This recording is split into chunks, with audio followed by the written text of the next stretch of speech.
What is good, family? This is your girl. I am Courtney Michelle. Thank you so much for joining me on this Friday. This is a Christmas Eve edition.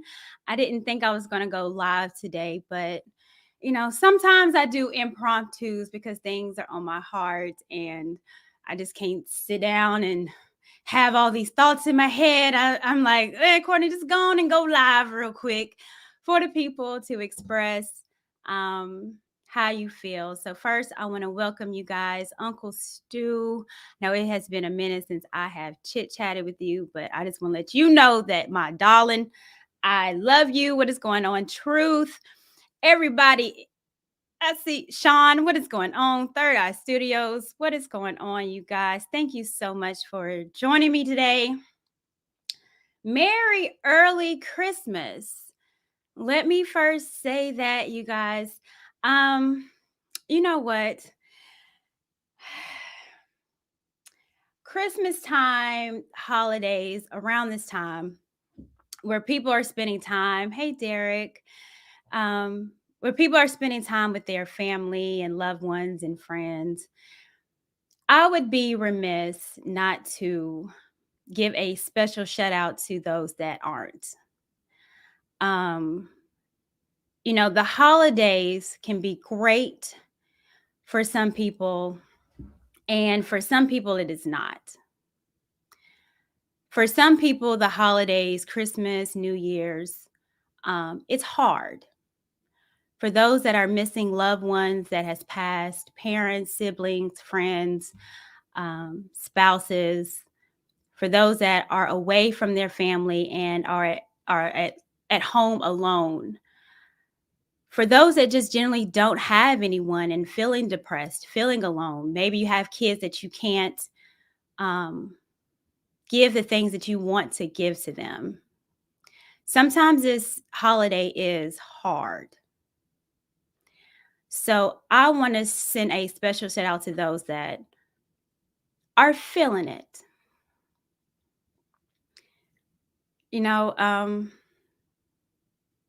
Yeah. My prayers are for those that around this time it's difficult. I think sometimes we forget about those, and I want to make sure that you guys know that you are not forgotten, you are not thought about, and that people are not praying for you. So I want to make sure I say that you are not alone. I know that was kind of something that I wanted to convey. Sometimes the holidays are these past couple of years, this holiday has been a little bit hard on me. This is around the time where I am missing a cousin that took his life. So, sometimes the holidays are a little bit hard on me. So, I want you guys to know that you are not alone. So, in the spirit of that, it brought me to think about the topic of the day, Brittany Renner. Now, I know this past week when she was on Just Pearly Things, everyone has made commentary about Brittany Renner and everything that she was saying on Just Pearly Things. And I think people were surprised to hear another tune. The Brittany Renner that we've known, some to love, some to despise. But she's definitely has been outspoken and very unapologetic about the woman that she is. She has put her sexuality out there for all of us to see. She's always kind of carried herself as, I don't care. This is me. Take me for who I am. And now I think we're hearing another tone from her.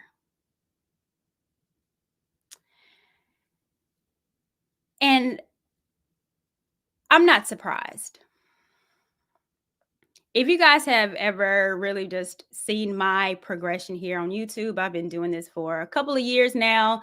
Was on a panel, now I'm doing it by myself, but I have been very, very consistent. And my consistency has always been about women and our purpose. And when we deviate from our purpose, when we deviate from God's purpose for us, is when you see the consequences of it.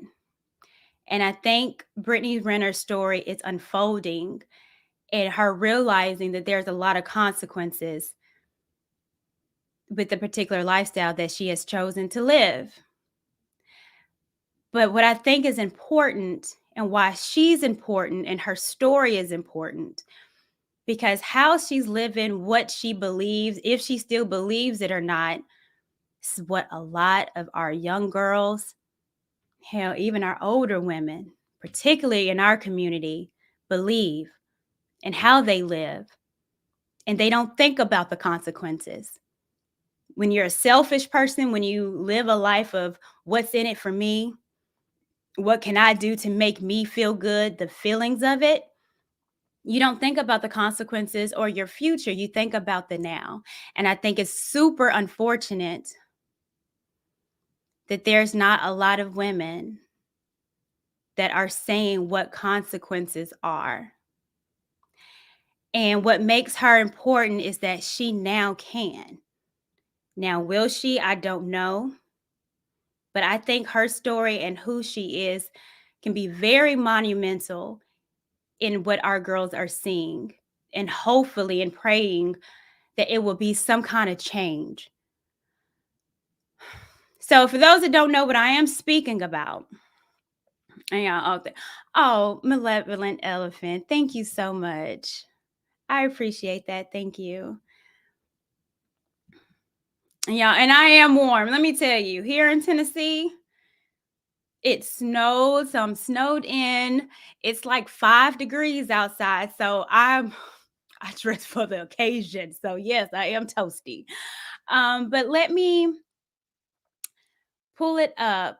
And it's a clip of what she said that people have been going on, and she's regretting being a hoe, a 304. She's regretting it. But I think it's just a bigger story and a life lesson that actually a lot of us can learn, and not even women, but I think some men too. So I'm gonna go ahead and pull it up, and we're gonna get right on in it. I allowed myself to just be like used up by men. And that came from a lack of self-worth. I did not understand my value that I was born with. I didn't. And I gave, again, people look at sex differently, but sex is spiritual unification. At the end of the day, I don't care how you spin it. It's spiritual. For women. Okay, that's okay. Yeah, for women. Whatever. Yeah. Okay, fine. For women. It's spiritual unification. And people that I shared my body with, let's try this again. How I allowed. Slow down. Used up by men. On her IG. That came from a lack of self-worth. I did not understand my value that I was born with. I didn't. And I gave, again, people look at sex differently, but sex is spiritual unification. At the end of the day, I don't care how you spin it. It's spiritual. For women. Okay, that's okay. Yeah, for women. Whatever. Yeah. Okay, fine. For women. It's spiritual unification. And people that I shared my body with, when I think about my list, it's repulsive because they didn't deserve it. But that was an outcome of me discounting my worth. And it's disgusting. I hate even having that. So on that clip, she regrets the men that she gave her body to. She's repulsed by it, and she's disgusted by it. But the core thing is she didn't know her worth. She didn't know her worth. And for a lot of women have no idea their worth. For a lot of women, their worth is determined by being validated by men sexually, Their worth is determined about how many men want them, but not knowing that that doesn't say that you're worthy of anything but being a cum bucket. And when I heard her say that, and even the fact that she decided to post that on her IG, and mind you, on her IG, she has over 4 million followers. And I am pretty sure that there are girls that are following her that are teenagers that look up to her, that want to look like her, that want the attention of her. I think her posting that is important.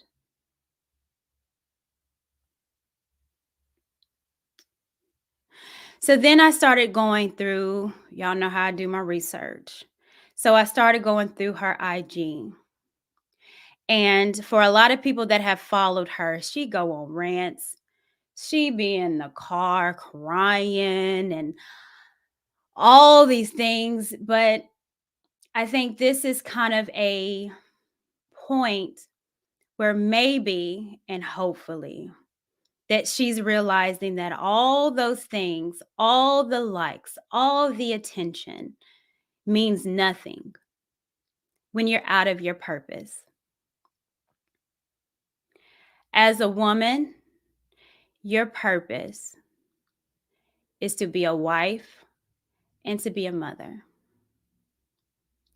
Anything that deviates away from that is going to garnish a lot of consequences. Consequences of depression, loneliness, addiction. There's a lot that goes on without you being in your purpose. So I started looking at her like IG, and I'm like, okay, Brittany, okay, okay. You made some bad decisions. You slept with a lot of men. Okay. Now what? Now that you know that you are repulsed by your past, now that you know that it has sickened you how you gave yourself away because you didn't value yourself as a woman. You didn't value your body to be cherished by your husband and a man that loves you, just probably by the man with the bag at the point that can give you attention. Now what? What are you going to do about it now? And I think that's the most important part that I want to hear her speak about. You have 4 million people looking at you now. What are you going to do with it? About your platform, what changes are you going to make?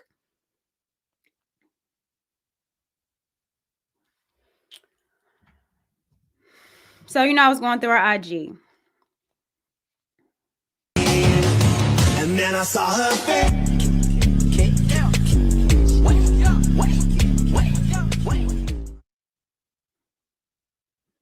It's painfully obvious why men love the idea of a submissive woman. I'm going to pause that because I want to talk about that.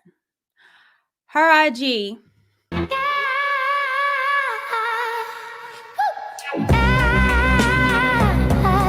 Don't you stop loving me. Don't quit loving. It's still that. If you realize, Brittany, that your value, that you had no value in yourself, that you have displayed yourself as a sexual object, then you need to change that outcome and that outlook of what you are being perceived as. However, your IG still shows you as a sexual being, as a sexual object. You're butt ass naked. It has to come to a point where there's going to be women that are sick and tired of being sick and tired.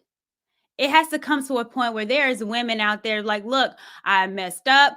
I made some bad decisions. I didn't know my self-worth. I'm old as hell and now I'm figuring out, but let me straighten it out. You can't realize a thing and then continuously to live in your dysfunction. That to me is insanity. You can't say, well, men only are using me for a certain thing. And this is your IG.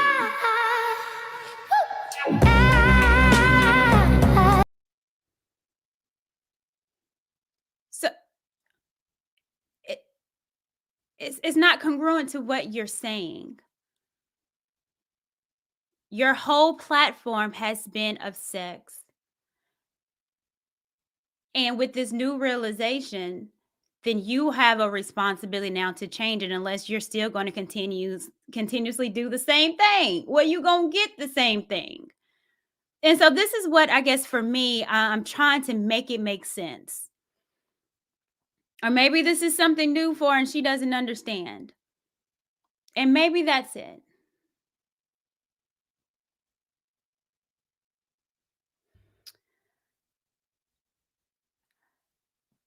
Parents are important. Mothers and fathers are important.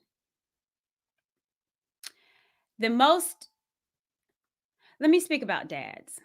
Let me bring that back. The reason why every child needs a dad is because fathers give you your identity. They teach you who you are. Not only do they teach you that, but they give you a sense of pride. I've said this before with my dad.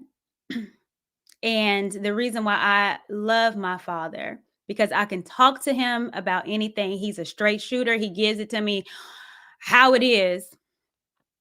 But when I'm going through something, my dad is the first person to say, Courtney, do you know who you are? You are Courtney Mother Michelle. That is you.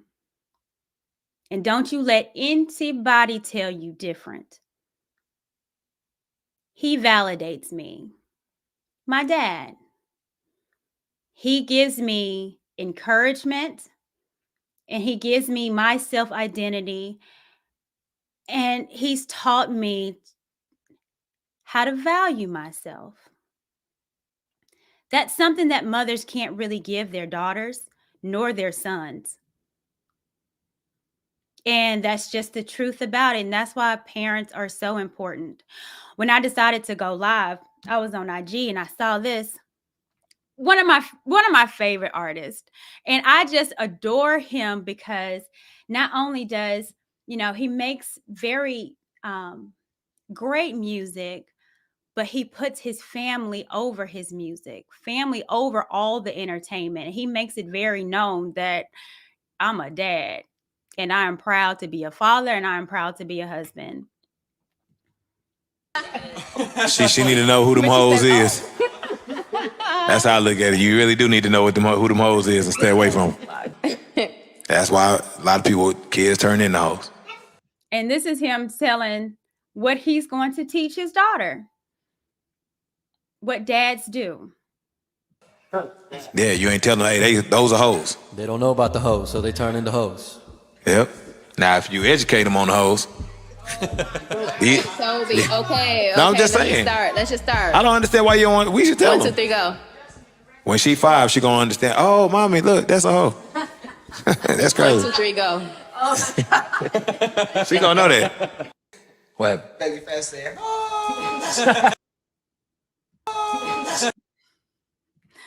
I saw that and I was like, whatever how his wording is, but it is the truth. As a dad and what dads do, they teach their daughters, no, what you're not going to do is dress that way, because let me tell you what men are going to say about you. You dress like a hoe, they're going to think you're a hoe. They see you with multiple men, they're going to think you're a hoe. And that's what they instill. So women running out without dads, with moms right now that have daughters particularly, but you fighting against your baby daddy and don't want him in your life, that's not loving your child. How is she going to realize how a man's supposed to treat her? Are you going to teach her as a woman? You can't. And Brittany Renner is a prime example of what a beautiful, smart woman can become and will become without the guidance of a father.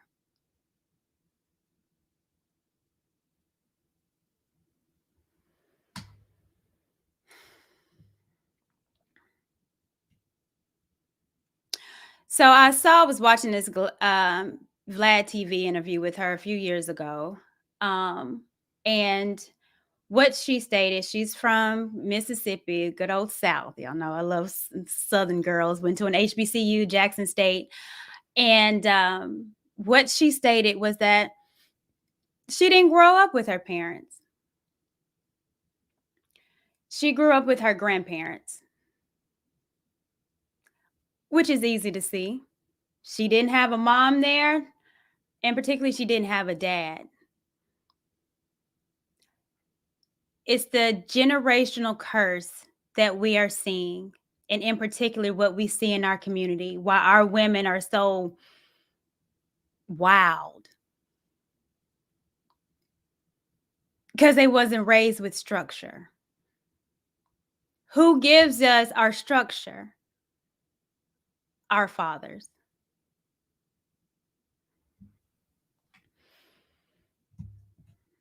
Then I saw this. This is her mother.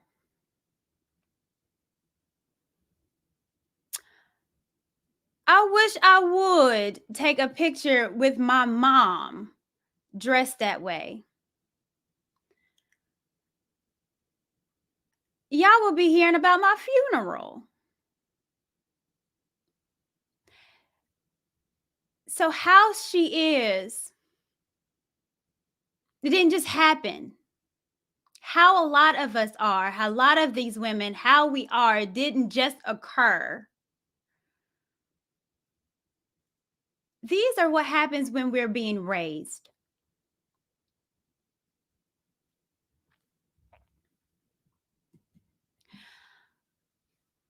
You know, I think people keep on these past years about gender wars and holding Black women accountable and Black men and the Dusties, the Blackistans, and like all that. And you guys, if you haven't noticed, I don't really speak about that no more. I don't go on panels anymore because I'm just sick and tired of it.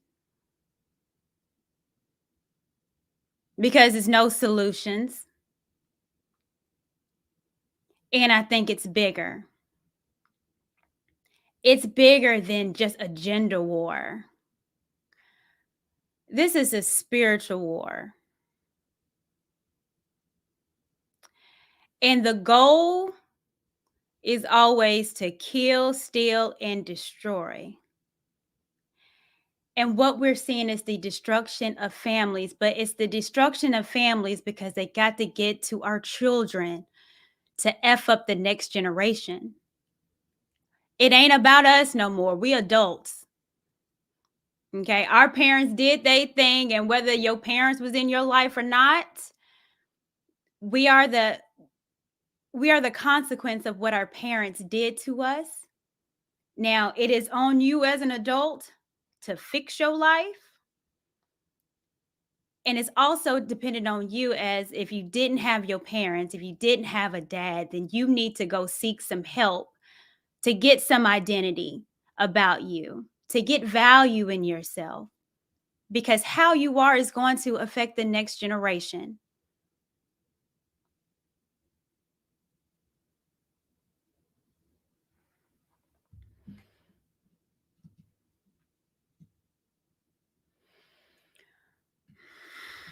And for the dick, huh? Stop twerking on the gram for the dick. No way. Dropped out of school, but I'll go back for the. This is her aunt.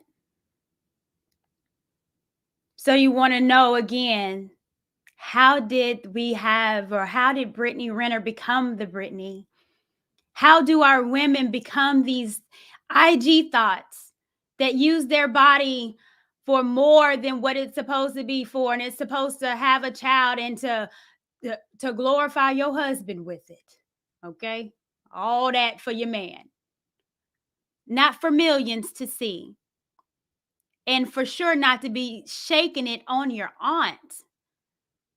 But if you grow up like that without them understanding that they are instilling this in you and that's how you're going to go out in the world. See, it's nature and nurture.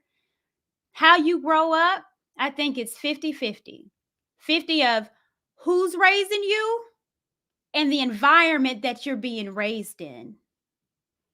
And she's being raised in an environment with no structure, no discipline, no man. So what do you think the outcome is going to be?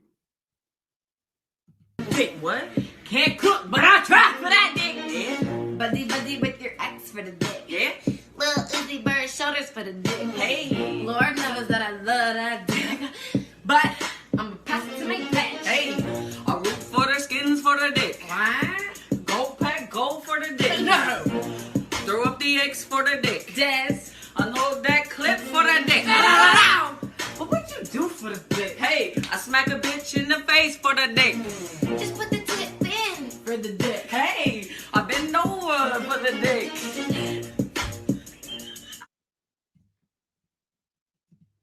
That's not cute. Again, I wish I would. With my aunt, but we're wondering the psychology of some of our women. But we're wondering why our women are as such. Well, first, let's look at their past. No respect for your aunts, for your mother. Dad's not there. And now at 30, she's realizing that she doesn't value herself. If I was shaking my butt on my aunt like that, which I never would, it would be R.I.P. for the R.I.P. Gone. Bye. No more Courtney. She gone. What happened to Courtney? She disrespected her aunt. Then she had to go.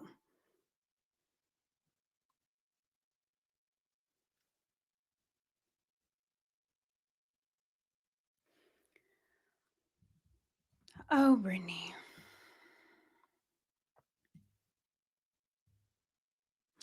There is a live that she did that I'm going to play that I want to go over. And then I want to go over something too. I had a woman email me a video of Kendra G, her live. And I want to go over that because I think it plays into some of the sickness that we have in our community. And it is the generational curse of immature women.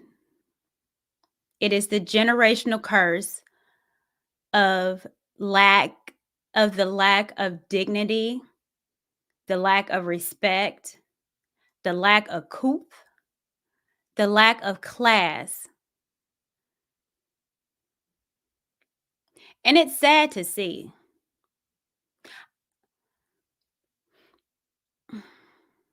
It's sad to see. Let me go. I'm going to play a couple stuff from her that I want to go over. And then I'm going to play that because it's an epidemic.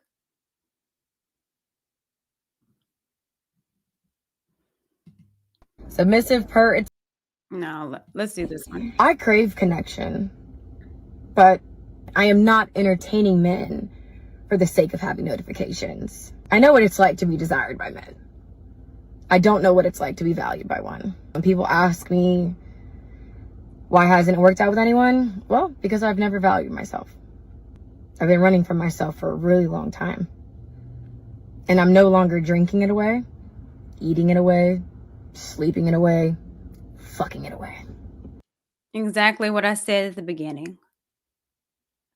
When you are out of your purpose and you're doing everything to go against what you were created for, then the consequences of that is trying to cope because you don't have joy. If you go against what you were created for, the consequence is always trying to feel something inside of you that is missing. You were created to create. As a woman, you were created for a man, not men, a man, your husband. When you are outside of what you are created for, you'll have a fake facade like you're getting to it, the bag, I'm pretty, shaking my butt, I got all these likes. But at home, lonely, drinking, eating. And then you wonder why a lot of us, and I'm speaking to Black women today because that's all I know.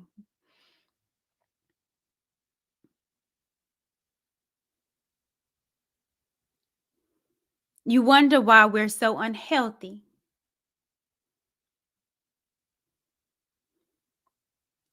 Eating it away. Because you're lonely. And, like I said, we got to get to a point where we're just sick and tired of being sick and tired. Because if you sick and tired, then stop doing the foolishness.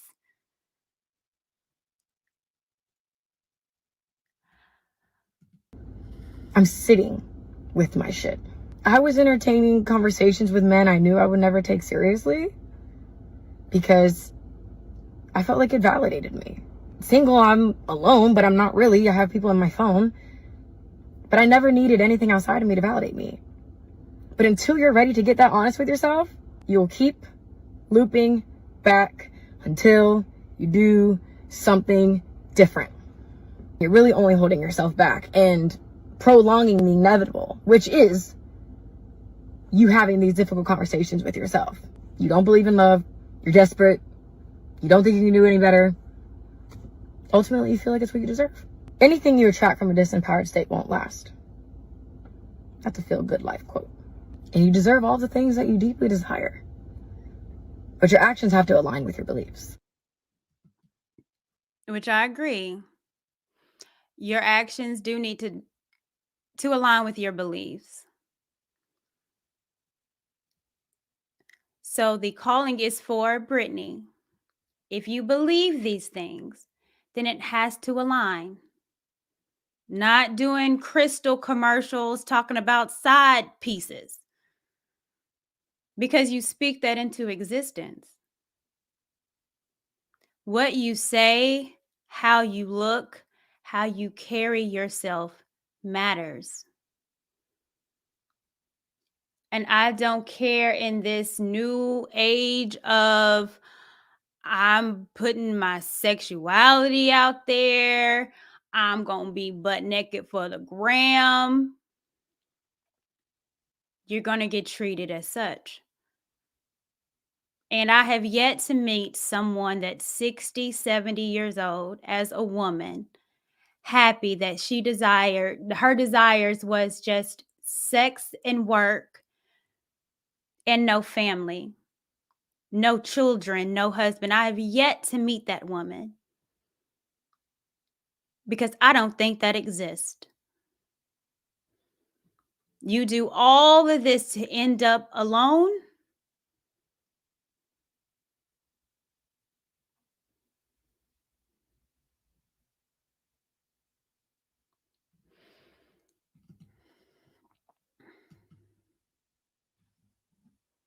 Back to her family.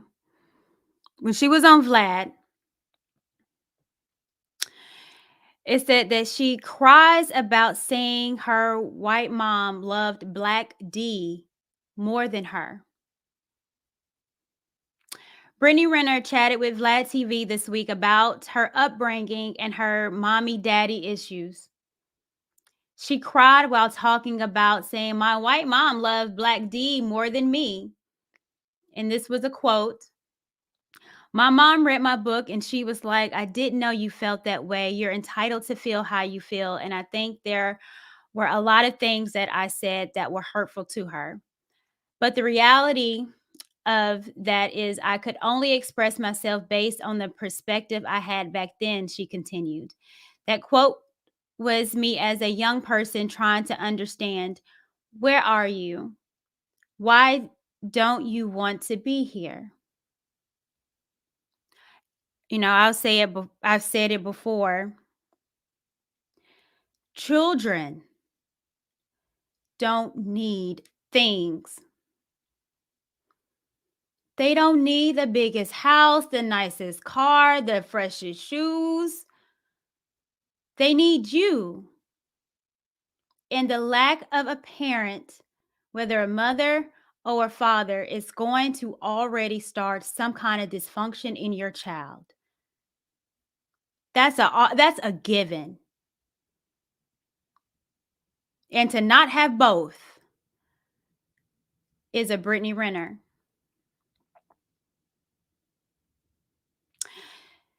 Renner talked about being raised by her grandparents from the age of 9 on and how that put her at odds with her mother. She says her family spoke bad about her, so that's where she learned it from. My family has always had a hate campaign against my mother. So your whole life you've been told your mom's this, your mom's that, your mom's boy crazy. She doesn't care about you. When you're having your head filled with these thoughts, what else are you supposed to believe your whole life?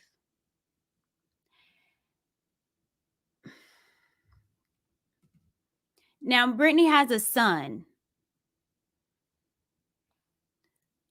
Do you not think that her son is going to say the exact same thing that they were saying about her mother? If not worse. God knows when her son grows up, the things that he's going to hear from her mother about his mom. And the thing is, it doesn't even have to be from other people. That's something like sidebar. Do we not realize that what we do on the internet is forever? What you post is forever. What you say on these things matters because it's on here forever. So not only is her son, God, not only is her son going to hear it from boys about his mother, but it comes out of her mouth. It's on her IG. So even just thinking about her son, how do you think he's going to treat women? Looking at his mother as sexual objects? As women for things to be played around with? And with all these interviews, I have yet to see anyone ask her, what about your son? When you post these things, when you're doing all this, what do you think your son is going to think about you? Does it matter?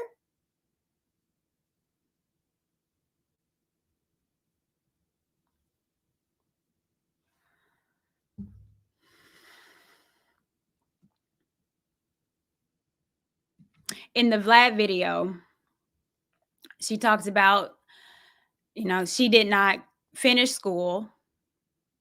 She dropped out. But while she was in school, she was an amazing soccer player. I didn't know that. I didn't know she played semi-pro soccer. And then when asked what happened, she said she quit. Then asked, well, why did you quit? I don't like to be told what to do. I'm gonna do how I feel. Well, why didn't you finish school? I didn't feel like it. I fell in love. My feelings was for a boy. So I left school because I didn't feel like it. I don't like to be told what to do. She doesn't have structure and goes off feelings, which women do. Again, when you're out of your purpose, your father is supposed to be your covering, and after that, it's supposed to be your husband. So if you don't have that, and as women, we go on our feelings, we make decisions on how we feel, and we don't understand the consequences of not thinking things through and thinking about things and the longevity of it. We just going off our feelings. I didn't feel like it. I don't want to be told what to do. Well, how is that working for you?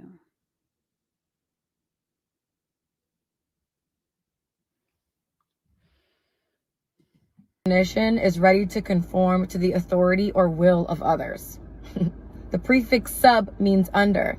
Think of subpar, submarine. In short, your world is under his. Now there seems to be a theme here. Good girls versus bad girls. A lock that can be opened with many keys is a broken lock. And if you can't submit to a man, you're gonna die alone. So my question to men is, do you want perfect poly? A puppet? A prisoner? Or a partner who has no problem overtly challenging you? King treatment and knowing your partner's love languages, that's one thing. Being submissive is a whole nother thing. It's its own thing. If you find yourself abandoning your wants, needs, desires to make something work, I'm here to tell you, it was never a match to begin with. So amusing.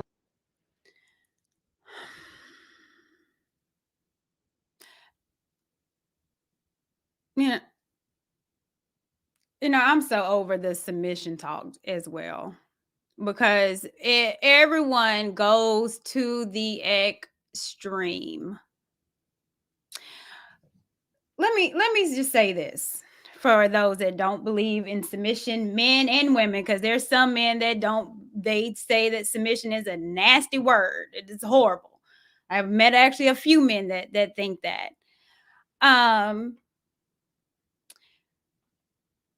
When you get married, and I'm speaking this because I'm speaking my marriage in existence. So y'all, hallelujah, yes, Lord, yes, Lord. But the one thing that I have learned, nothing that I've learned is what I know. Okay,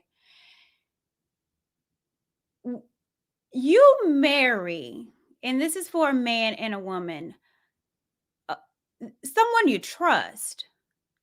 Why in the world would I want to marry a man that I wouldn't want to submit to, that I wouldn't want over me? That, and submission is not a bad word. It's letting a man be a man. And that's okay, because he's supposed to. That's how he's being in his creation role. God didn't make a man to be bigger than us for us to be right beside him. God didn't create a man to be logical and we're overly emotional for me to be right beside him. That's not where our power lies. And it's the same, it's crazy because it's just the oxymorons and the contradictions that I hear is another reason why I just get so tired of the same stupid conversations, because no one makes sense.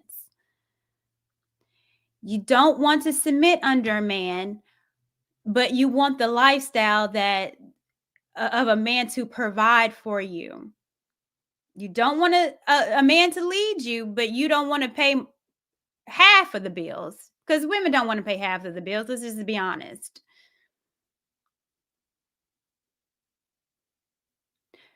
So it's a whole contradiction. But when you're out of your creation role, then you suffer the consequences.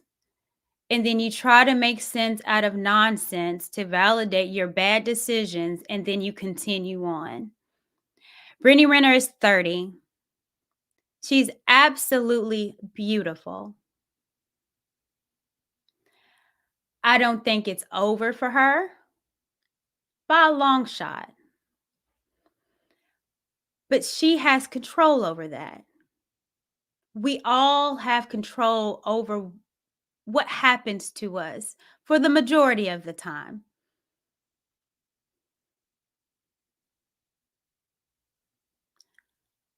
I don't know, and I hope that she gets it. Because if she does, I think Brittany Renner could come out of this with the biggest testimony. For the 4 million people that follow her and her understanding her worth.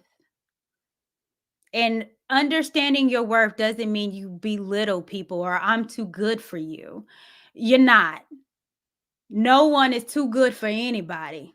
And it wasn't for the grace of God, none of us would be here. But understanding your value is what God gave you. And if she's able, man, what a testimony. If she were to put on some clothes and then start telling girls that's watching her platform that you don't have to be naked to be beautiful. You don't have to twerk to get attention. That class is always going to be in style.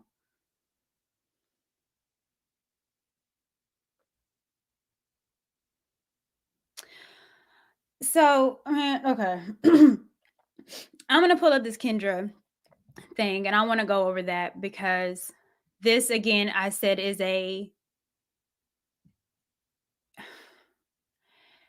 for me right now and what I'm seeing, it's an epidemic of ignorance, pure ignorance.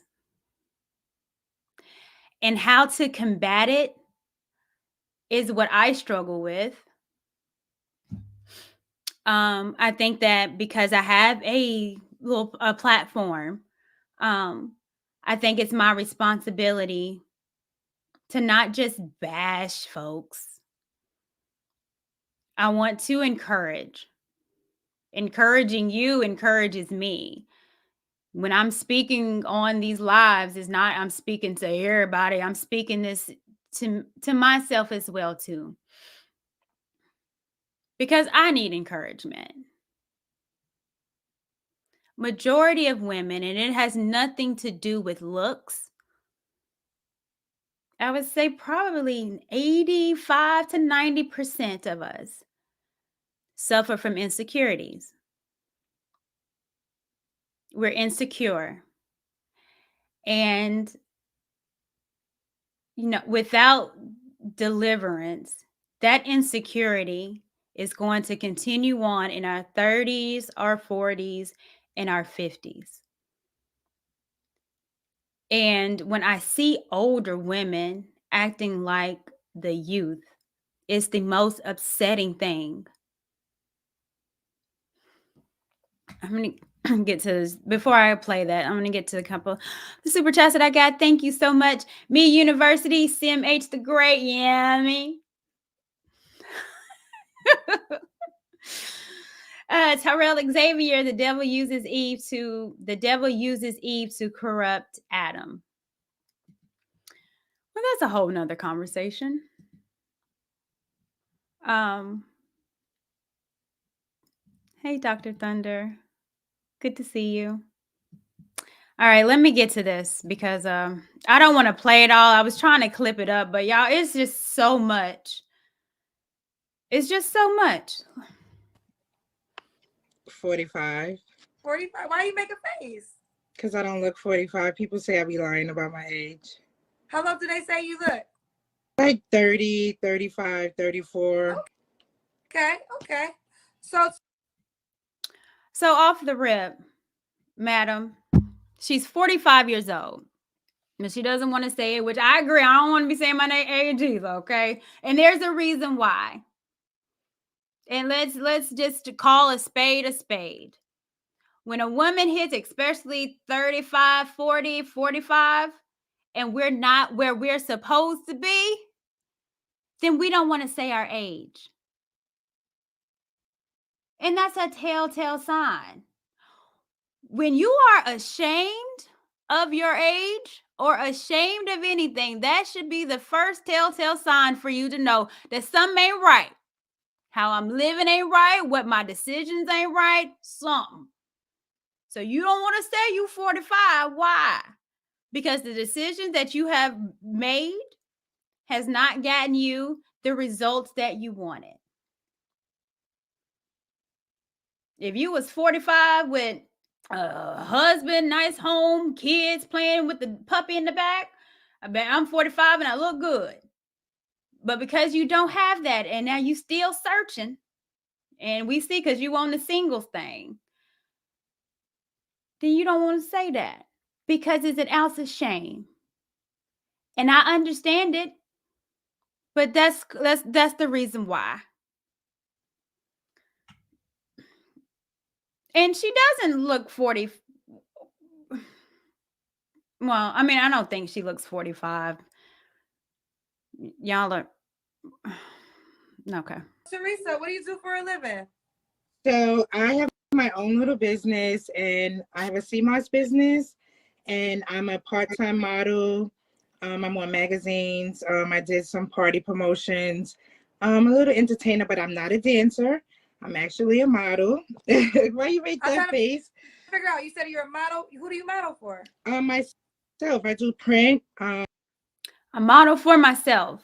Madam, you're not a model.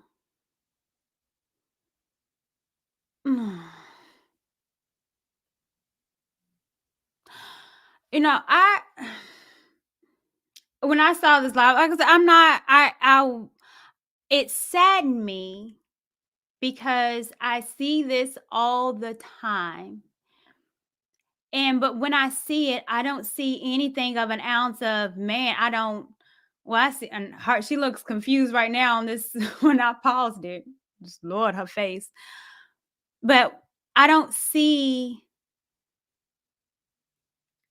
I see just I see the mentality of someone 25, not 45. I don't see wisdom. Age should come with your age. It should be wisdom. But my mom and them always said, a old fool was a young fool. But there's no wisdom. There's nothing that I can see that I can learn from this woman at 45. And she should be at an age where she should be teaching and not over here talking about she's a model. Ma'am, give it up. Get you just a 9-to-5 job like everybody else. Oh, Lord. Magazines, publications, Why you whatever. say you're not a stripper? So are they like risky pictures? Somewhat eye candy. Somewhat. Okay. Naked. Eye candy. Ma'am, you're 45. We not eye candy no more. Not like that. Things get to. Man, when I get up, I hear all kind of bones are cracking in the. I told someone tried to ask me the other day, oh, can you dance like them? No, I don't. First, because I will look a fool. What kind of.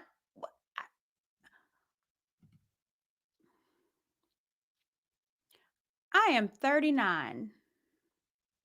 What I look like twerking when I have a problem getting up out of bed with my back hurting?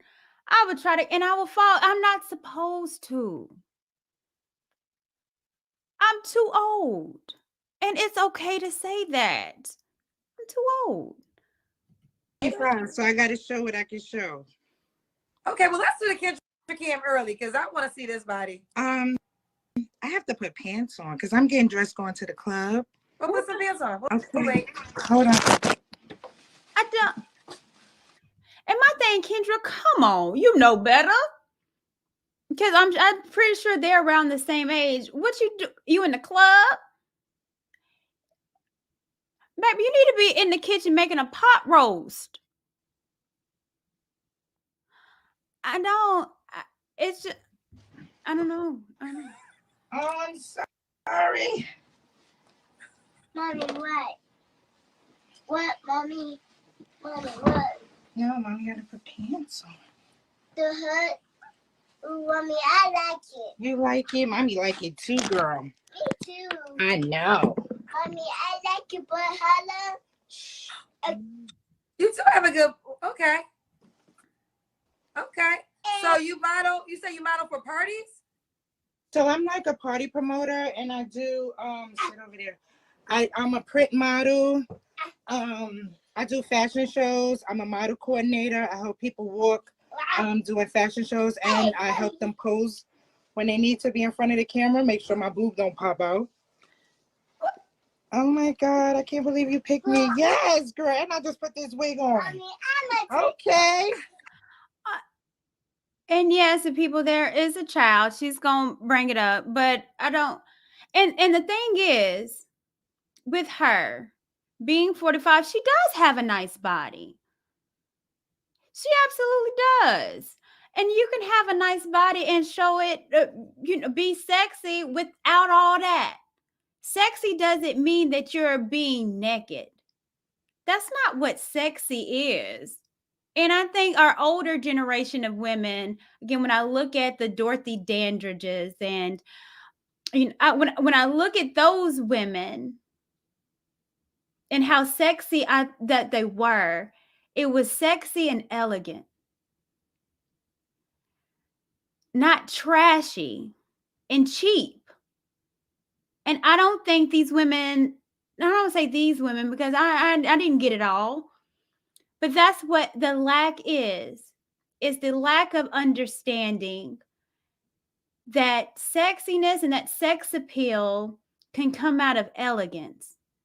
And I don't see anything sexy about being trashy. It makes you look, let me sidebar, ladies, because let me just give a tutorial right now, okay?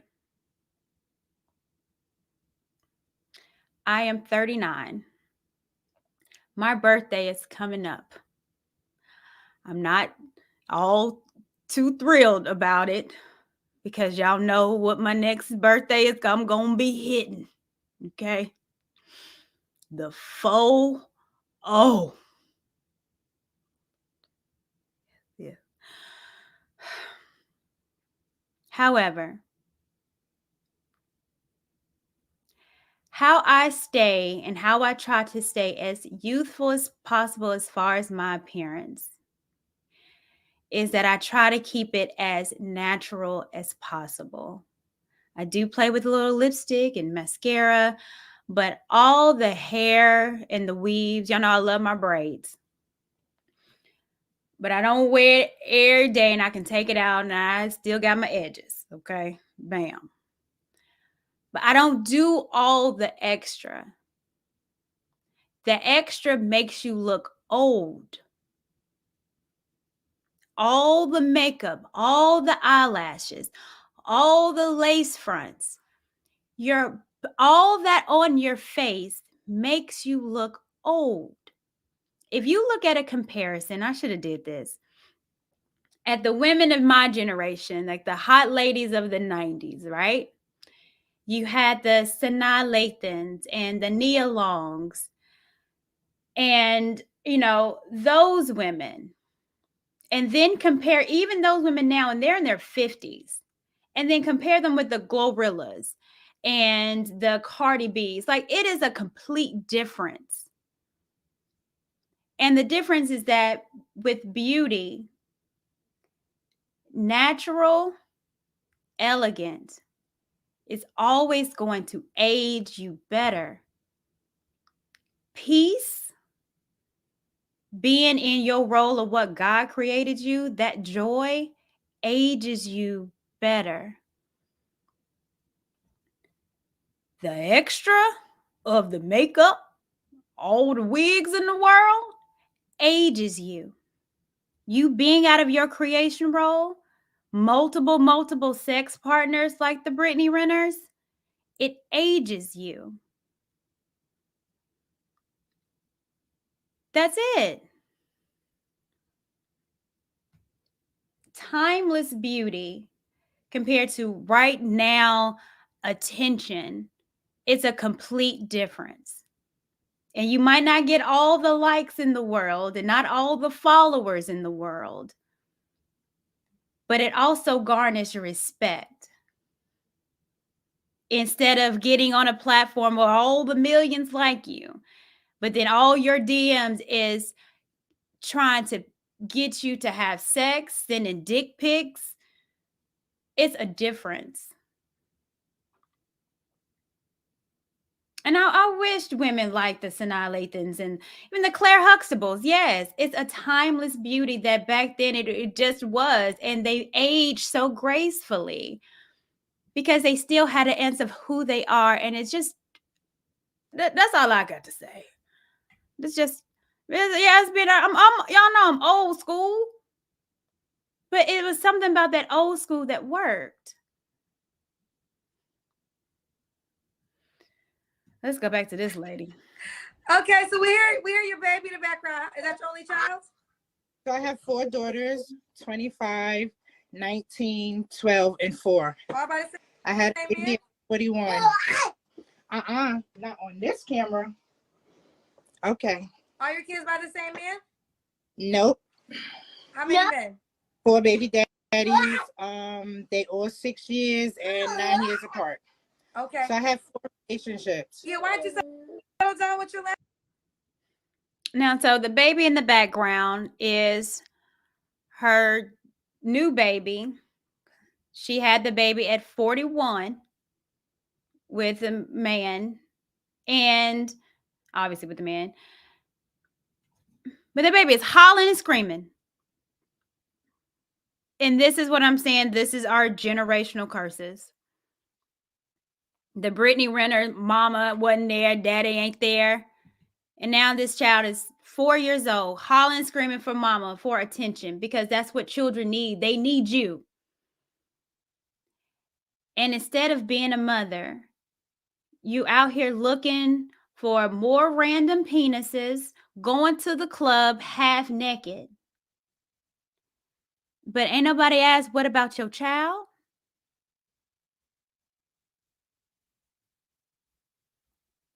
What about your child? You should look, baby girl, you need to get off my live and tend to your child because your child needs you. Baby's daddy. Because he's a narcissist and his penis is 4 inches. And when you're a narcissist and your penis is that little, I can't deal with you for so long. But you had a baby by him. That wasn't a problem. You had a baby by him. So, but now again, the internet, like I said before, lasts forever. So you half naked looking for another man, your baby in the back hollering, screaming. And so when your child gets older and you talking about the child's father, and this is how we get the Brittany Renners. These women like this, men like this, it's not just a happenstance. Recreate it. Parents are creating this. Yeah. Don't make that face, Kendra. Let me get the baby out. Come on, your kids. Yes, this is not for the kids. Okay, bro, because I was feeding to get up on here. So, can I get clarity? A lot of kids is coming. Okay. Okay. So if his penis was big,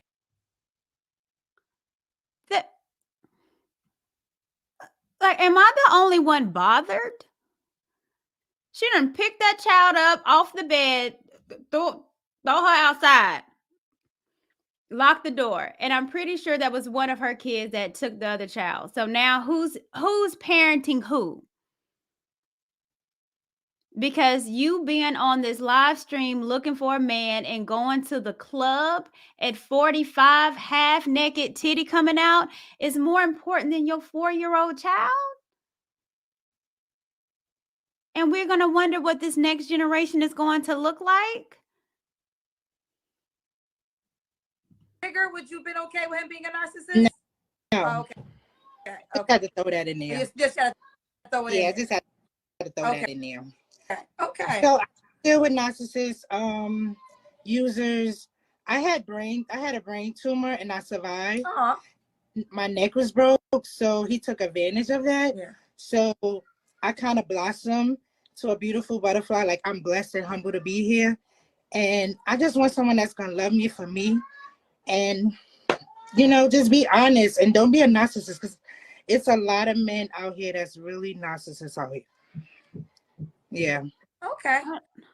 All right. So this is, you know, and we say love you for who? Well, the only thing that we know about you is your body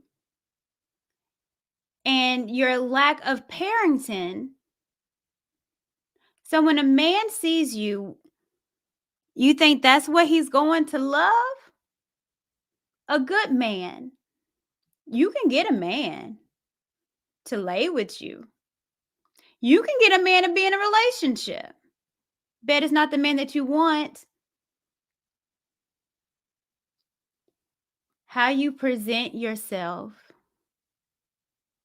matters as a mother. And especially, and I'm like I said, even with me, if you're a single mom, pickings might be slimmer for you. However, that's who you are, then be a great mother. Who in the world, and a man that said, you know what, yeah, okay, you got kids, but are you a good mom? And you got all these kids and you're not even taking care of them? Teresa, right? Yeah. Teresa, VA 45. What part of Virginia? You see her breaking. What happened? She wants to get on camera. You hear her wilding out. Oh no, you can't act like that.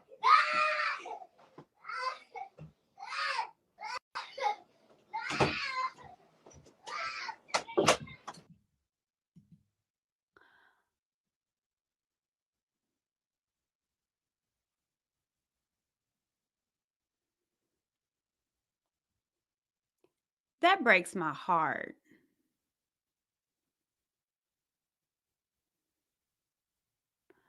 That absolutely breaks my heart.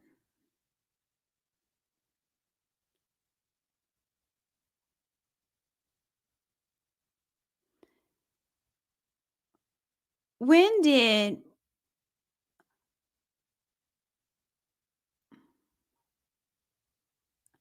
I don't even getting on the internet is priority over your child.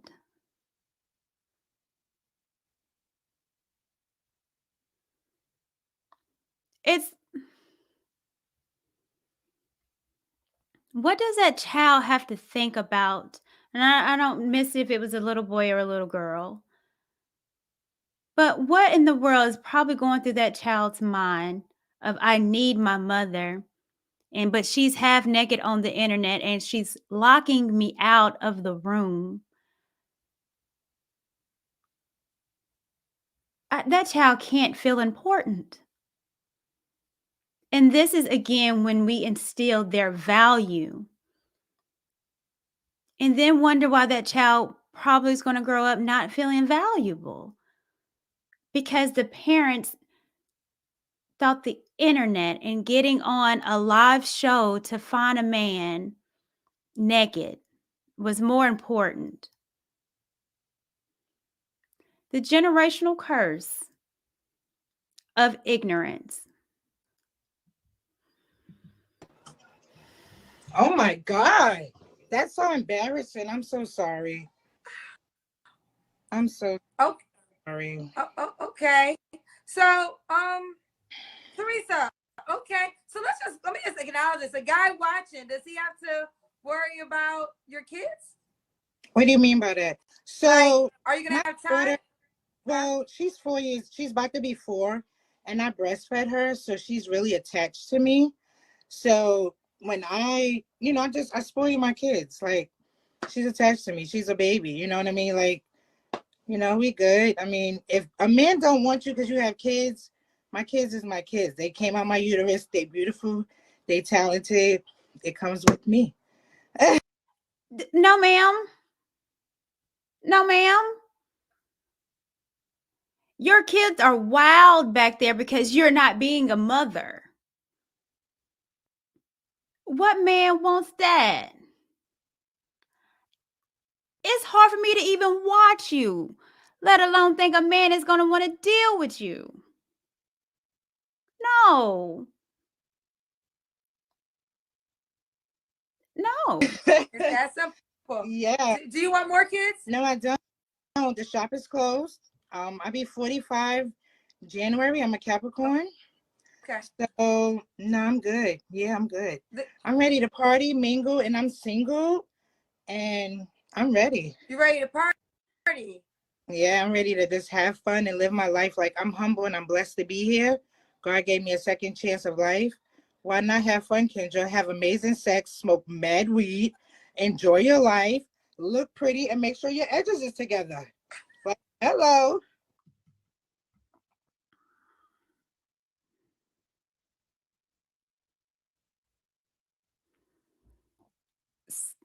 At 40, I don't, at 45,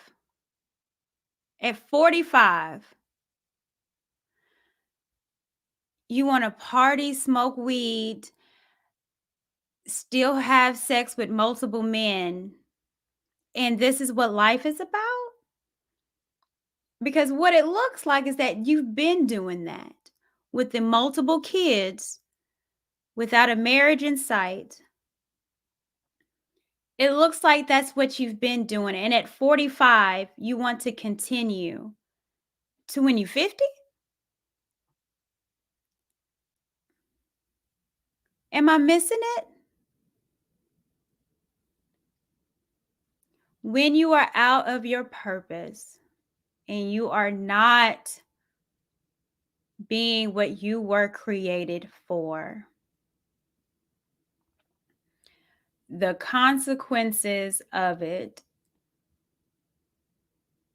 is depression, loneliness. We take it out by eating, by drinking, by partying, by having sex. And that continual cycle leaves you where?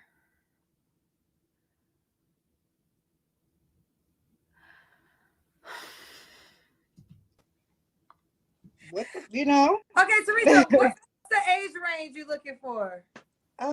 I'm gonna say 38 to like, okay, don't judge me. I like them old with benefits, pension plan, yeah, retirement, some good stuff, yeah.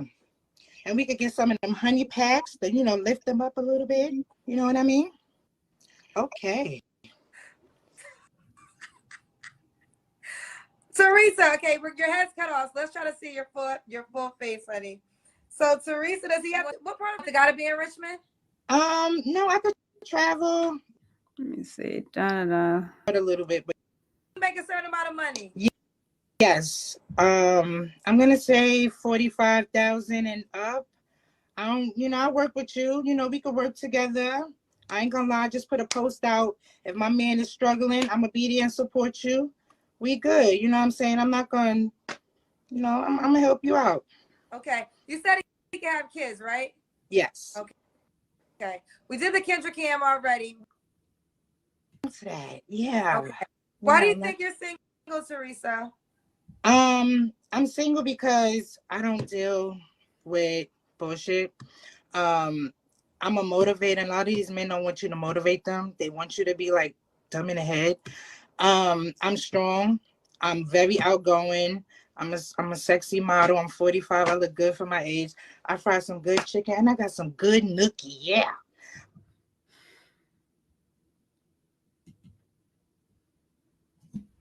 Does this not remind you of Brittany Renner? Or what her future will look like if she doesn't continue on with the path of not realizing her value and what she's supposed. I don't even know if she realized her role, or even if that discussion has been had. She's just kind of coming to the realization that her having sex with multiple men devalued her and made her feel disgusting. And this woman is 15 years her senior, sounding the exact same way.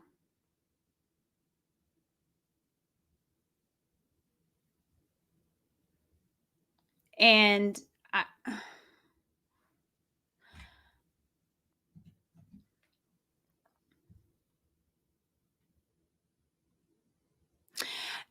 it's Kevin Samuels, the idea of winter is coming, where y'all see winter is here, I'm freezing. I do not think that we understand the consequences of a lot of our actions. I wholeheartedly believe that a lot of our, I want to say this the right way, where it makes sense. Likes, attention has become our substitute for a relationship. And I think for a lot of women, they have settled for that because they don't want to change anything about themselves. Attention, likes, has become our substitute for relationships. And there are particular times like this times now, on holidays, when you realize when everyone is booed up and you see the pictures of everyone in their flannel PJs, then you realize that you are missing something. I do not think that a lot of women, and I know men as well too, and so this is not a woman bashing session. I'm just speaking from a woman's point of view. I do not think that we understand how to be in a relationship. I don't think we understand first of the importance.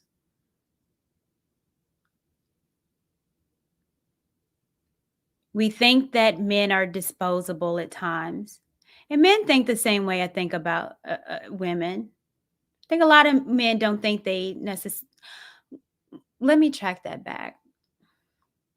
I don't think that. I don't hear men saying that they don't need women. I think men know. I just don't think that men want to or trying to navigate through this era of women that say that they don't need you. They just want you, as if a man is just an accessory bag. And now our children has become just a want. I want a child. And it's become our accessory, where we can put them on and on our hip and take the pictures when it's cute. But when it comes time to parent, they were not mature enough to turn off the internet, get off alive, and take care of your child. With relationships, with mothering, it's a responsibility. It's a job.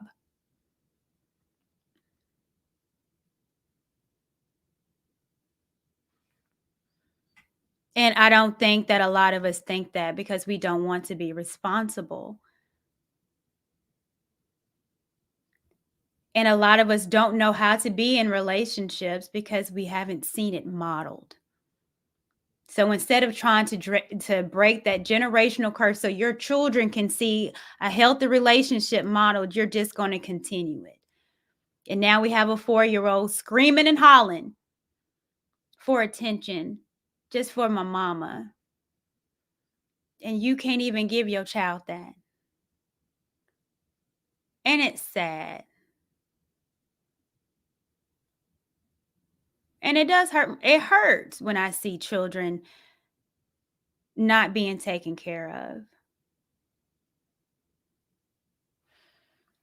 She's going to finish up. I don't know why I'm single. You know, I just think I don't know. Do you desire a committed relationship? I do, because I'm getting old. Like, I'll be 45, so I really want a relationship. I want my own. You getting older? Man, we are old. We old. We are. And you're not in a relationship because you don't realize your age and you don't act it. Man, Prince, the artist formerly known as, rest his little soul, little man. I love Prince. What was it? Act your age, mama, and not your shoe size. That was very profound of Prince. And that's what we're seeing. Man, you're single because you're not acting like a woman. You're acting like a teenager. That's why. And a man is going to want a relationship with a woman that holds herself as a woman. You're a mother. That means you need to look a certain type of way. Sidebar. As a parent, it's time to cut the crap. It ain't about you anymore. Put some clothes on. Cook dinner. You're a mom. I miss the days, man. My grandma was a grandmama, okay? House coat, walk in the house, smell like buffet. Where those grandmamas at? You know what? I didn't, and I should have probably did my little research on this lady, because I am willing to bet that she's a grandmother. I am willing to bet that at 45, and she said she had a daughter that was in their 25-year-old. I am willing to bet that that 25-year-old probably has a child.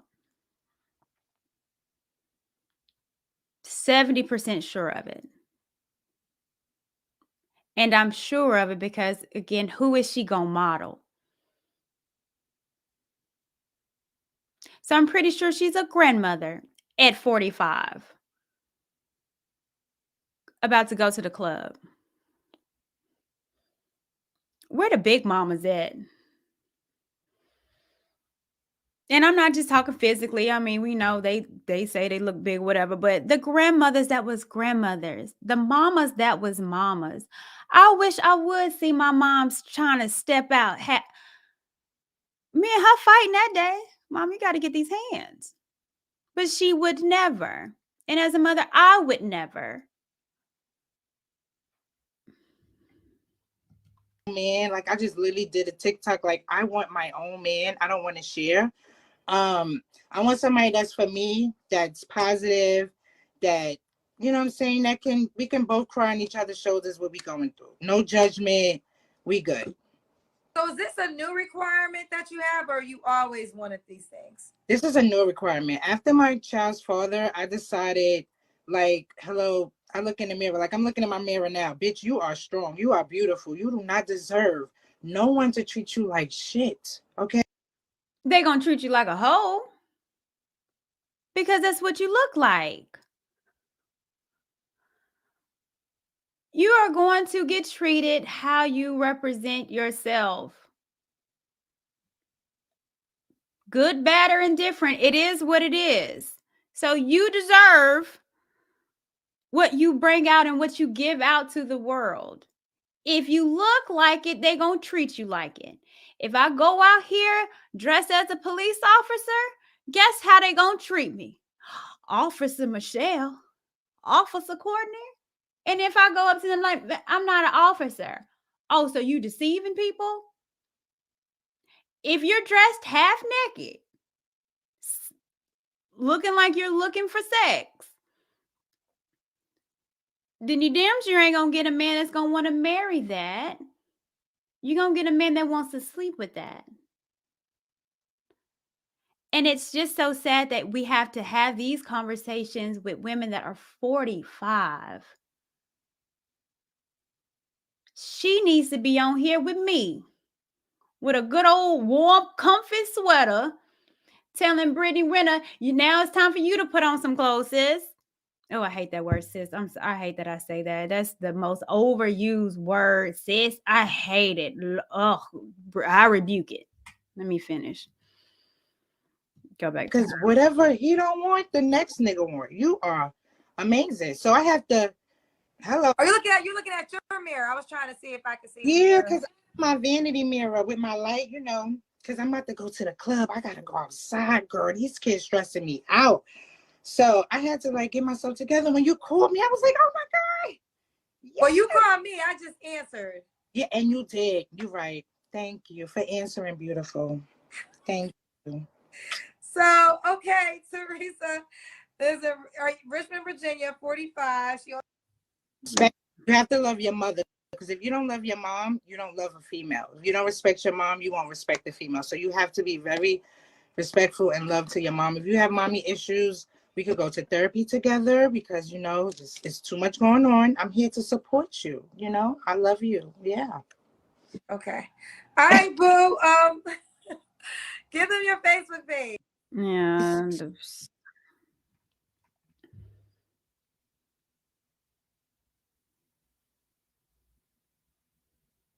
Man. 45. And you see how dysfunction starts and continues. And it has to be some people that's willing to break the chains. It has to be some people that are not wanting to continue how they grew up and wanting something different for our children. I've always thought as a parent that my child is supposed to be better than me. My child is supposed to be better, smarter, when she grows up, more wiser than me. Not I'm having children so my other children can take care of it while I'm out in the club at 45, because this is what you're seeing that a woman is, and it's just not. And it's just sad. And the sad part is that she doesn't seem like a woman that is just a mean person or spite. She seems like she has a sweetness about her. Just seemed lost. Let me get to a couple of the super chat, you guys, and then if anybody wants to call in, I'll drop for a couple before I let you guys go. Make sure you guys done your Christmas shopping. All right. I'm not doing too much, but I'll drop the link for a couple of you guys. But let me get to some of these super chats. Hink, my darling, happy holidays. Thank you so much, Hink. I appreciate you. Happy holidays to you as well. Dr. Eugene Steele, I once said that if you vet or court a single mother, pay attention to how she treats her children. The way she treats her child can say something about her. And I completely agree. And I'm gonna go back to that, but I agree with you completely. Albert, not a retro. Lydia Carter, 70 plus, still looks fantastic. You can age gracefully. You definitely can. Hink, one more again. I see you. The chick is perfect for Jay Simp Daddy Prince JP. You guys. One universe soul. I'm so sorry, Courtney. I don't mean no disrespect in any type of way, but you're beautiful. Thank you. Well, I appreciate that. And that's not disrespectful. That's very nice of you to say. Thank you. Barry, my God, good to see you. Merry Christmas to you. Courtney, let these chaotic women sort themselves out. No men of worth can save them. Wishing you a Merry Christmas, lovely one. Thank you so much, Barry. Lil Ba. Okay. Shout out to the fit, feminine, friendly Courtney, and thank you for bringing classy back and being a positive influence for young women. Thank you so much. Let me I got some. Oh, I'm sorry. I think I got some more here. Oh, thank you, Dr. Thunder. Here to support you. You're doing God's work. Be encouraged. Thank you. Brio. Thanks for showing the dysfunction of some women with their inflated expectations compared to the low bar realities they face. Seasonal greetings to you. Thank you, my darling. I appreciate you. I'm not going to read some of these because some of y'all is out of control. Hey, YouTube crush, how was your day? Y'all try to make me blush. I appreciate you guys. I see you, Paul. I'm going to bring you up. How are you, darling? Greetings, Courtney. How are we feeling today? Greetings. Merry Christmas. Merry Christmas to you. How are you feeling? I'm doing good. I wanted to like I said, I wasn't gonna go live today, but then the Brittany Renner, I just thought that there were some lessons that could be learned on her end. And then I would send that email about the Kendra G thing, and I just said, let me just go live and give my thoughts. Yes. I was just sitting here chilling at home. I worked earlier today and it's freezing outside. So I was happy to get off and come home, put my car in the garage, and I just had some apple cinnamon oatmeal. So I am nice and toasty, got my hoodie on, I'm chilling. But so a couple things. I wanted to talk to you about about the situation with the young lady on the show. I tried to send you a couple of super chats, but it wouldn't let me for some reason. I don't know why. But videos and situations like that are the reasons why I'm very wary of single mothers, because it's the fact that, of course, they're single mothers, so they're thinking about their kids, and they have multiple baby daddies. Some of them do. And me, as a guy that doesn't have any kids, I'm just sitting here. I'm like, okay, why would women even put themselves through that in the first place? You know, you slept with however many child's father. I would think that women would be like, okay, I'm not gonna let myself fall for this again. You know, and properly vet men in order to do that. But here's the flip side to that argument. It seems that every woman I encounter is a single mother of 1, 2, 3, 4. Though I know one that has 5. And I'm just sitting here, I'm like, what is it about my energy that says this guy, despite me not having any children, would go great with a single mother? So I guess my question for you is, what would you say to a single guy like myself who doesn't have any children, but would come across a single mother that has multiple children?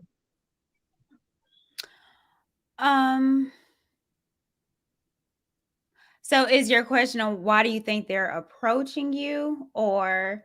It could be either way, because I could be out and about, you know, doing whatever I'm doing, and I see a pretty girl, I'll step up to her, you know, and it happens like this a lot. Where and then they'll be like, I have X amount of kids, and I just be like, oh Lord. And it's so frustrating for me, is because that a lot of women will tell me, oh, you shouldn't reject a single mother, you know, they've been through some shit. I'm like, yeah, they've been through some shit, but those single mothers, a lot of them oftentimes would be the same women that I would look at them with before they had their children, and then they'll send me to the friend zone right away. You understand what I'm saying? It's like karma in a sense. Back then, you didn't want me, and now you got all these kids, and now you expect everything from me. In a sense, you know, a little Mike reference there. I think you, Paul, and from what I know of you, is that the energy that you give out to women is that they will feel comfortable with you around their kids, like you're safe. And with women with multiple kids, especially women, I think that really are wanting a good guy, then their priorities change for you to be they want a safe man. And you give off that energy, or I'm safe, that I'm not going to hurt you, and I would take care of you, and I would take care of your kids. And I don't think that's a bad thing. I think that maybe you should scale it back.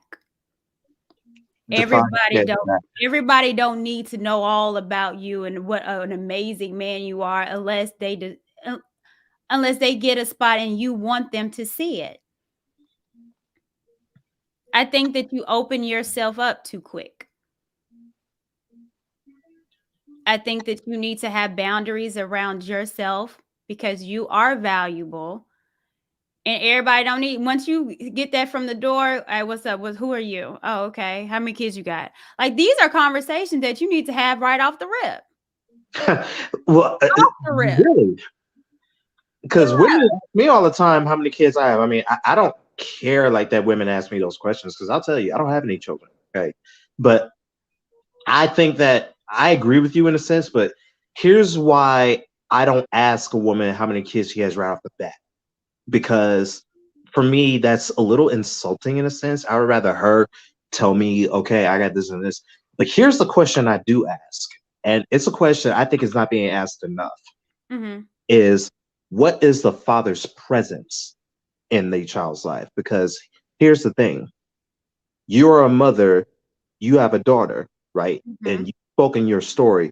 Your daughter's father is active in her life. If you're a single mother and a child's father is not active, I'm going to want to know why. Because in some situations, the father's in jail. In some situations, father's out of state. But then there's the few situations, and that doesn't get talked about enough, about the fact that the father is there, but the mother won't let them be out of spite. And we don't talk about that enough. But I'm willing to have them conversations, because as a man, if I'm going to court a single mother, I want the father to be in the picture, because I had that same example. Yeah. My mother left me. Okay. Even though my mother and I, where our relationship is improving, you know, I'm thankful and grateful for the fact that I had my father in my life, my Uncle John, and also my father surrounded me with good and faithful men. So I've had that example. And I do not want to take the father out of the equation, because I want our fathers to be existent in the child's life. You understand where I'm going? I think, well, first, I think that you need to start, especially if you're wanting something serious, then the idea of it might not be, you're scared that it might not be respectful of a question.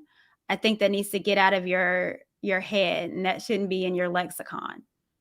I think that if you're serious, that these are questions you need to ask up front, because you don't need to have anyone waste your time. Agreed.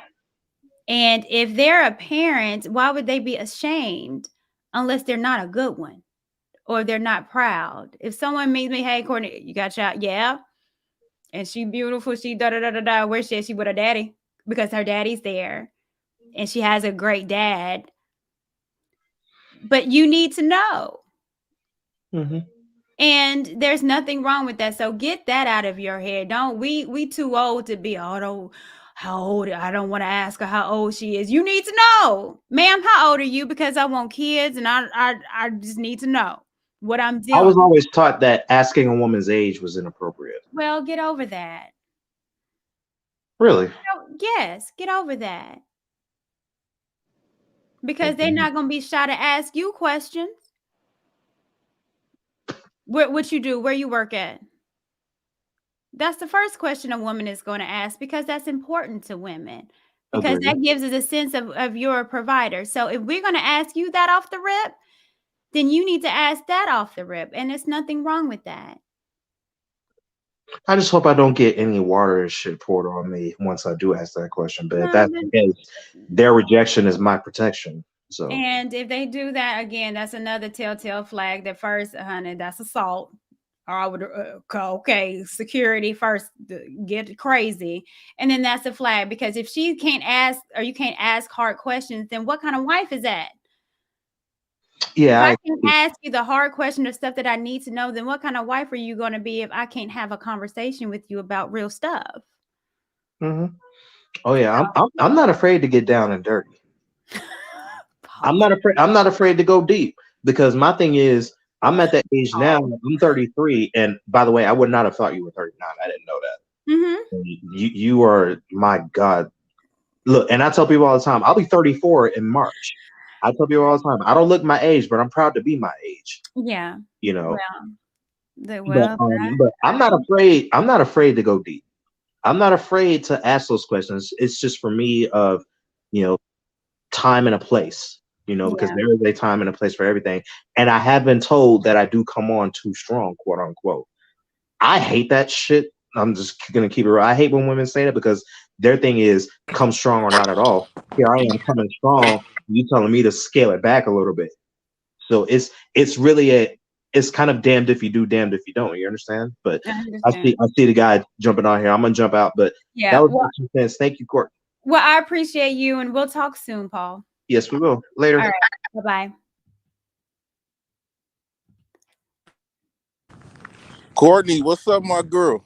Jay Prince, how are you? Merry Christmas. Merry Christmas. How you doing? Doing great. What do you got for me today? Okay, I was just sitting back scrolling through IG. Mm-hmm. Then I hopped on your IG. I said, "Oh, Courtney, Michelle." Every time I watch your it's cold as hell out here, snowy. It's cold here. Every time I watch your IGs, I be just laughing. You be having me. You naturally funny. And I was like, man, I'm always hard on Courtney Michelle. I don't know why. I don't know why either. I can't help myself. I think I need a blunt or something. I don't know why I'm always mean to you. I was like, damn. Then I was like, I got so humbled when you was listen to your gospel music. Mm-hmm. No. You didn't know I like gospel music? Yeah, nah, it humbled me when I'm sitting up here jamming with you, listen to your gospel music. I'm like, man, Courtney is a smooth chick. I don't know why I just be mean to her. I don't know why. I'm pretty decent. I'm a decent human being. Well, that's my way of saying my fault. Oh, well, I appreciate you, Jay Prince. And well, let me give you your flowers while you're here. Because I be peeping into your shows, and really? I see you. Yeah, I'm subscribed. I don't ever see you want to come up. I don't do panels like that no more. I just be in the clouds. But I always come and I try to support, and just so you know that you have my support as well too, okay? Thank you, Courtney. Absolutely. So do you got anything on the topic? If not, I'm gonna let you down and bring up some other people, and then I'm gonna go. I'm gonna make some Christmas cookies. You finna make some Christmas cookies? Yes. For me. I mean That's Santa. Santa. The ones that you bake in the oven? Yeah. I haven't seen no black woman talk about baking a cookie, a cake, a chicken since I was in high school. I thought that was outdated. You actually use your stove? Yeah, I do. I go to these women houses these days. They stove be brand new looking, and they tell me they've been there. They tell me they've been living at the house for 5 years. How's your stove looking brand spanking new? I don't know. Let me ask you a question before you get out, because I know you're dating. Go ahead. Do you let women when you're dating, or is that something that you look for in a woman? Is her having some kind of homemaking skills? And if she doesn't, do you leave or what do you do? Like, I no, leave because it'll irritate me it would irritate you. that a woman don't got no type of home. Oh, I'm from walking this house now. Golly, it's cold as hell. Oh God, Jay Prince. All right, I'm back. Okay. It'll irritate me Yeah. when I see a woman, she can be all on IG. She can know how to shake that thing, wear them clothes with no clothes on, and but she don't know how to. Now you froze up. Do. Okay. All Michelle, right. you there? Yeah, you kind of froze up on You me. still there? Mm-hmm. Courtney. I'm here. Yeah. Can you hear So me? yeah, I can hear you. Okay. I just walked in the house. That's why it happened on my internet. When I go in a woman's house, and that stuff irritates me because every time I go scroll down IG, all these beautiful women with nice bodies, they're all shaking their ass. But if a woman can't cook or don't like to cook, always want to go out to eat, I don't think that's a good quality. Yeah. To me, I would look at her like, oh, this is just now one of them thoughts. I'm just gonna hit it. I'm just gonna hit it part where a condom here and there. Depends how good it is. All right. I don't mean. I'm just saying, like that's how we think. Well, at least you're honest. Okay. But why do women do that? Why? Like now, I do gotta give women some grace though. I gotta be honest. Okay. When women was doing that, like our mamas and grandmamas, I can say a lot of women felt like it wasn't appreciated. They wasn't appreciative when they was doing that. Because a lot of us men would still dog them out.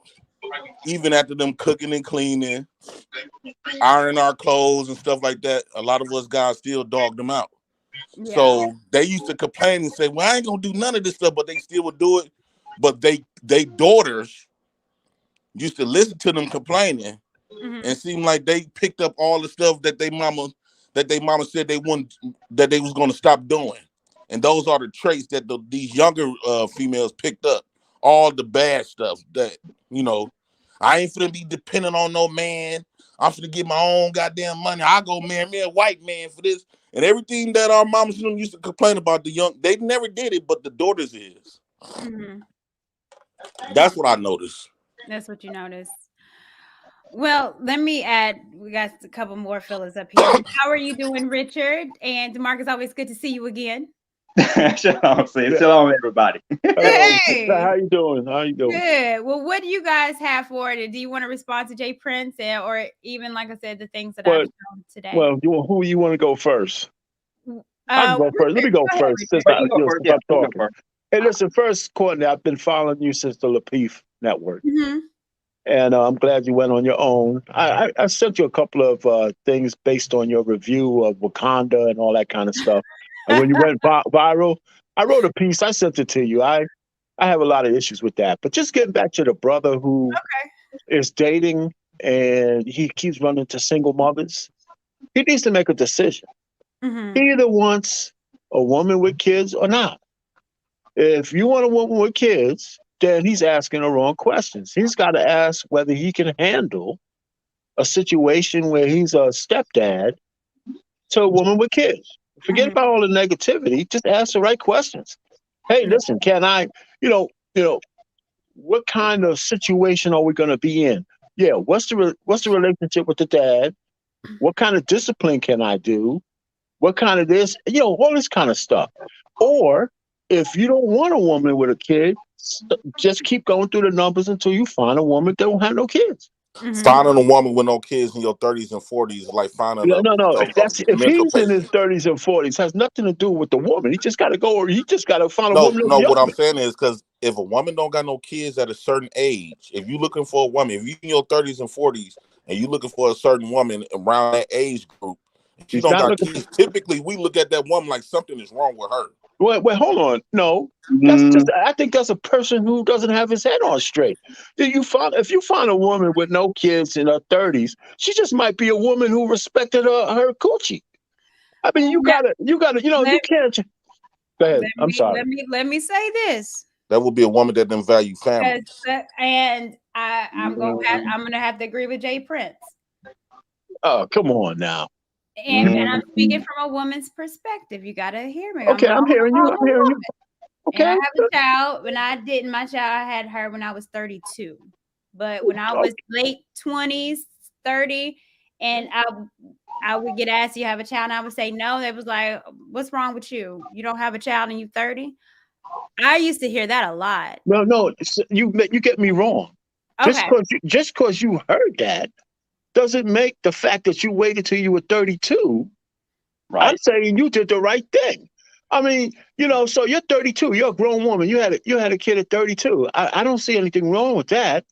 Right. You still went through all your 20s, and you were responsible all the way up to there. So just because I don't want to say knucklehead, I don't want to start name calling. Just because somebody said to you when you were in your 30s, "What's wrong with you?" I think that's ridiculous. Little Richard Payne. I agree with that. I agree. Come on. But I totally fundamentally disagree with him wholeheartedly. This is what I'm saying. So we got something to discuss. There you go. Go ahead. This is what I'm saying, DeMarcus. I'm gonna get you in here too. But what I'm saying is that our culture has been so dysfunctional that not having a child and because we're not married, there's deemed that something's going on. We already have this expectation that you 25, you 30, you already have a child. Especially when it comes to men. If you find a man that's 40 without a child, something wrong with him. But that's not true. I mean, agree. that's nothing wrong. That's what it's supposed to be. You're not supposed to have children. Like, there's nothing wrong with that. And I agree, there's nothing. But what I'm saying is that the dysfunction in our community says that it is. Well, I agree with that part, but the key word is dysfunction. Just because it's a general dysfunction, it's not a dysfunction. Don't make it right. I don't, Little Richard Payne. Can I call you Richard Payne? First of all, Richard Payne, I like your name. I'm AME, so Richard Payne founded the first Black church. Come on now. There you go. Go ahead, brother. What you got to say, man? Go ahead. Okay, this is my thing. Like, all of those is people talking points that usually come from preachers and pastors and people that go against nature of God. Let's be realistically. For women, they shine time is between, I hate to say the age group, whenever you start ovulating, all the way until them eggs die out. And those eggs usually die out close to their 40s or even 40. Yes. And that's when no man is looking for an old woman.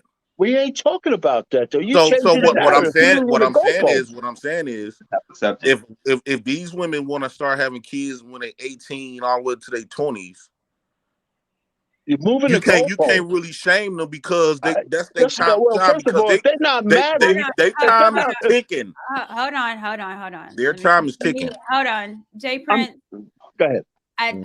Again, and DeMarcus, I'm sorry, but I want you to go after me, okay? This is the issue that we have, the Brittany Renner issue, and then the young lady the old lady, the 45-year-old lady that we just saw, is the expectations of what we are expecting is absolutely dysfunctional. There is no reason that a woman should have a ticking time as far as a baby at 18. The priority there at 18 between 20 is making sure that she understands that family is important and becoming a wife. And becoming a wife is not just being a Stepford girl and I'll do anything that you want me to. It's making sure that you are mentally healthy. The traumas of your childhood, we are getting that together. You're educated, you're smart, but understanding that you're doing all that for family. That's at 18. in your 20s and to be married, hopefully by then. I don't see a problem with a woman that's married at 25, want to enjoy her husband, and then come 28 and 29 having a baby or two. I think that's more ideal. That's what I did. My wife was 26 when Ain't I no, married her. yeah. If I had you, I wish I would have had a husband and enjoyed the hell out of my husband before the baby come. You supposed to. Exactly. Can I add this? What the other brother said. You want to say something? Yeah, go ahead, I don't want to Mark. talk. What you got? Yeah. Saying that if you're 30 and have no kids, then there's an issue. That's totally. I'm sorry, that's a stupid saying because I'm 40 and I have no kids. So the new thing going on is if you're a man in your 40s and have no kids, now there's something going on with you. So, it bleeds selfishness. That's what it shows. Well, no, it's not. The type of person only think about yourself. Wait, hold up. It's not selfishness. Because why do I need to hurry up and get a woman that, one, I can appreciate, two, that we can grow together, three, that we can build a home together? I can't sit up there in good conscience, lay with 15,000 women, have be 15,000 different baby daddies and stuff like that, and not have the intention to build a legacy. Because that's what it is at the end of the day. Your seed is building a legacy, and that seed, and so forth and so on. So to sit up there and say because a person doesn't have kids when they're at this age, you're just selfish, you're just this, you're that. No, I'm not trying to go around putting my pee in every hole that I see. Hell Well, no. not just doing that, but And that's the issue. Wait a minute. One thing. Let me just say this. I'll let you go. There's reports out that saying when people, especially men, once you're on your purpose, the older you are, let's say 35 to 45, when you have kids with a woman that you love or you're married to, especially married to, those kids have the most benefits going forward because you have a stable household. You're a stable man on your purpose with money. You could take care of your woman. You could take care of your house. You could discipline your kids. You're already on your path to success. And so to try to, well, I'm gonna shut up after this. To try to shame a man into being some kind of Pookie and Ray to spread his seed willy-nilly around women, it's just absolutely absurd. But Richard, Richard. See, I'm a rebel, right? I'm rebellious against what society want me to be. When you talking about 30 and 45, and when you got everything straight for your life, who's those women you're going to be getting impregnated at that point in time? If DeMarcus want to start having kids now, primarily he would have to look for a woman that he gonna be irritated about, which is a young woman in her 20s, and with the mindset that he got in his 40s, he gonna be very irritable with that young lady. Because typically, not all, but typically, most women in their 40s is about done of having babies. If you're thinking about if Marcus want to have kids, he would have to go in a 20-year-old gap around that era. If that's your name, Marcus, got to relive his 20s. Yeah, you're Marcus, right, Mark? Okay. Hold on. He's speaking about DeMarcus being 40, which is not. There's no reason why he can't marry a woman that's 30, 35. Like he doesn't have to get a 20-year-old. He can. But why do like with me, right? I got my kids already, so if I do get in my 40s and 50s and I find a woman around my age group, my kids would be damn near grown already. I don't have to relive and have to date somebody 10 and 15 years Hold on, you guys. Hold on, guys. Let me get World Class in. World Class. World Class. Good day, you too, Brittany. How you doing? Peace to the channel. Peace to the chat. Peace to the panel. I'm gonna just jump in where you guys left off. I think the biggest problem that I heard is the assumption that it takes to 45 for you to be secure and for you to be ready to marry as a man. I got to understand about 50 years ago, our great-grandfathers were starting farms, starting families at 13, 14, 16 years old, 18 years old. You understand? A lot of us come from these families where a granddad started a family at 16, 18 and had 20-something children. You know, this lacks it. Like on one end, we talking about the women taking to 40 years and they can get a man when they're married at 40, but then we trying to validate that 40 is okay to start wanting to be married. Not that you can't. When I'm saying okay, I mean as a standard. You can do anything that you want to do in life. However, having that as a standard, that being okay at 40, at 30, like think about why is it taking us 4 decades to be able to be ready to be married? But what do you mean by us? Do you mean men or do you mean women? Because our clocks are different. Both. And I see, when I talk, I don't talk in absolutes. Because I don't disagree with what you just said, but we're talking about the times we live in right now. Because we all have grandparents. My grandfather and You know what's but go ahead. You know what's crazy about when people say that? Okay. 100 years ago, how many hours were there in a day? It's the same, bro. But we All right. we Did the live sun come up differently on the now. east?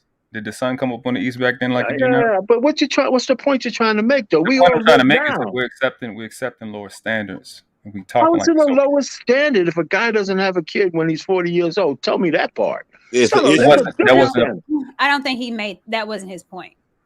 But he's assuming that I'm No, accepting the but I lowest know I standard. understand, Courtney. You very lovable, and you don't want to. You know, you is very lovable. You don't want to tell people the truth. But Marcus need to get out there and get him some wet No. and get him some damn It's babies not. around here. No. Good conversation. Let's Good conversation. okay. So let me say this. Because a lot of times in these talking points, it's before you get married as men, you need to make sure you have this, that, and that. You have it all together. You can afford this. You got the house done. Then you get married. And if you could do that at 18, great. But here's the thing. Well, you can't. But that's what I'm trying to say. My brother was just saying you could do it at 16. I'm saying if you do it at 18, that's fine. But all I'm saying is but don't most men ain't doing prioritize that. careers over families. Let me finish because I don't think our grandparents had it all together necessarily at 18 either. No, but they what didn't. they understood was that in order for what it means to me to have it together, it's family and First. also this. Right. And my legacy is important. So I'm building my legacy with my Right. wife. I am building this instead of not putting your wife in the building. We're separating marriage and we're building, and then we're taking the woman along. So we all agree with what you just said. I know I agree with what you just said. But Richard, let's just say me and on. Marcus real quick, Courtney. Okay.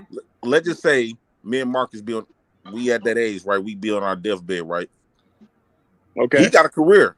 He leaving behind finances and all this other stuff on his deathbed. He got a lot of money in his bank account. Okay. Whoever it go to, he don't got no legacy left behind. So whatever they decide to do with it might go to his sisters and them if he still got the same type of bond with them at that age.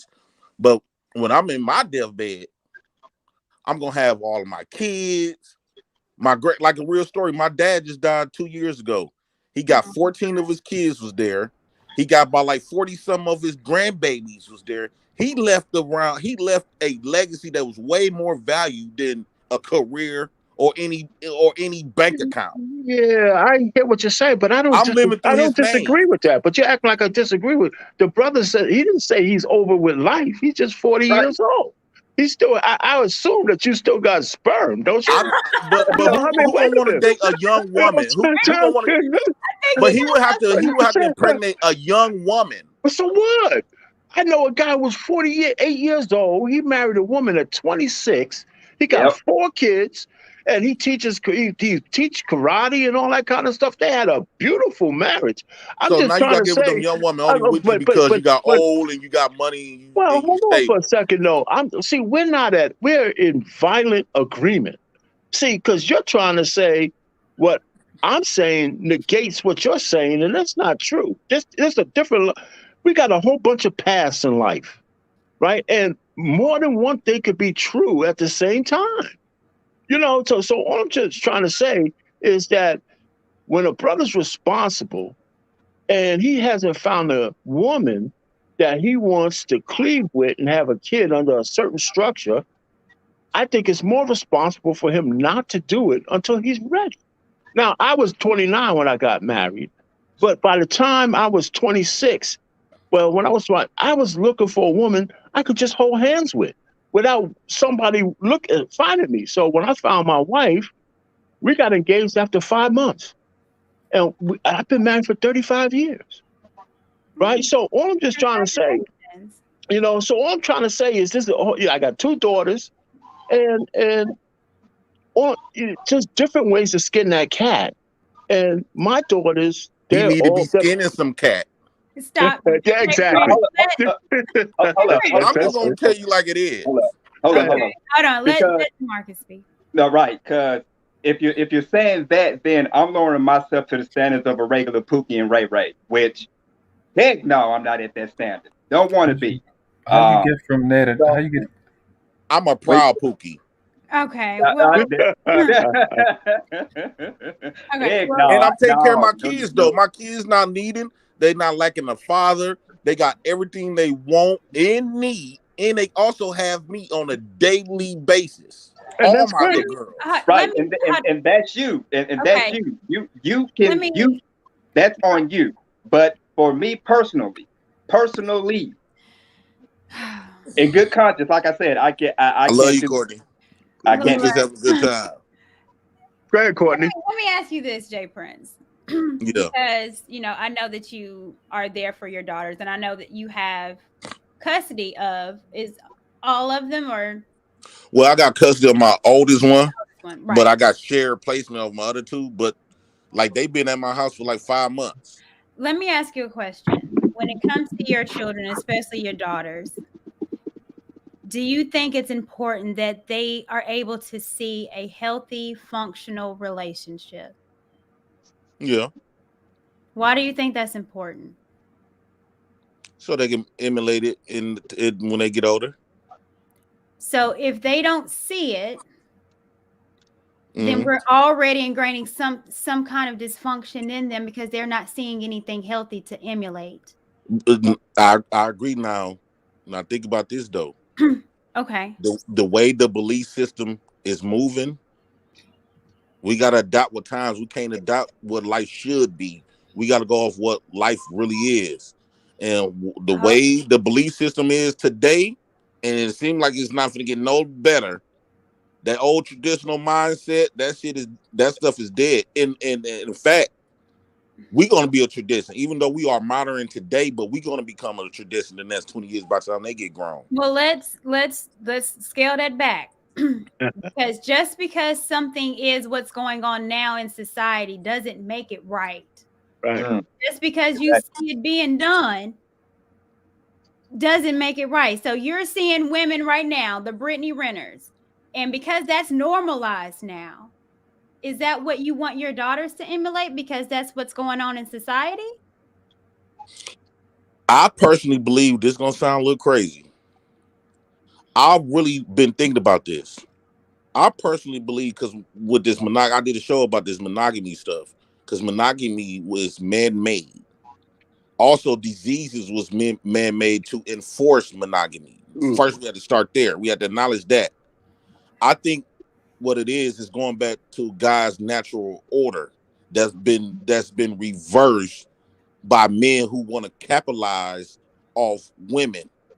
Monogamy was put on was implemented to monopolize the women from groups of men, and then the diseases was enforced so women and men will be forced to only stay with that one person. Okay, hold on. We're moving the goalposts. Let's answer my question. So what is normalized is the idea of the Brittany Renners, is the I am putting out my sexuality, I'm sexually free, I can do whatever I want to do. I'm doing what I feel like doing. That's what's normalized. Do you want your daughters to emulate that? Well, to be honest, like I told somebody before, I want my daughters them to be virgins till they day they die. But no, but just be realistic. No, I'm being realistic. I'm being realistic. Even though, we was taught to look at women that trying to be sexual and all that other stuff as a problem. I got it. I asked you a specific question. There's really a yes or no answer. Right. I was just trying to get more context of I what I'm don't. trying to get y'all to It's not say. needed. It's either you want her to emulate a Brittany Renner or not. I believe, hey, when I say by natural order of things, I would say yes. You want her to emulate Brittany I would Renner. have to, yes, because it's going to its natural order. I believe women are healers, and part of healing men is through sex. Women always have been. People just shaming these women for doing that. But have you ever thought that? What's going on? So this is what you want your daughter to be on the internet doing? Of course, there's Don't you stop loving me. Don't quit loving. She has 4 million people, and this is what you want your daughter as a father, no. But Let me answer that. if I'm a man, I don't want my daughter if I'm a man looking at, hell yeah. But as a father, I'm because he's going around the mulberry. no, as a bush. father, you want your daughter to be with you to the day they die. Really. That's specifically what she asked you. Let me But that's what I'm saying.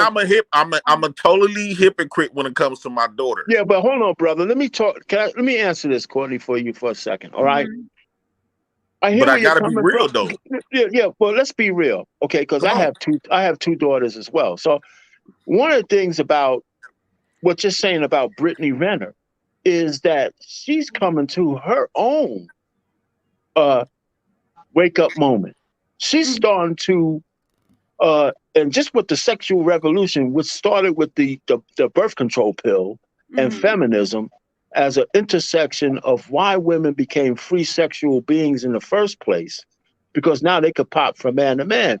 Now, women have always been more sexual than society would give them credit for. I'll give you that much. But one of the reasons why, not just monogamy, but the fact that there was governors on women's sexuality, especially when it came to men, the strongest men, is because we wanted to kind of ensure paternity, that those kids were ours, right? So if I was going to take care of kids, I want to have some reassurance that the kid that I have with my woman is my kid. But that's one thing. But Brittany Renner is starting to repent from what she has done. If you look at her, and she could be a chameleon or not, but let's just say she's sincere. If you look at her discussion with Just Pearly Things, it's all over her like, wow, I didn't know the ramifications of what I did would be the way it is on me, because she was a high value man, a real high value man. And not one of those guys is going to really touch her after she's been through all of the circle that those high value men play in. There's no way I'm gonna have her. Come on, let's break down the personality of a high value man. Hold on. Well, you know what I'm talking about. Go ahead. I'm sorry. Go ahead. Yeah. Let me go back to that because I think that's important. And this is what I said earlier in the show. Was her come to Jesus moment is realizing that what society said was normal for women to do now, she's understanding that it's not. It's not fulfilling. It's not purposeful. Now she's used up, sexed up, and lonely. Now she has a baby, lonely. She got money, but money is not healing, nor is it fulfilling as her because she's out of purpose.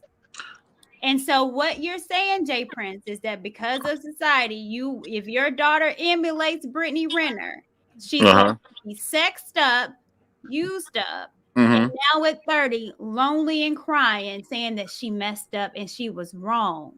Okay. Why, as a parent, you're not supposed to allow your child to get to 30 to realize it. You teach it like Toby did, said, I'm at 5. At 5, I'm going to tell her what a hoe is, what you should not do. See, that's when you instill it. Right, Courtney. See, a lot of times we preach into our kids and daughters traditional mindsets. Now, y'all point out Brittany Renner's having problems and all this other type of stuff. Well, how come you didn't bring up 70% of these women that's in marriages leaving it and feeling the same way, worse than Brittany? That had the family structure, that had a husband, a good hard-working husband, a good heart with the kids and all the other stuff. It's 70% of women Well, is leaving them, leaving well, that alone. that's no different from what I was saying that to So Richard. it's the Like, nature. like It's no, the but nature wait, in it. oh wait, one second. You can't kill nature. Nature always gonna bleed through the Hold cracks. on. Let world class, and then I'm going to speak on that. The same thing I said to Richard is why are we waiting to 45 to be ready to be married? Again, like I always tell people, I'm not going to say I'm black because these white people say that they're white. My life and my identity is not going to be to tick for tat with somebody else. Your identity and your standard and your principle has to exist irrespective of the environment that you're in. You have an identity before you even came to this planet. All that said, you can't go Brittany Renner is good because these other people are bad. That's not how that works. Something is either good because it's good or it's bad because it's bad. That's a good point you made. Granted, Brittany Renner is not as bad as a lot of these so-called good women destroying their families after 2 and 3 children have came, but that don't make her good. That still don't make her good. Yeah, but nobody said she was good. She's a cautionary No. tale. I'm not saying that he said it was good. I'm saying that he said he would have his daughter be like Brittany Renner because these other chicks, his comparison was these other chicks destroy their household. But let me get back to the point that you made already. But okay, so I want I them to don't be know if I'm free in and be nature, disagreement. operating their nature, whatever that is. No, but the brother Jay, It's what you unnatural. But It's then it would be, monogamous. but then as a dad, it would be in your it would be your responsibility to know who what that nature is. But are you See, married, that's brother? where I'm at, Are trying you to figure married? it out. But Okay. Richard, what you got to Are say? you married, brother? With the red? What's your name again? Jay Prince? I can't see it. But anyway, are you married? I refuse to be married. Okay, that's fine. All right, so that's cool too. But like I said, your reality, I'm not against what your reality is to you. I think the way we live, we fit in this box that has a lot of different realities depending on who you are. And then some things are out of bounds and some things might not be depending on your worldview. You know, so when the other brother talked about marriages, women leaving marriages, see, that's kind of moving the goalposts, right? Because if I look at a Tia Mowry, right, she graduated out of her marriage because she was unhappy. Well, you know what? The last time I checked, happiness wasn't part of the marriage vows. The leaving a marriage wasn't about leaving a marriage was not about moving a goalpost. He was comparing that compared to what we situation were to talking Brittany. about. He was comparing that situation to Brittany Renner. Is why I was brought up. She wasn't married though. But what I'm saying is, she wasn't married. She was being sexually free. Y'all shamed her for doing that, but y'all and talking about she. Yeah, well, you're talking about shame. How long was y'all said she had a problem with that and said what she did was unfulfilling and all this other stuff. That's meaning what she said, that she would have had a husband and been in I didn't a say marriage. that. No, she nobody would have been said feeling that. a lot better. Hold on. Let me say this because Go Jay ahead. Prince, I understand what you're trying to say, but one situation doesn't make the other one better. Exactly. Because what I'm saying is this. Is that the woman's nature, a woman's role, her purpose is what she's created for. Whenever you do something that's outside of what you're created for, then it becomes consequences, and those consequences is going to a lot of things that get in your life. That's when you live a life of being a hoe, or that's when you are married, but it also is when you're married and you decide to dissolve the marriage because of your feelings. Because if you look at these women that are dissolving these marriages, are they fulfilled? No, they're reverting back to Brittany Renner's. They're reverting back to that nature. 45-year-old woman. But that's not. But that's not here's nature. the thing. That's not a woman's That's nature to not be a our hoe. nature. It's going. Sexual beings is Hold on, nature. Jay Prince. That's going outside of our nature. Being sexual beings, we're supposed to be sexual beings because that's how we create other human beings. But our nature is not to have every Tom, Dick, and Harry inside of me. Right. Because that's when you get the crazy. Abuse is not natural. Abuse is not natural. Abuse is not natural. No animal does abuse. That's not a natural thing. You saying sex and then like, okay, it's sex. No, the degree in which she's having sex is abusive. That's not nature. She's using that as compensation for something else. And her upbringing, like I just want to clear it up. Wait, one second. Go ahead, bro. Her upbringing was what, and that's the main reason I came up is what Courtney had brought up earlier. She was raised by her grandparents. I said on another panel that's equivalent to us in the hood. being raised without mothers. The mothers are just not fast enough. I'll leave my mother's house. I'll be around dope, coke, drugs, and like that, 10, 15 minutes. A grandparent is too slow to keep up with a fast little girl, especially the one that look like that. That's not natural. So for her to go, now I'm 30 something and I'm sexually free. That's not natural. Her whole environment and upbringing is synthetic and artificial. Her environment is synthetic. Her upbringing is synthetic and artificial. Because we were her parents. Then they get older, and you don't have you basically are taking a picture with something you should be sleeping in with your mom and twerking with your aunt. And this what I was saying, Courtney, to clear it up. Maybe this what I've been thinking. Yeah, we calling women hoes. We was taught to shame them, shaming tactics. Those are shaming names. Remove the shaming names, hoes, bitch, slort, all them type of. Those are shaming names and shaming tactics to shame women and to guilt women into this monogamy mindset. What I'm trying to say, because I believe in marriage. When you give a woman a baby, that's a marriage out the gate. When you think about them people in the Bible, when they had 300 wives, they didn't go to court 300 times. No, it was the amount of kids and amount of women, baby mamas that they had, what made a marriage.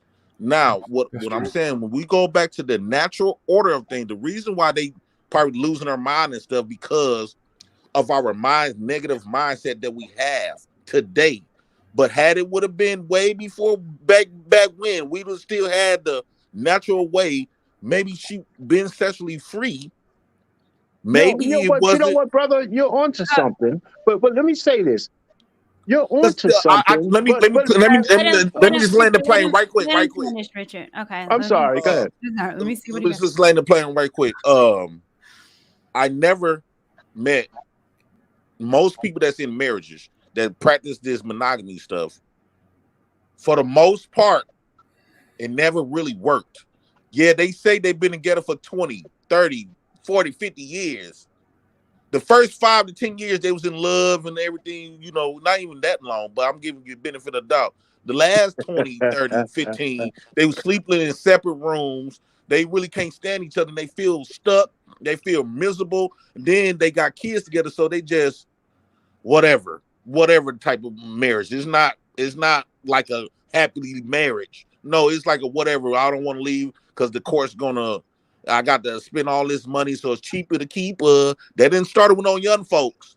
So they is miserable in these marriages because they nature is being suppressed and they forced to be suppressed and forced to be practicing something that's unnatural. Monogamy is unnatural for both parts. It's a reason why we only say hold on, Richard. I'm not saying men for being unmonogamous. Okay, so you said you're not seeing happy marriages. So you tell me who you're seeing happy that's in a polygamous relationship. I wouldn't necessarily say a polygamous. Who I do see happy is single people that did like with me. I'm single. When I go want to mess with a woman here and there, I go do my thing. We go kicking it, bam, bam. We might kick it for a month or two. But she live in her home, I live in my home. And then I do that with some other chicks. And it's now that they enforce that they created diseases, now I'm forced to wear protection. But let's come on now. We gotta think deeper than what's been pointed out to us. Jay Prince, how long do you think that your lifestyle is going to sustain you? It's been sustaining me for a long. I put it like this: I was in a 5-year relationship when I was 21. All the way till I was 26. Okay. It was cool and all. I thought I was better than all the men, my cousins that was.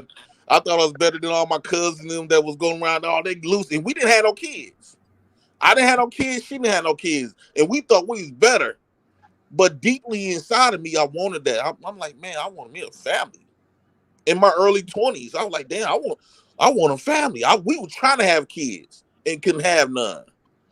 So then by the time I got 28 and 29, all my little sisters and little cousins, they got families. So when I go around them, I feel like a child, even though I'm making more money. I'm going on trips. I'm doing everything better than them. But they got something that was way more valuable, and that was a family. Okay. So again, if you answer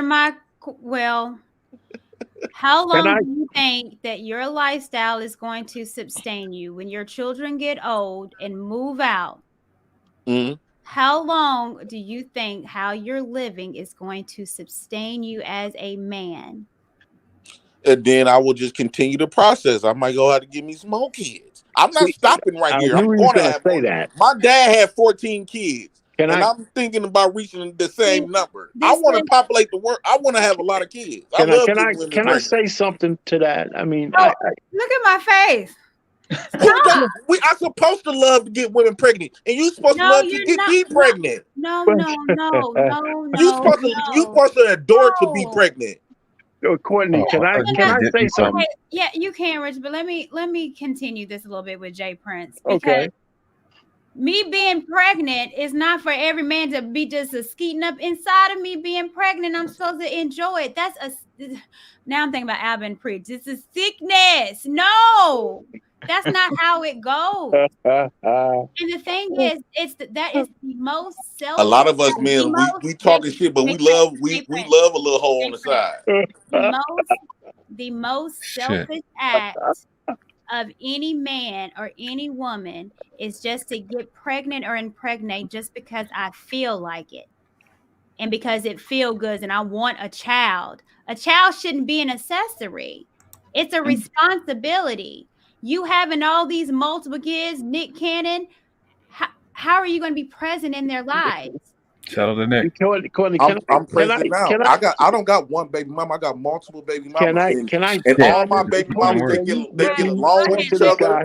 It just But keep getting worse. listen, All my Jay baby mamas Prince, they get Jay along with Prince, each other. They go Jay, out to the Jay, clubs and bars with Jay. each other. Let That's me not say this. healthy. Well, hold on for a second. Let me say this. What you're advocating, if I was looking at a political standpoint, you're an anarchist when it comes to What's an anarchist? anarchist An- means that you don't behold to any kind of status, Anarchist? No, Courtney, anarchy. Anarchist. You're well, just I I'm not believe even saying I'm believe not in even doing saying me. you're well, let me finish. I'm not Shit. saying that you're wrong. This is not a right or wrong thing. This is the way you think, which is okay. But if society was the way you profess it could be, we would be all over the place. You might as well forget about women's protection, laws, everything. The reason why we're in the society that we're in, on, believe it or not, in the West, is for really the protection of women. Because men left up to their own devices would be doing exactly what you're saying. They is doing it. You You- said in the West, but it's all other countries having multiple women. They sleeping around. Well, no, well, hold on. But Come on now. not in the East. Right? Come on, they The sleeping around. Taliban don't even Men let their dicks get women hard wear all over the place. clothes. They What got you to talking put about? on Men purpose. dicks get What you hard talking all. about? It don't matter if you east, west, The north, or thing is south. They just, dick gonna get hard. Hold on, let's yeah, okay, you, because I want to Come get on, every fam.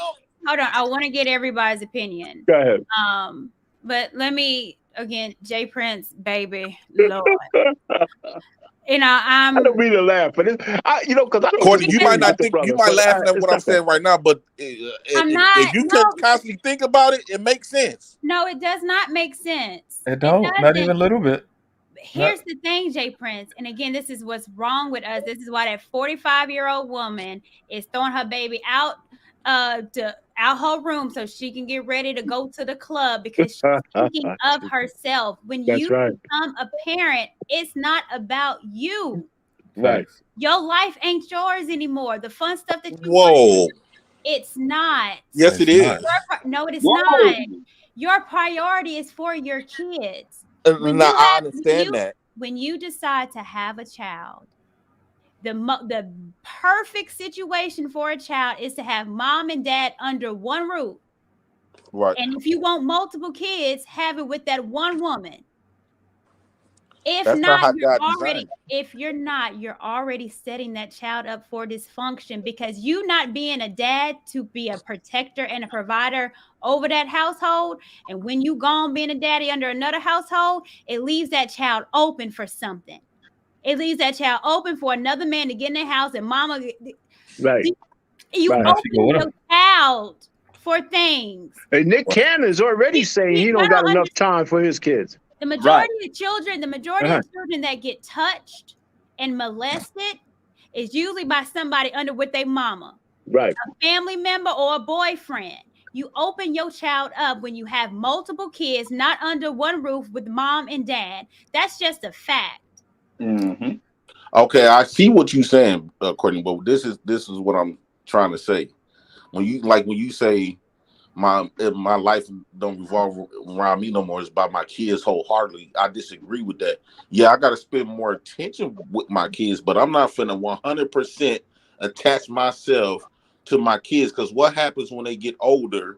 You did a good job of raising them, and 18 years go by, they get older, they leave the house, now your house all quiet, now you depressed and miserable because this is what you've been attaching yourself to. You never had a life out those 18 years. You never set a life aside for yourself while raising your kids. You can still set out them 18 to 25 years. You don't have to stop living.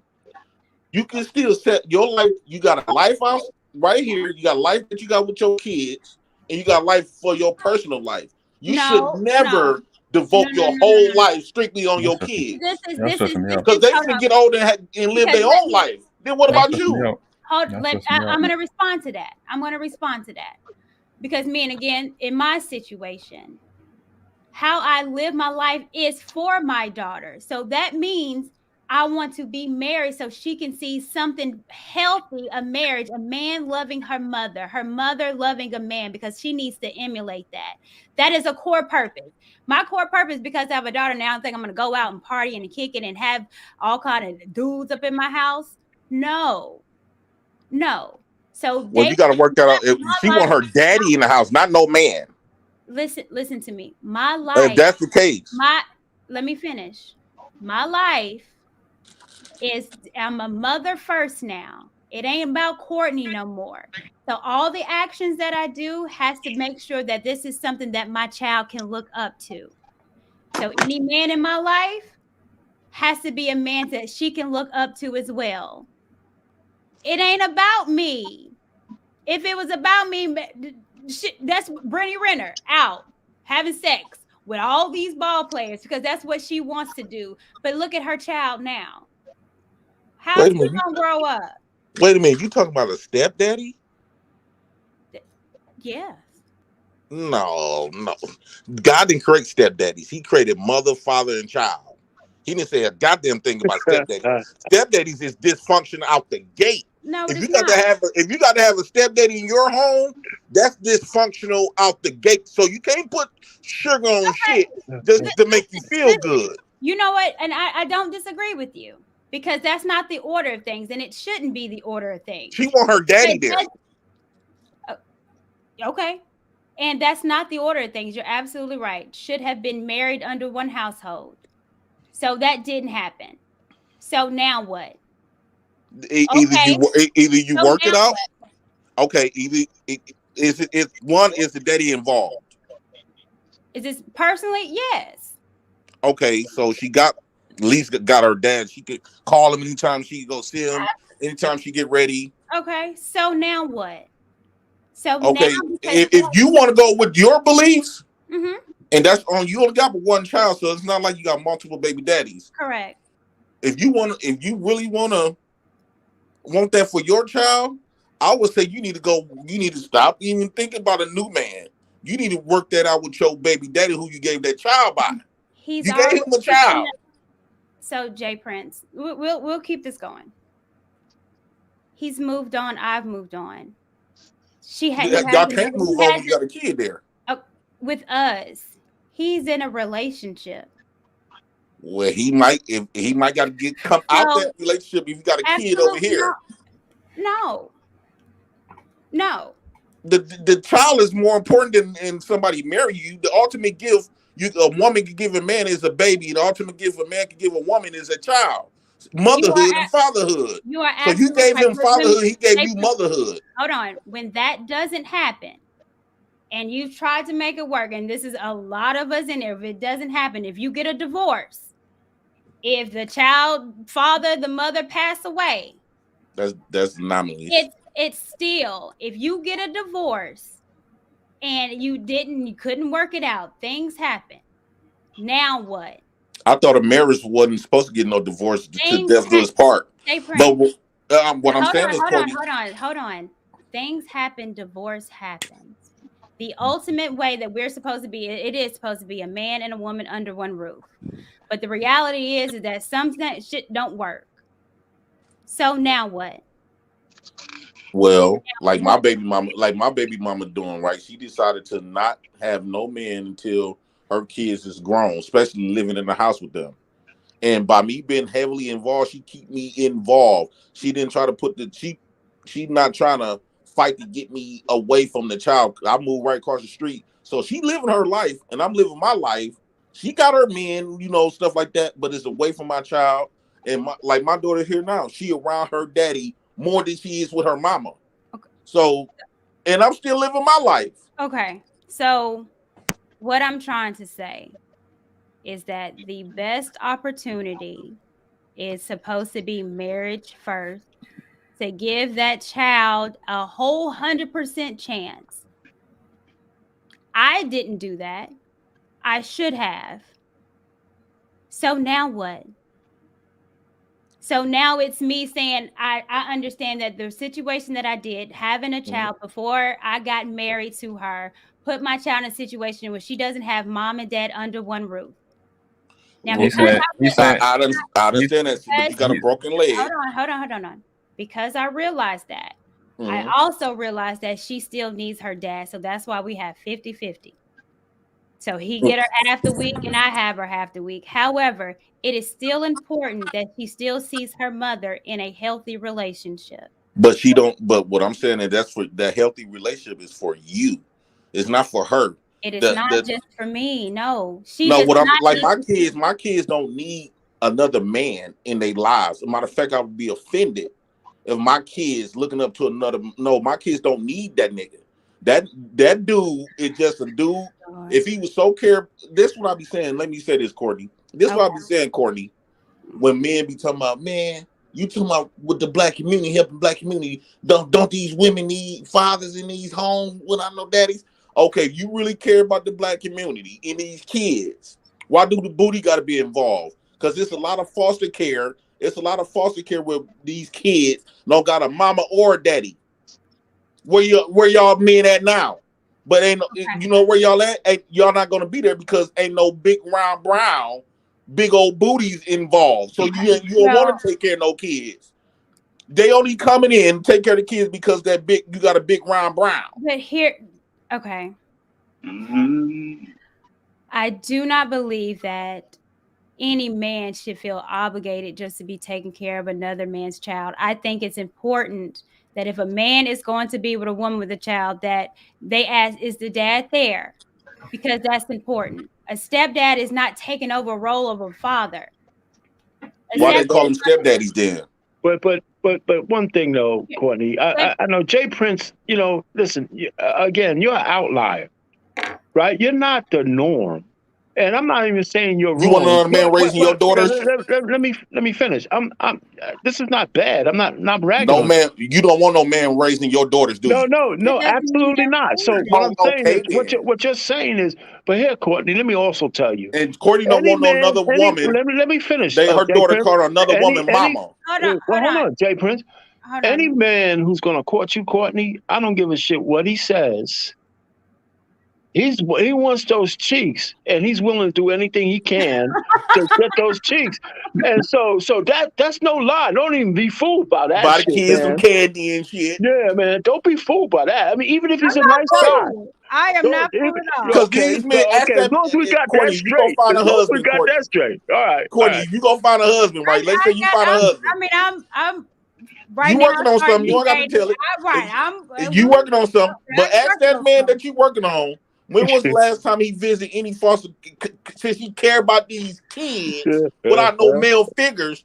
Ask that man when the last time he was at adoption center where all of these kids is looking for men like that. If he's so-called a good man, he willing to put up with you and your kids. No, he's willing to put up them kids because it come with that big old booty. Okay. And that's, okay.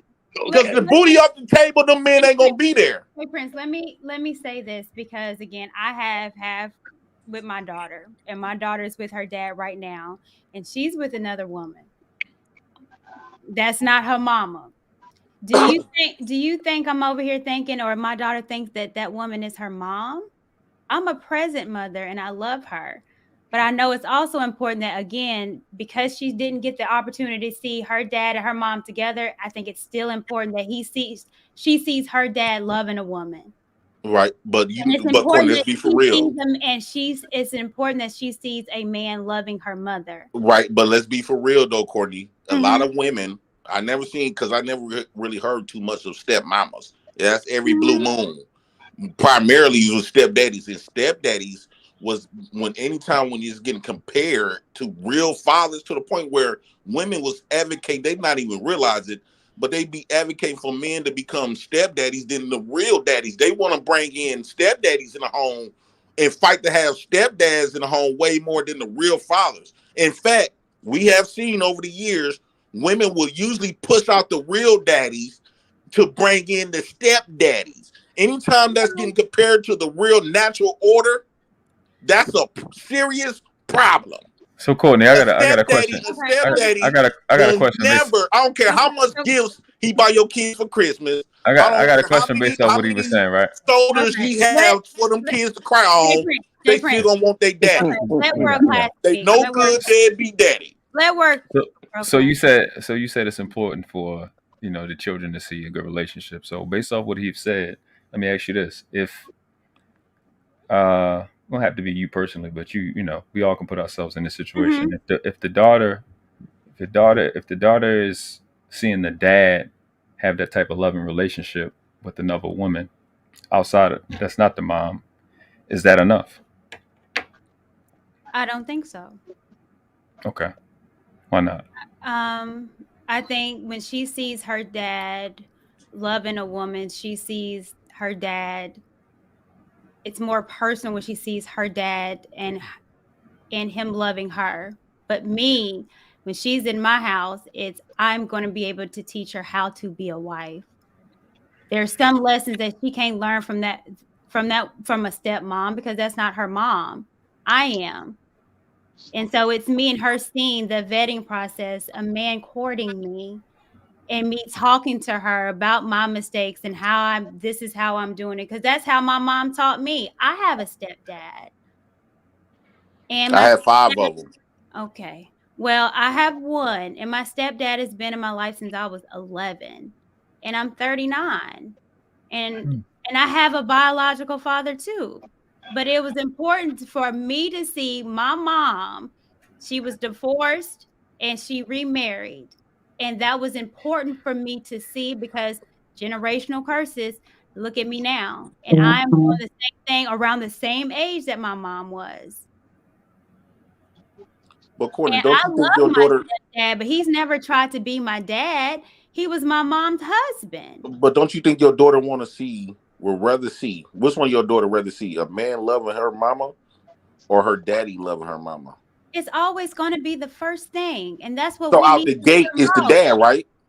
No, she would prefer, and it should be where she sees mom and dad under one roof loving each other. So Well, let me ask you this this: is if the ideal is already over with, right? If the ideal has not worked so everything else far, is after that is dysfunction.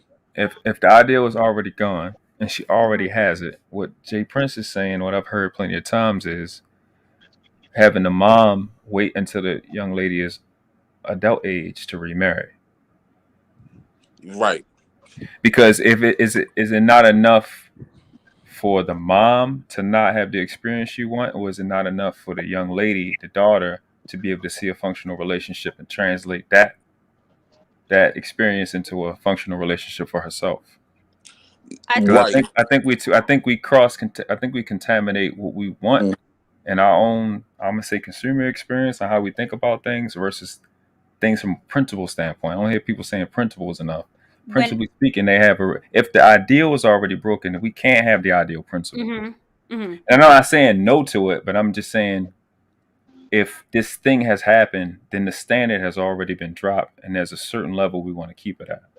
Correct. You And all understand you what I'm saying? and But all you I'm would be not doing is disagreeing that. adding to the dysfunction. And what I want to be clear, I'm not disagreeing with you remarrying is a bad thing. I think it's a good thing as well. And her seeing that example, I don't disagree with that at all. But my only question was, would that be enough, and would that be enough for her, and to translate into that relationship? Could you say no because you're not watching that relationship of dad and mom and the new wife every day, or do you have another reason? So, well, first, even with Jay Prince, but if the dysfunction already started, that's correct. But I don't think we have to continue. I think we could do a lot of course correcting. I agree. I With disagree. the course correcting, I think her being able to see me trying to do it on my own, and me in a relationship and eventually getting married, I think that's important for her to see also what the not to do's. And these are the conversations that I have. My daughter is 7, so she's very smart and she understands what's going on.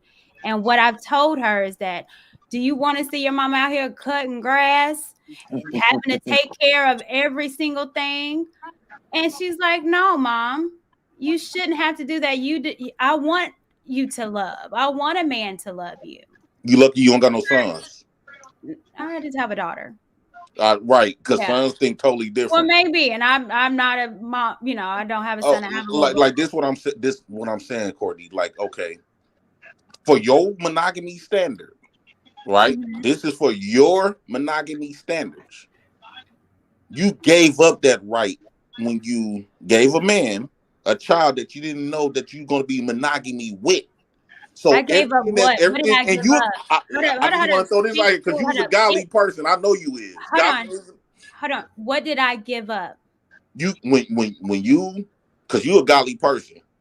When you got with a man, because a lot of these women feel like when they give men the babies, they give men the babies before marriage anyway. So they think that marriage is more important than the child, and actually it's the reverse.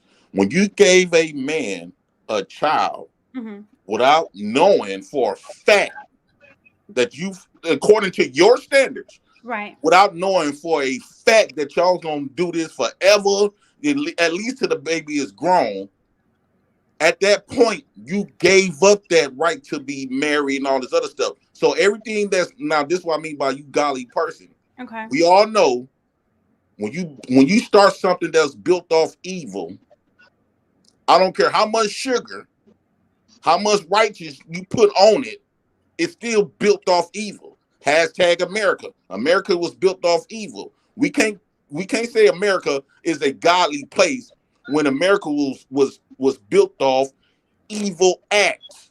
It's gonna always be an evil act. Just like when a woman, if let's say you gave me a baby, we didn't work out, but you got remarried and all this other stuff. No, that it's gonna always be evil in that home because the dad is not there.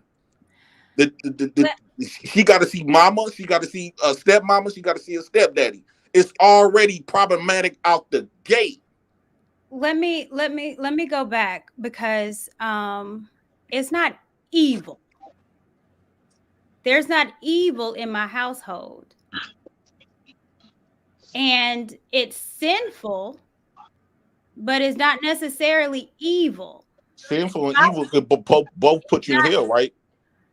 Yeah, it'll put you in hell if you're not repentant. It puts you in hell if you don't stop and course correct and say, God, please forgive me. I did this wrong. Can you put me on the right track of what you created me for? So, but that's still not going to take the accountability of the 2 years you got. Let me. So it's not that. And it's not putting me in a situation where I'm not going to get married or I don't deserve to get married. My ideas and what things look like might be a little different, but absolutely not. Again, I'm a product. I am a product of, I have a stepfather. My mother was not a mom that my mother wasn't a woman where she didn't deserve to be remarried. She got remarried, and I'm very proud of her, and I'm very proud of my stepdad. And I saw how she was raising 3 kids. So what part of the Bible do y'all really believe in? Because it sounds like y'all remove stuff out the Bible to What make is y'all re- feel hold good on. What because is your Bible says Let me that you're interject for not a second. supposed to have sex until you Let me marry. interject for a second. Let me interject for a second. Just for a second. Hold on. Your Because Bible says you're not supposed to you're have at, sex until you are married to that man. Jay Prince, it also says you're not supposed to lie. It also says you're not supposed to Oh, so steal. you willing to break But that code? hold on, Jay Prince, let me Go ahead. finish. My bad. Okay. You can repent. God is redeemable. He redeems. There's a reason why you come to God and be like, God, I can't do this anymore. I was wrong trying to do it myself and be selfish. And I don't want to live that way. Lord, use me as a vessel. There is no man in the Bible that was perfect. As a matter of fact, one of the greatest men in the Bible that I absolutely love was Noah. And Noah was a drunk. That man was not perfect out. He was a belligerent drunk. His children saw him butt naked, passed out. But he used Noah to save the world. So there's no one that cannot be redeemed. There's no one that cannot repent for themselves and their sins and redo it the way But what was that God ordained it. There's going to be consequences. and what are the consequences? There's What a was lot the of consequences There's for a Jezebel's? hold on, because I'm gonna get this out. There's a lot of consequences that happens when you start doing it your own way and when Right. you become selfish. And the problem that we have right now is me understanding that I did it the wrong way, me being repentant and asking God put me on the right track of what you created me for, and that is to be a wife. Then what you're saying is, well, I'm just going to go with the get along because that's what society says. And I don't mind my daughter being a Brittany Renner because what's supposed to happen, we're not doing it. So I just gave up on it. That's what makes me and you different because I haven't. That's Courtney. Now to clear myself up, Courtney, and I swear to God, Go you my ahead. dog, Courtney. Okay, this is what I'm saying. When you talk about the Bible and stuff like that, and consequences. Okay, when you put like this, if a woman that's not a virgin, a man that's not a virgin, because marriage in the Bible was built off two virgins, a virgin male and a virgin woman. That's in your Bible. That's what a marriage is supposed to be. If you did something outside of that, you don't deserve a marriage. Don't apply to you. You already done broken the code. So just because you feel some type of way about it, and now we got to make the code accommodate you. Just can I interject 1 second? Courtney, we can't make the code accommodate you to make you feel good. Jay Prince. We can't make the code accommodate you to make you feel good. It's not a code of conduct. First, I mean the law, the Christian law. Hold up. There's nothing in the Bible that says you cannot get married if you're not a virgin. Nothing in the Bible talk about stepdaddy. Hold on. Who do you think Joseph was? Well, God didn't create stepdaddy. Time out. God did not create stepdaddy. You just agreed to that. Please. God naturally did not create a stepdaddy. Please stop. Please. Can I just finish Go ahead, this? work class. Okay. I don't know, Jay Prince. I don't know if you seen my video. I don't know if somebody else seen my video and you got it from. That's literally not what I said. And that nobody else has been talking about this but me. Monogamy is a word that comes from the 1610s. You were already in slavery in the 1495 or 1493. Okay. Monogamy is monogamy. Mono means one, gamy means to marry. Monogamy is marrying once in a lifetime. It's when two virgins come together and make another virgin. It don't have anything to do with the Bible. It's just the word itself is that. I don't care what you want it to be, what you flip it into. You were not born in the 1610s. You don't have a choice on what it is. Monogamy is only two virgins coming together, making another virgin. That's what I said. I don't know who been switching it and flipping it. It has nothing I never to do heard with you. Bible. I didn't get this from you, word. All right. This is my nobody first time else. seeing it. Nobody has been saying that but me. No, this is my beliefs. This is my beliefs. We might got. I never even heard nobody say that but me. We might be just like-minded. I've been saying this for a while. I never even heard of Speak up, brother. Go ahead, man. Let him finish. Go ahead, dog. But I just want them to know I never even heard of them. Okay. I'm not arguing with you with that. What I'm saying is I understand that position. I've been the main person banging on monogamy. Monogamy is 100% satanic. It is an insult to what God set up. Like Courtney just said, though, there's nothing in the Bible to say you can't marry if you're not a virgin. That's absolutely positively a lie. There's no code of conduct that says that non-virgins cannot marry. Marriage is, as you said, like we say, the coming together of two people is a I'm child. confused now. But okay, that's because I'm not finished. Marriage, gami, means to marry. So polygamy means multiple marriages. Gami means to marry. Marry means to give offspring. That's what it actually means. That's what the word means. And it has meant that for the last couple thousand years. Okay? So when you have a baby, that's what a marriage actually is. You were right. They don't have to go to the church and marriages is two people coming together, not through a church, not through a state, not through an empire, not through a king, not through a preacher or a priest. That's what the facts are. So it was just killing me to hear that, because you can't quote any Bible verse to support anything that you're saying. What I'm saying is where I'm confused at, world class. This is what I'm confused at. On one breath, the Bible says 2 virgins, like you say, supposed to be married. You don't say. What I mean. Hold on. I'm trying to. Hold on. You can't. The other thing that I am is a consecrated and appointed missionary in the Moorish Science Temple of America. I have actual religious title. You cannot take your public school education and process that book. You have to know etymology, parsing, and syntax. You know, they need a transliteration and translation and transliteration, symboliography. You let me finish my point. That's not what I'm saying. I got you. The Bible, the Quran, the Torah, the Tanakh, the Talmud is like the NBA, NHL, and MLB. You have to have a certain skill set and conditioning before you pick that book up. Your public education is not going to solve it. You have to process and syntax every sentence. You need to process how many verses are in each book. You need to process what the name of the book is. We ain't going to have a Bible study. What we doing right now. Perfect. What we doing right now. So don't bring it up. No. Don't monetize my point, bro. That's not monetizing, because I'm not trying to make money off it. You telling me I just want to, Courtney, I just want to finish my point. I don't want him to talk my point for me. I don't need him to speak for me. Hold on. I want to get DeMarcus in, because he's been. Thank you. Go ahead. All right. I think we got off the point all the way. We're probably talking about Brittany Renner, but not me.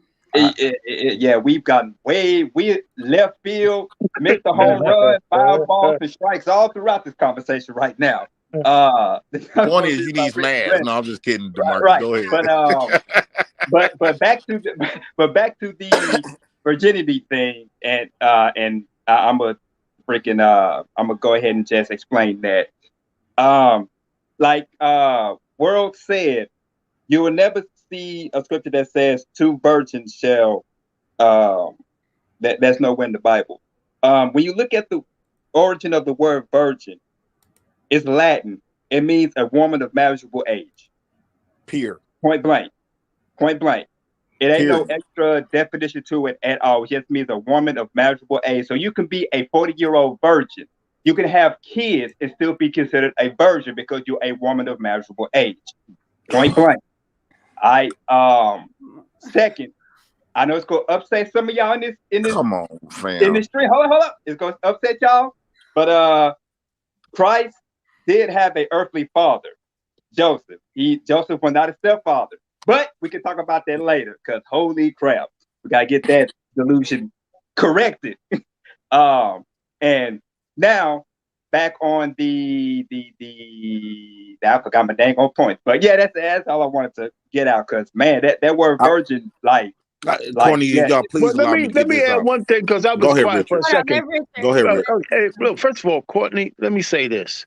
I don't think that having a baby is either what did they say, a sin, or what was the other one? What's the other word? I don't think it's a sin. Well, he said evil. I mean, okay. Let me finish. I don't think it was evil. That's not what I was saying. I don't think it was evil, and I don't think it was a sin. Well, right? So I just think it's a person's worldview. If you're some Catholic or something, you could say sin. People throw that around. There's a whole bunch of people in the world who don't believe in any of this stuff at all. So the fact that a woman has a baby out of wedlock, I don't think it's evil, and I don't think it's a sin. I really don't believe that that's a sin. It may not be the traditional thing that people will do. It may cause certain hardships if you're not ready for it. But so then you move on. If you have to make a mid-course correction, you do that. But I don't think anybody's going to be, thrown into hell because they Courtney, had can a I baby please out of wedlock. clarify my No, well, point? I'm not. I'm I'm not not saying you going. said that, Yeah, but I We're well, gonna heard those remove two you out of words. this, Courtney. So, well, you keep putting me in here, but here's the thing: my salvation is not dependent on anyone's opinion. My There you go. salvation is I my agree. relationship with Jesus Christ. However, the sin was the sex; it was the act. I The don't believe that either. consequence, the product was my child, and this you don't have to believe that, but this is what I I believe mean, because you believe I'm a it's a sin to have sex? outside of marriage. Yes, Yeah. See, that's a it is. debatable kind of thing. That's Well, it's according not. to their Hold on. Bible standard. It's not debatable as a Christian woman. It's not Right. debatable. That's what it is. It's sex out of wedlock. That's what it is. It's a sin. Okay, that was done.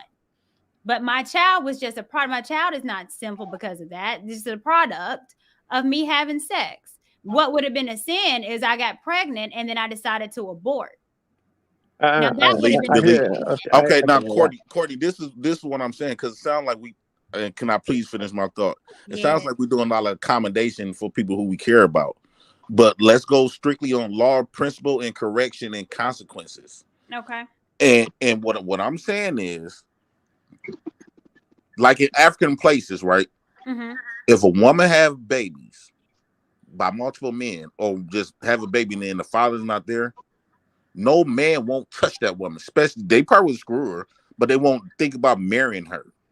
They won't even touch it. In fact, back in the day, just like in Animal Kingdom, men would try to get rid of those kids to create more kids. Let's keep it all the way funky. If we're gonna go there, let's go all the way there.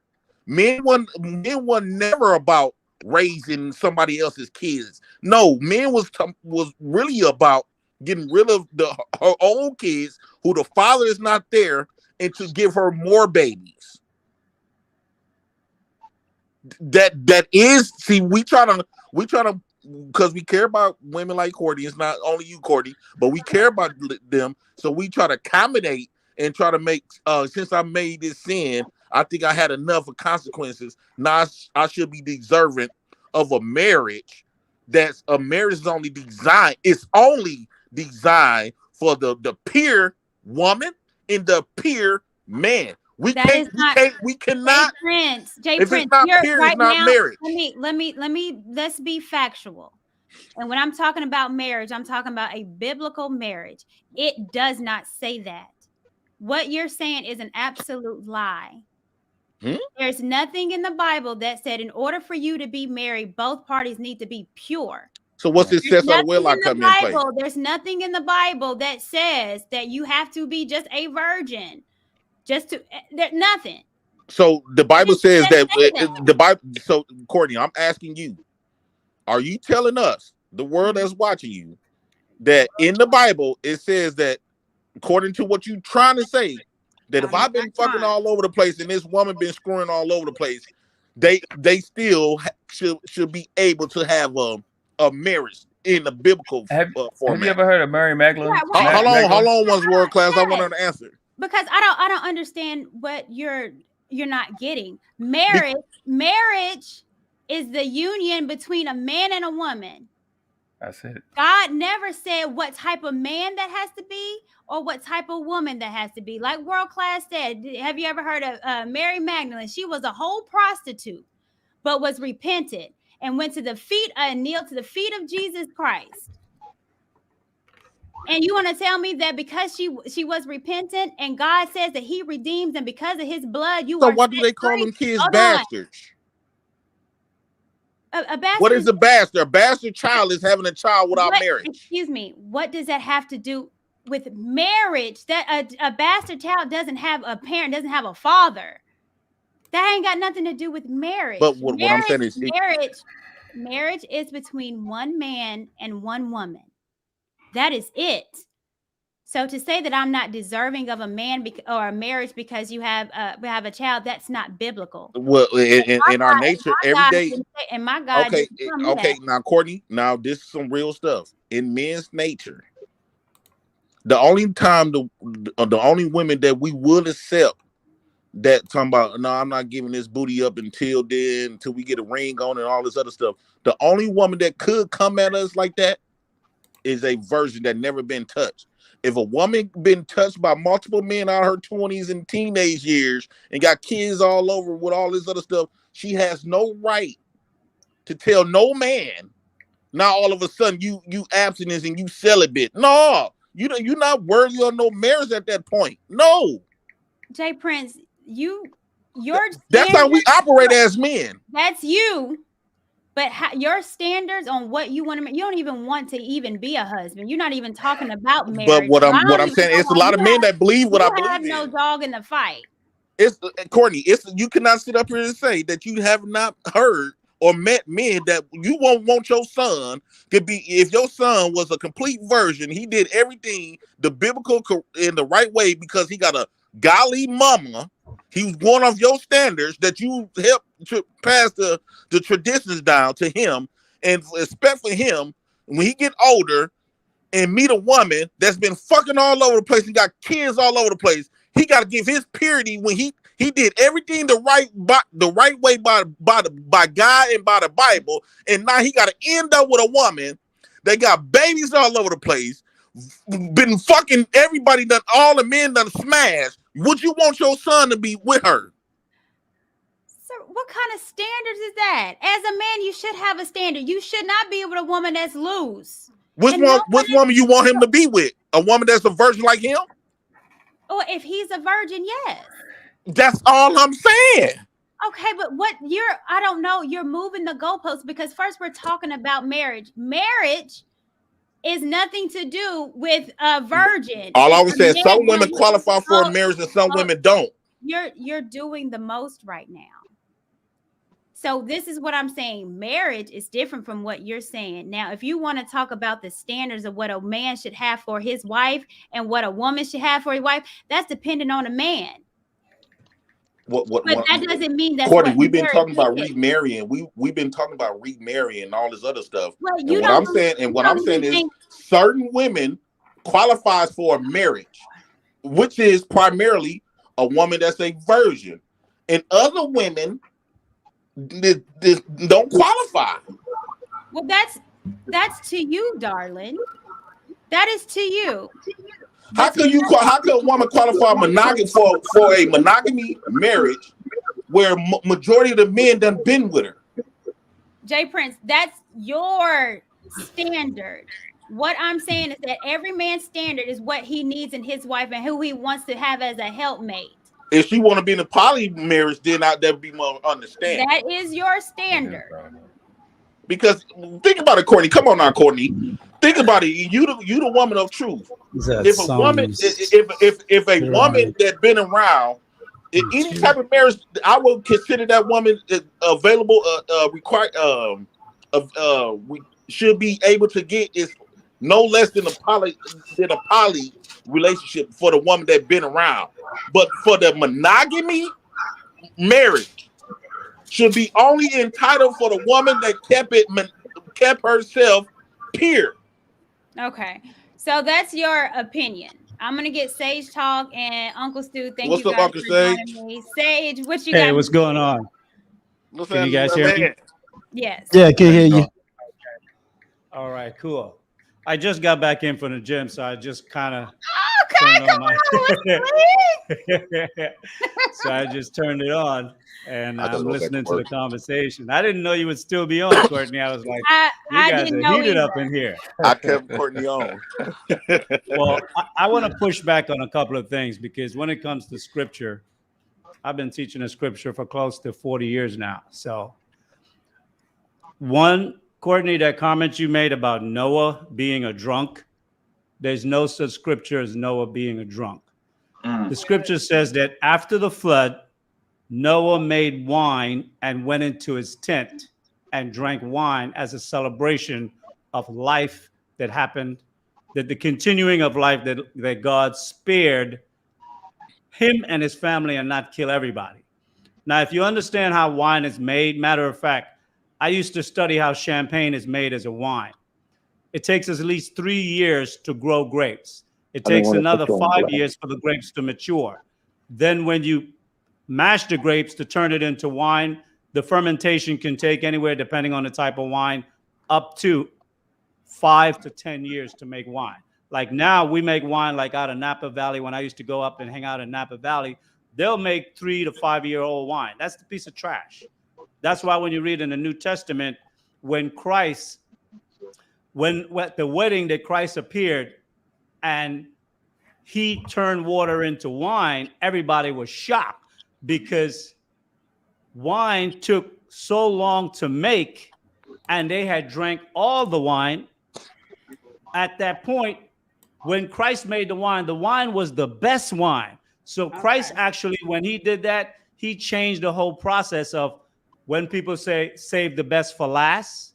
That's where that whole term comes from, because Christ made wine out of water at that point when he created that miracle. So he did something that was unheard of in his time. What But did let me address the Noah Noah thing. Did he not get drunk? Yes, he got drunk. He got drunk in his own tent. That's good- like your bedroom. So Yeah, are and you he was saying butt that na- and he was butt naked and his children did not see him naked, correct? And they had to cover him up? One of Because his he was sons saw drunk. him. It was Understand Canaan. this. I mean, hold on. Let me ask you a question. Have you ever drank and laid in your bed in your bedroom naked? That you justifying what she's saying. What the facts is that he was drunk. His family. Because the implication, what she said, is that he was drunk. The implication was that he wasn't perfect. That was the implication. But drinking. Hold on. Drinking is not illegal. What are you talking about? The scriptures tell you in the New Testament, if for your infirmities, drink wine. But moderation is one. Being right. drunk Moderation. is, but being in a drunken state is. God told you to be sober. Facts. Sober if you're teaching. If you're teaching of the scriptures says what the hell? If you work, what the hell? If you're working, you can't. If you can't, what are you saying right now? If you're working, you it's okay not to be sober. What he wasn't working. He was celebrating life. But brother, you said the only time you don't need to be sober is when you're teaching. That's what you just said. This isn't about the quote that she said, "Be sober minded," pertains to those who are teaching the word of God. That's what it's referring to. It also the scripture says drink wine, but when it talks about strong drink, it says drink strong drink, which we would refer to. Does it not speak about gluttony? Does it not speak about gluttony? Let me complete my statement, then you can interrupt. That's fine. Go ahead. With regard to strong drink, it says drink that in moderation, so it doesn't make a mocker out of you, meaning that you don't act a fool. The man didn't act a fool. The man drank, relaxed, went into his tent, and went to sleep. No, he was. That's what he did. And he was naked in his tent or in his bedroom. That don't make you a drunk. It said he was drunk. The fact that he was drunk makes him drunk. No.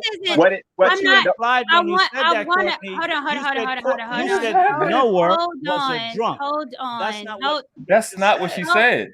What? At all. I heard that. Listen. Okay. Hold on. Let me get it back to my show, because we are talking about a topic that keeps going all kind of ways. Now we're doing this in Noah. The facts are Noah was drunk. That is a fact. He was drunk in his own house. He wasn't walking around in the streets. If I'm drunk in my own house with my kids, that's a problem. But his kids are not in that house. The kids are outside in their own house. These are grown men with children of their own. They was on the boat. Is this worth arguing over? Is it worth arguing over? This isn't okay. Yeah, we're off topic. Well, we're not going to argue because I'm going to when you start making. Do you know who the scripture called a drunk, Courtney? Jesus Christ. You know who the scripture called a drunk? Christ.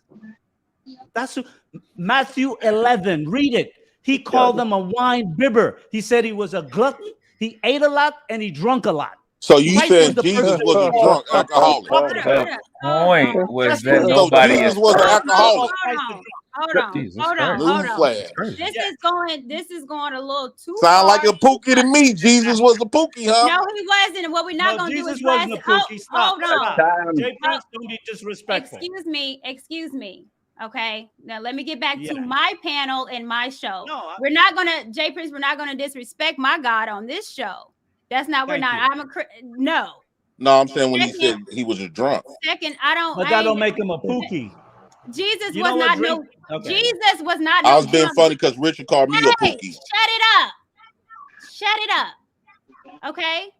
Jesus was not no drunk. 11. Okay, 1 second. I'm gonna give you the scripture, What Courtney. are we so you can doing read right it. now? No, Yeah, we- but yeah, we- because we you're lost. using Yeah, we because lost. it's all you're over the using place. words. No, you're using using- words with regard to the patriarchs, and you're saying things incorrectly. So I just want, as you're a content producer, so I just want to correct the point. And if you're going to make a statement as it pertains to the term as a drunk, I want you to understand how you're labeling something. I'm So labeling with it regard to- like with- it is, and I stand by Right. it on But my you said he was stuff. drunk. He was I'm drunk. not, okay. And No, what he said I'm he was saying drunk and in why his I tent. said what I stated, Right. I made very, Okay. I made What difference very. does that I'm make? not Hold arguing. on. I'm Now, not going to gonna have argue that. I'm I'm not going to argue. Mute. I made it very clear. He was drunk. Period. And what I said was that God used an imperfect man to save the world. Why I mention that is because God will use you as a vessel just as long as you allow him to. That is it. So I don't know why we're going back and forth and he was drunk, but he wasn't a drunk, or he was all this semantic has nothing to do, because God will use anybody. He used a murderer. So I'm done with the talking about the Noah, because that's not what we're here for. True, but the scripture says Noah. God Leave it says he was alone, a brother. Leave it Leave it alone. alone. Leave it alone. Uncle Stu, what do you have to say? Okay. First of all, salute to the panel. Salute to you, Courtney. My daughter is listening in the background. So I'm going to kind of rewind when y'all was talking about the subject of being under a parent or a step parent. One of the things that my daughter brought out to this conversation, because she's listening now, is it's all based on the age of the child and knowing how to co-parent. And she said she didn't know the age of your daughter, so she couldn't really judge correctly. So she gave two different scenarios. She's 7. One scenario is, she's how old? 7. Okay, hopefully she'll pop in the studio and tell me if I got it right. Being that she's that young, she says that it shouldn't really be of, any effectiveness, meaning, if she's seeing it and you learning how to co-parent in a healthy way, then your daughter should be fine. If your daughter's a little bit older, then she probably does need counseling, but it's more counseling of just understanding the social dynamics and being able to, break down that social dynamics, because it wouldn't be what's defined as the quote unquote sociological norm, whatever that term is now labeled as today. The other thing that I'm going to dispute is the fact of, do you have some men that won't take on a mother with a child? Yes. But do you have other men that ain't even listening to a lot of these arguments and has and done it successfully? The answer is yes. So I think we get so bogged down into certain talking points that we don't give room and oxygen to other areas. The thing that I would say to any man today is, and any woman today is, know what the whole sociological dynamic is. Are you looking for a man to take care of your child, or are you looking for a man to be with you? Because a man that's going to love you is not going to love your child first. He's got to love you. And the fact that your dynamics is different. And I think that what happens is we don't really pay attention and really listen. Your dynamics is different from other women's dynamics, meaning you have a father to your child. There's a difference when a mother says, I got 3 kids, 3 baby daddies, and they all in the same age group. Yeah, you got a problem right there. That's red flags. If you talk about a woman that got 1 child, whatever happened in the relationship, it broke down, whatever happened, and that child has a healthy relationship with the father, a healthy relationship with the mother, and you can explain that social dynamics, then you're dealing in a whole different category. So, when it comes to that aspect, and again, I'm listening to a child that has divorced parents.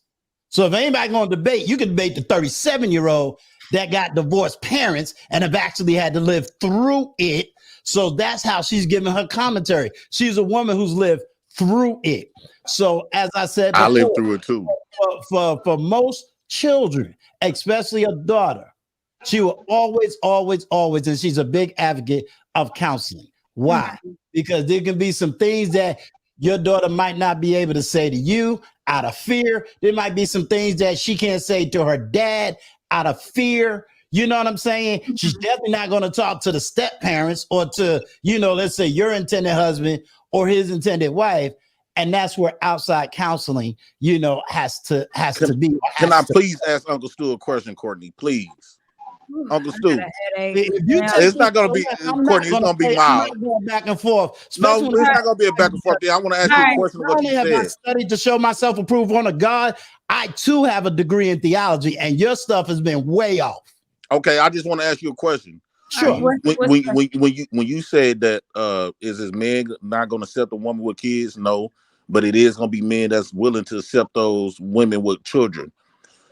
Don't you think that's the problem with us men? And then we get on these social platforms and complain about these women by those men accepting these women with kids and not marrying the fathers and all this other type of stuff, because the best interest is supposed to be of the child, and the best interest of the child is not a goddamn stepdaddy. It's the daddy for one. So by those men, I'm gonna ask you a question. Hold on, Stu, I'm finna land the plane right here. Hold on one, Stu. Hold on one. You can get 5 talking points and no. I'm finna boil it down right here. If those men willing to pull up with a woman with kids, right? Ain't that enabling the bullshit and is going to continue to happen? That's why we have a stepdad is more stepdaddies than real daddies, because it's been a lot of step stupids is willing to put up with that. And so let me ask you a question. Let me flip this. This is going to be a real simple flip. My wife must be real stupid because I'm a single father. Before I got married, I was the single father. If you want to personalize this, I suggest you not. I'm not going to dismiss my point just because it's you. Okay, Jay Prince, let him finish. And the point that I'm making to you is every woman's situation is not the same. And I just made that real clear. So if you say it's a stupidity, no, I need everybody to understand what is that woman's situation. A lot of times we're saying to women to stop looking at the 10 or the 15%. And then we turn around as men and do the same thing. What is the situation? There's a difference between a woman who only has 1 child and a woman who got 4 kids by 4 baby daddies. Those are 2 different women, period.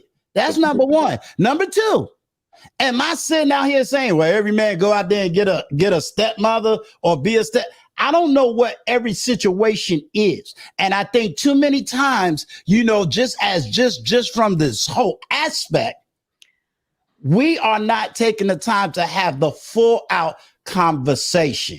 We're taking a minority of people, we're making them the majority, and then we sitting up here saying, well, if you got a stepdaddy, suppose if she's a single mother because the father died, suppose she's a single mother because for whatever reason he couldn't handle certain things psychologically, suppose if it was just simple a divorce, because I know a lot of women that has not taken their ex-husbands to court, has not asked for child support. All right, man. So that's why women did divorce until kids was grown. Hold on. Uncle Stu, have you finished?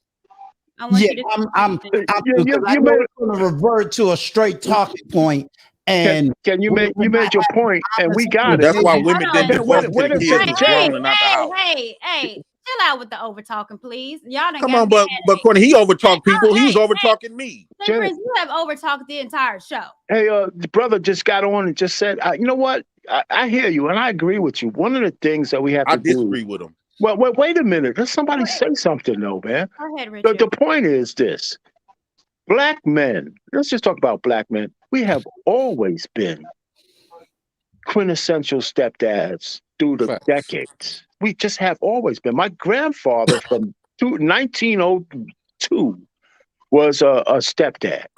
So So a lot of men have been stepdads. In the recent era, if we bring it up to 2020, the Generation Z, we're starting to black men who are now on their purpose are starting to say and starting to see that there should be some standards set if you're going to acquiesce or accept to be a stepdad. Before we were just doing it. Now Right. we need to get something in return from putting that kind of sacrifice out there. Right? Because if you're a man and you're taking on another man's seed, you got to ask the right questions, like you said, the conversation. It needs to be had. But that's just one conversation. We're finding out people are getting together and they're not really saying anything of substance to the person they're going to marry to. That's why those things break up. Because you don't know what you're getting before you go in. So if I'm going to accept a woman with a kid, I'll be real finished. I'm sorry. I'm not against a single man who doesn't have any kids to accept a woman with a baby. Right. But the first step is if she has two or more by 2 or 3 different dads, just like you said, that's a whole different light. Right. But you need to know that. Right. Even with the one that she had, right, by this guy, it matters what kind of guy was it when she had it. Right. And when she had it and the circumstances that she had it. Can I discipline that kid? Can I, what kind of thing can I have with this? What kind of relationship do you have with that stepfather? Is he a sneaky link now? Right? Because you gave him the best of your life. There's something between you and him that I'll never have because you gave him a baby. Right? So, and I don't care how many women say that don't matter no more. I don't believe that. So all I'm just trying to say is you got to get those things straight. And then if I'm going to say I do to you, as a woman with a kid, then, I need to know these things and I'm going to have to trust you that you're telling me the truth. And you also need to talk with the daddy. Hold on. Okay. Uncle Stu, I'm going to get to you. I'm going to let you rebut. I'm going to say something. And Mr. Lee, I would love for you to chime in as well, too, if that's all right. Hold on, Mr. Lee. Let's get you together. Is that? Yeah, I just took myself off. Okay. All right. So go ahead and finish. Rebut. So we're talking with. I think it was Uncle Stu. I'm gonna say something. Then I'm gonna get to you, Mr. Lee. Okay. Cool. Okay. Was you finished, Mr. Payne? I want to make sure you was finished first. Yeah, I think I was finished. I just put myself on mute. I was finished. Okay. That's why I'm quiet. Okay. Yeah, I totally agree.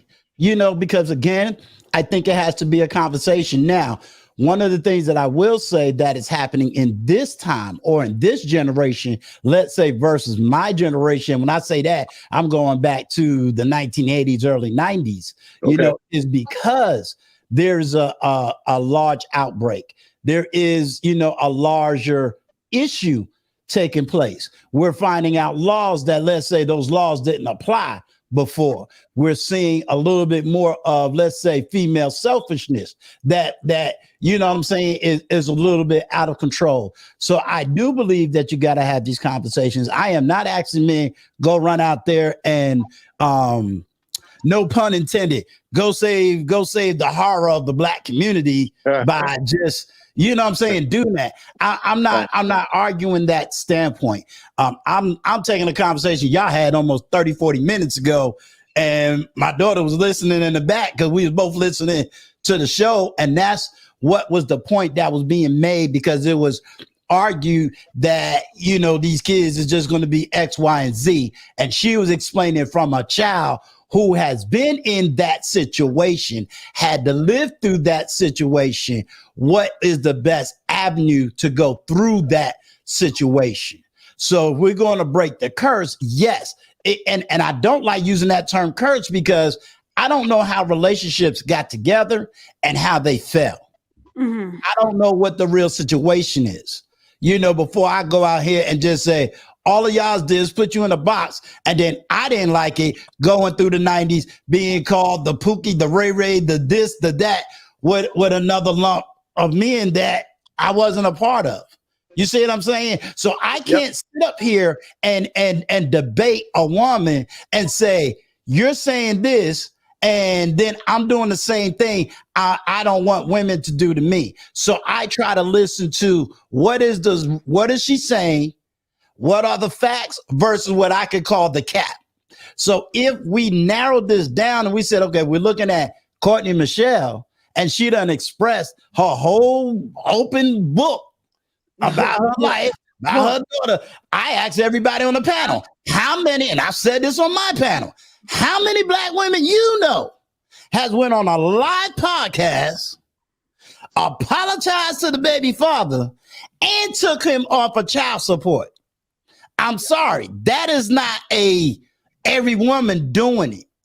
So I have to look at Courtney totally different than I would look at, say, I'm just gonna say my next door neighbor. That's two different women. Yeah. Courtney This is Michelle. But I thought we was on Brittany Renner. I just wanted to. Well, we were, but I'm gonna Brittany Renner is very relevant to this point, though. Let me say this, because I'm at this point, I'm so tired of talking points. Right. I'm so tired of y'all just go on these panels and say the same old shit, and it doesn't apply to everybody. The problem is that y'all are not getting outside. The problem is you're stuck in your echo chamber saying the same old stuff that they said 2, 3, 4 years ago and think it applies to every single person, and it doesn't. It doesn't. What you do if you want to be in a relationship is find someone that can put up with your shit, and vice versa. That's it. If she got a child, but she got everything else that you require, and she's willing to do this for you, if he got a child and I'm a stepmom and he can do this, I'm willing to put up with yours. Can you put up with mine? It's that it can be that simple. When my stepdad, I never looked at as my father. I have a dad. That was my mom's husband, who I was told to, and I had better respect that was my butt.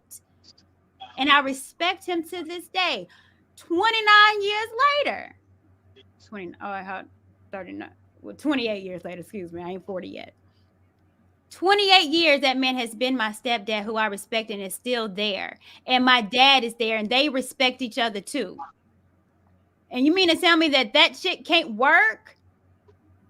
No, it can, but if you keep repeating the same old lame ass talking points as if it goes to every single person, it's ridiculous. Get out. Get off the internet.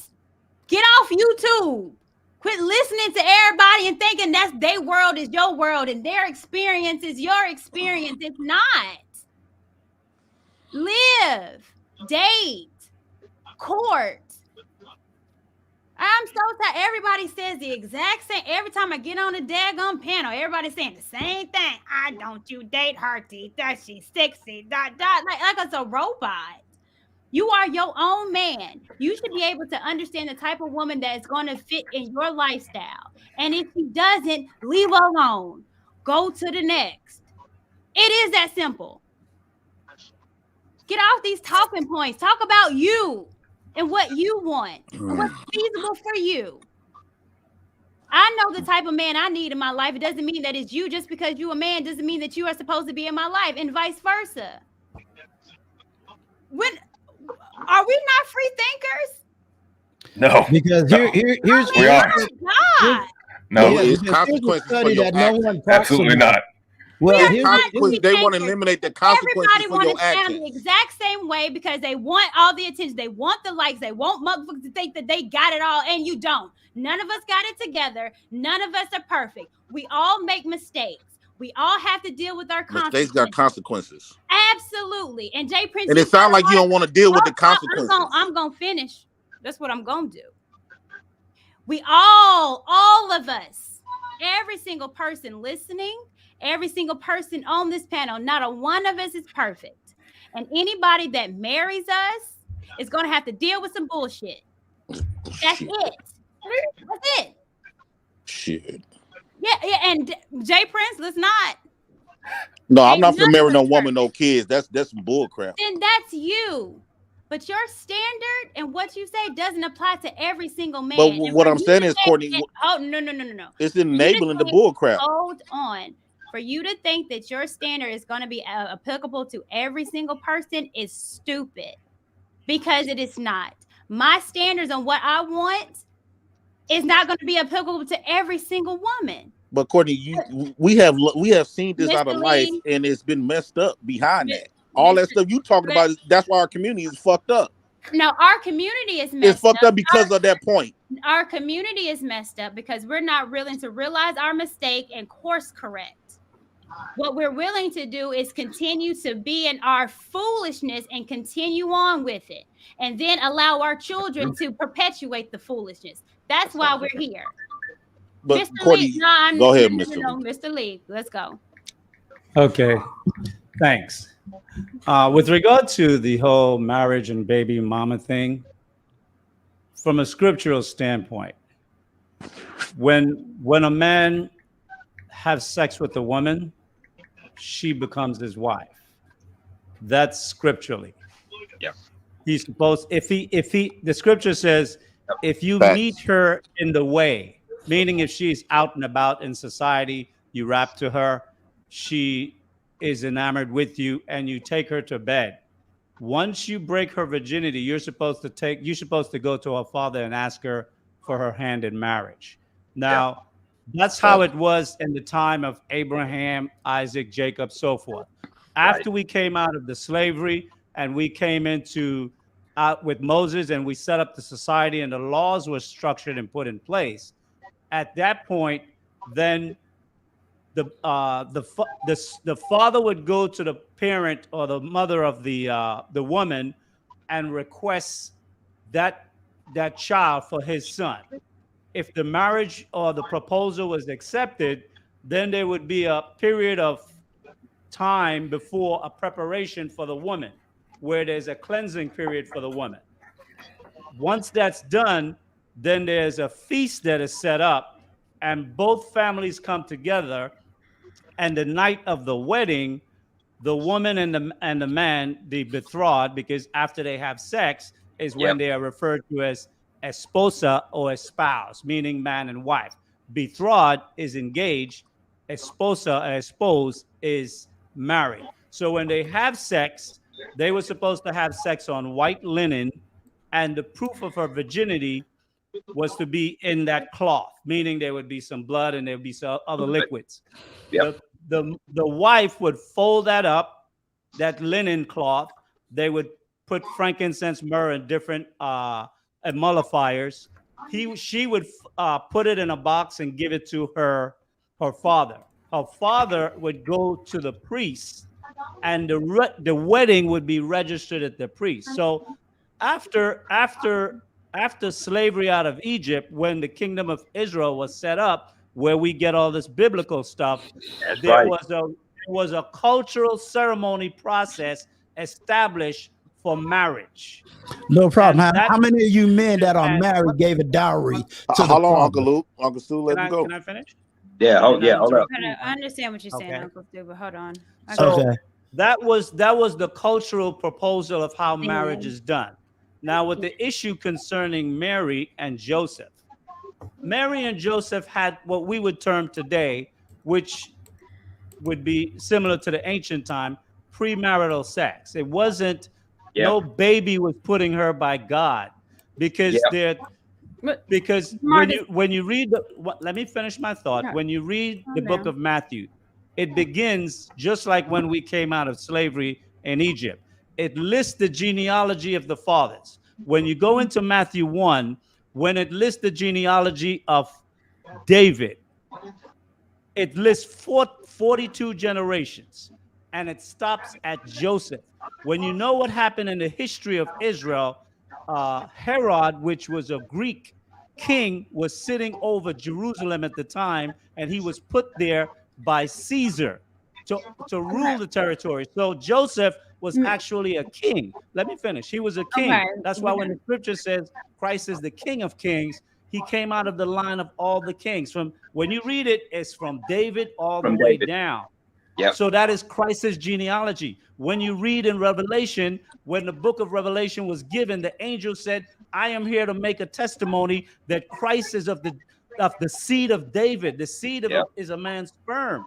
So the whole Immaculate Conception is a lie, right? It comes back from a more ancient teaching that predates the Bible, that goes back to Not how do you Egypt, explain but the book of Luke? kingdoms were before Egypt. Excuse me. How do you explain Luke? You got. I don't. I don't understand I what don't. we're I talking don't. about. Okay. But Oh, this is irritating.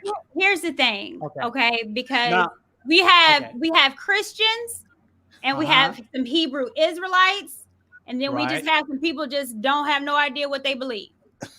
So this is not. I'm not trying to have a conversation right now as far as biblically. Right. I really want to get back Okay. on Brittany Renner.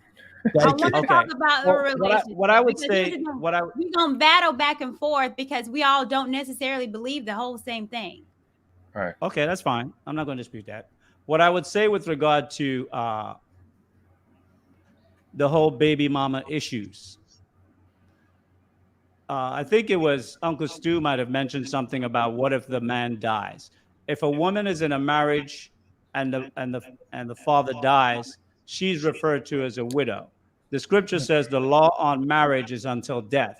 When the father dies, she can marry another man. That has nothing to do with nothing. The other man can raise the child. That is the law of marriage is until death. Once the man dies, she's free from the pledge.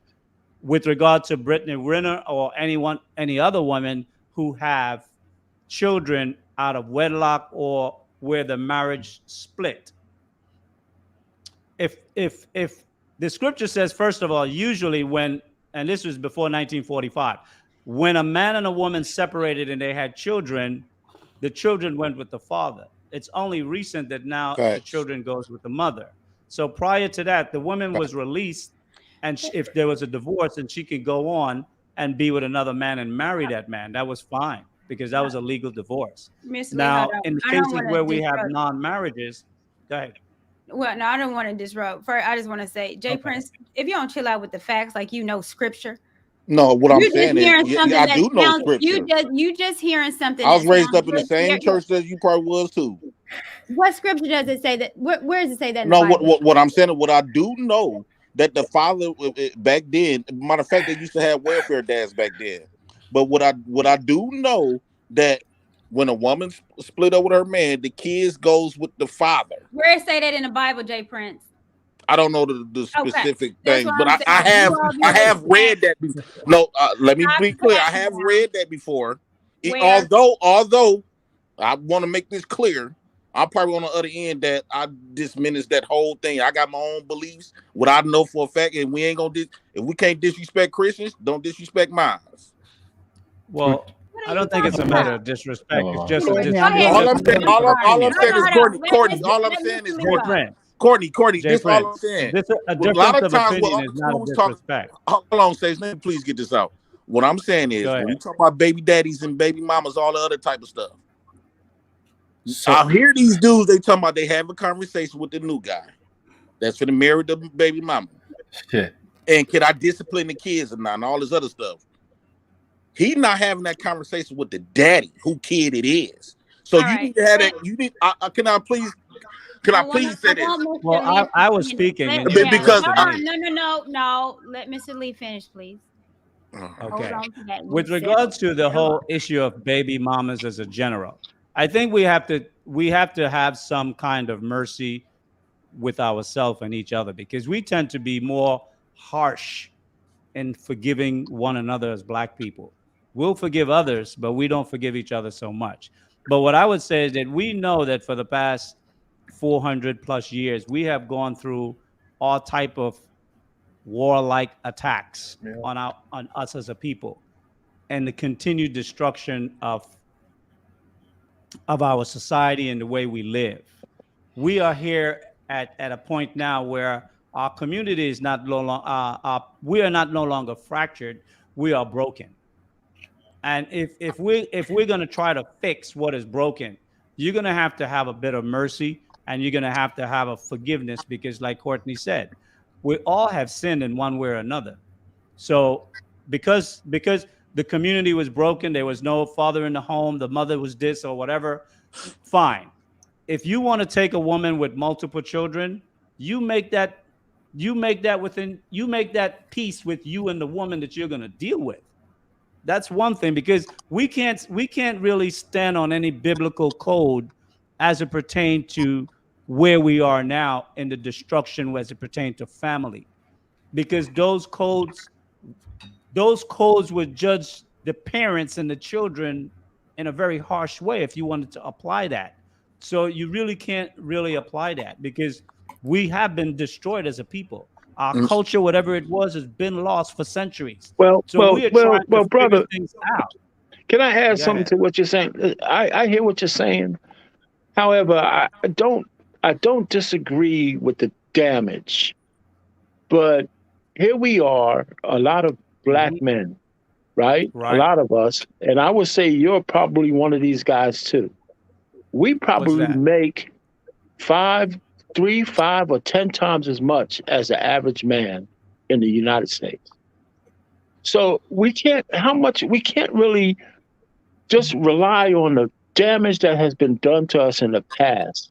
We can know in the last 70 years, forget about slavery and all that other kind of crap, on why But the our destruction. let me just why our communities are destroyed. And it's social engineering from the man, so to speak. But too many of us have been willing participants in that destruction. And I'm not arguing that. That's why I said. I just I'm wanted not to looking I just wanted argue. to say that. I'm not looking. Right. Okay. Hey, Mr. Lee, can I ask you a I've question, seen Lee? you before on Lapeef. I seen you before on Right. Lapeef, so I'm not arguing with you because I respect your wisdom. I respect your wisdom. Appreciate it. All I'm just No trying to problem. say is, how do we move forward from here, from where I we just are? said it. I said you have to have some mercy. I agree with that. I do. Okay. I do. Okay. Not We've accept. been having that mercy. Along with the mercy, still has to be the conversation. And Jay Prince, I gotta say this in your favor. It's not just talking to the mother with multiple baby daddies. You got to come to peace with all those damn Pookies and Ray Rays that might still be in the damn picture. Always gonna be in the picture. Yes. Right. So you got to do that too. Y'all, hold on. Can I If say, they're Pookies and Ray Rays, they don't have to be Pookies and Ray. Hold on. Yeah, let me say. But if they're Pookie Ray Race, we'll make her a Hold Pookie. on. Okay. Jesus I don't say Pookie and Ray Ray because for what? For what? Majority of men that have kids are good dads. They're not Pookie and Ray Rays. Thank you. That's it. Majority of fathers are good dads. Okay, I'll concede that. I'll concede that. I would definitely approve. So I'll concede that. I don't do the Pookie and Ray Rays because at the end of the day, I believe everyone is redeemable. I believe that. Okay. I think, and that's just my wholehearted belief. So I don't call you this, and I ain't gonna call you that. But again, I don't want to say this is regard to kids. I definitely believe that majority of dads are good dads, want to be good dads, want to be in their children's lives. So I just want to say that. Okay, I concede. Let me finish what I was saying, and then you can enter back in, Mr. Payne. Yeah, because I have one to ask you a question, Lee. Go ahead. Sure. What I was basically going to say is that, as a community on an individual one-on-one basis, and I think that's where Kevin was going, because everyone is not going to change. Like Courtney said, people believe different things. So there are some people who's going to stay to the lifestyle because they enjoy it, they benefit, and they profit from it. But there's some people who want to make a change. And if you find a woman like Courtney who have done some reflection, looked at herself, looked at her environment and her society, and looked at how much of our community have gone astray and awry, and wants to be one of the people who help repair that and fix that starts with an individual choice. So if she has made a change in how she's going to move and behave and think and teach her children or her child, and she finds a man that wants to be with her and be with her and her child, they too can be part of the fixing. So I don't understand. Every man is not going to go overseas. Many men are going to remain in the United States. Every woman is not going to be a city girl, a stripper, or whatever. Obviously, you have to be astute enough to be able to filter through the stuff that you don't want to get what you want, which means you have to have some standards for yourself. Mm-hmm. So when you sit down with that woman, she's got to come under your protection, and under your covering means you are the leader. Can I ask you this question, Lee? I agree with that, Mr. Lee. Good. So do I. Courtney, can I ask him the question now? Absolutely. Okay, now Lee. First, this is what I mean, like, because I'm keep hearing, especially with women with kids already, and it's every time I hear that, this is what bothers me. You talking about this woman bringing in a new man, getting remarried, and all this other stuff, and y'all saying she got the right to. Okay, I can see with that point. Now, when you talking about having a conversation with that woman, I believe that daddy should be right there, right along with her. Because if you're going to be taking care of his kids, you got to ask him for permission. It's not just. I just want to say, do you think that new man, the step man, got to ask the daddy for permission to raise his kids, be able to be able to discipline his kids? If the man agree with you, okay, then y'all got something good. You win it. But if that daddy say, hell no, I don't want this for my child. I don't want you. And matter of fact, the daddy should be able to help vet her new man. The reason why I believe that, because that new man is going to be around my child. Courtney just got done mentioning most sexual assaults and all this other stuff come from the stepdaddy. So if Are you asking a question or are you making a statement? if you're going to be in the house with around my daughter, Are you asking a question or are you making a statement? yeah. So would you agree? Without the daddy, the father of her children, permission, okay, he need to cut it off. Okay, I will say this. Okay, with regard to the last comments you made, that man should be the one who choose what husband she will have, throw that out. That's garbage. Because if he was a good man and to be the husband, he would have been there. So he can't. She could have been the bad mama. Let him answer. Let me finish. With regard to a meeting between the mother of the children, the new proposed husband of that woman, and the ex and the father of those one or more child or children. Yes, I do think there should be such a meeting before a marriage take place, at the time when the man and the woman decide, you know what, we want to take this relationship to become a family. However, it would depend on what type of father that the father of the children are. Some fathers are absent. Some fathers don't care. Some fathers have walked away.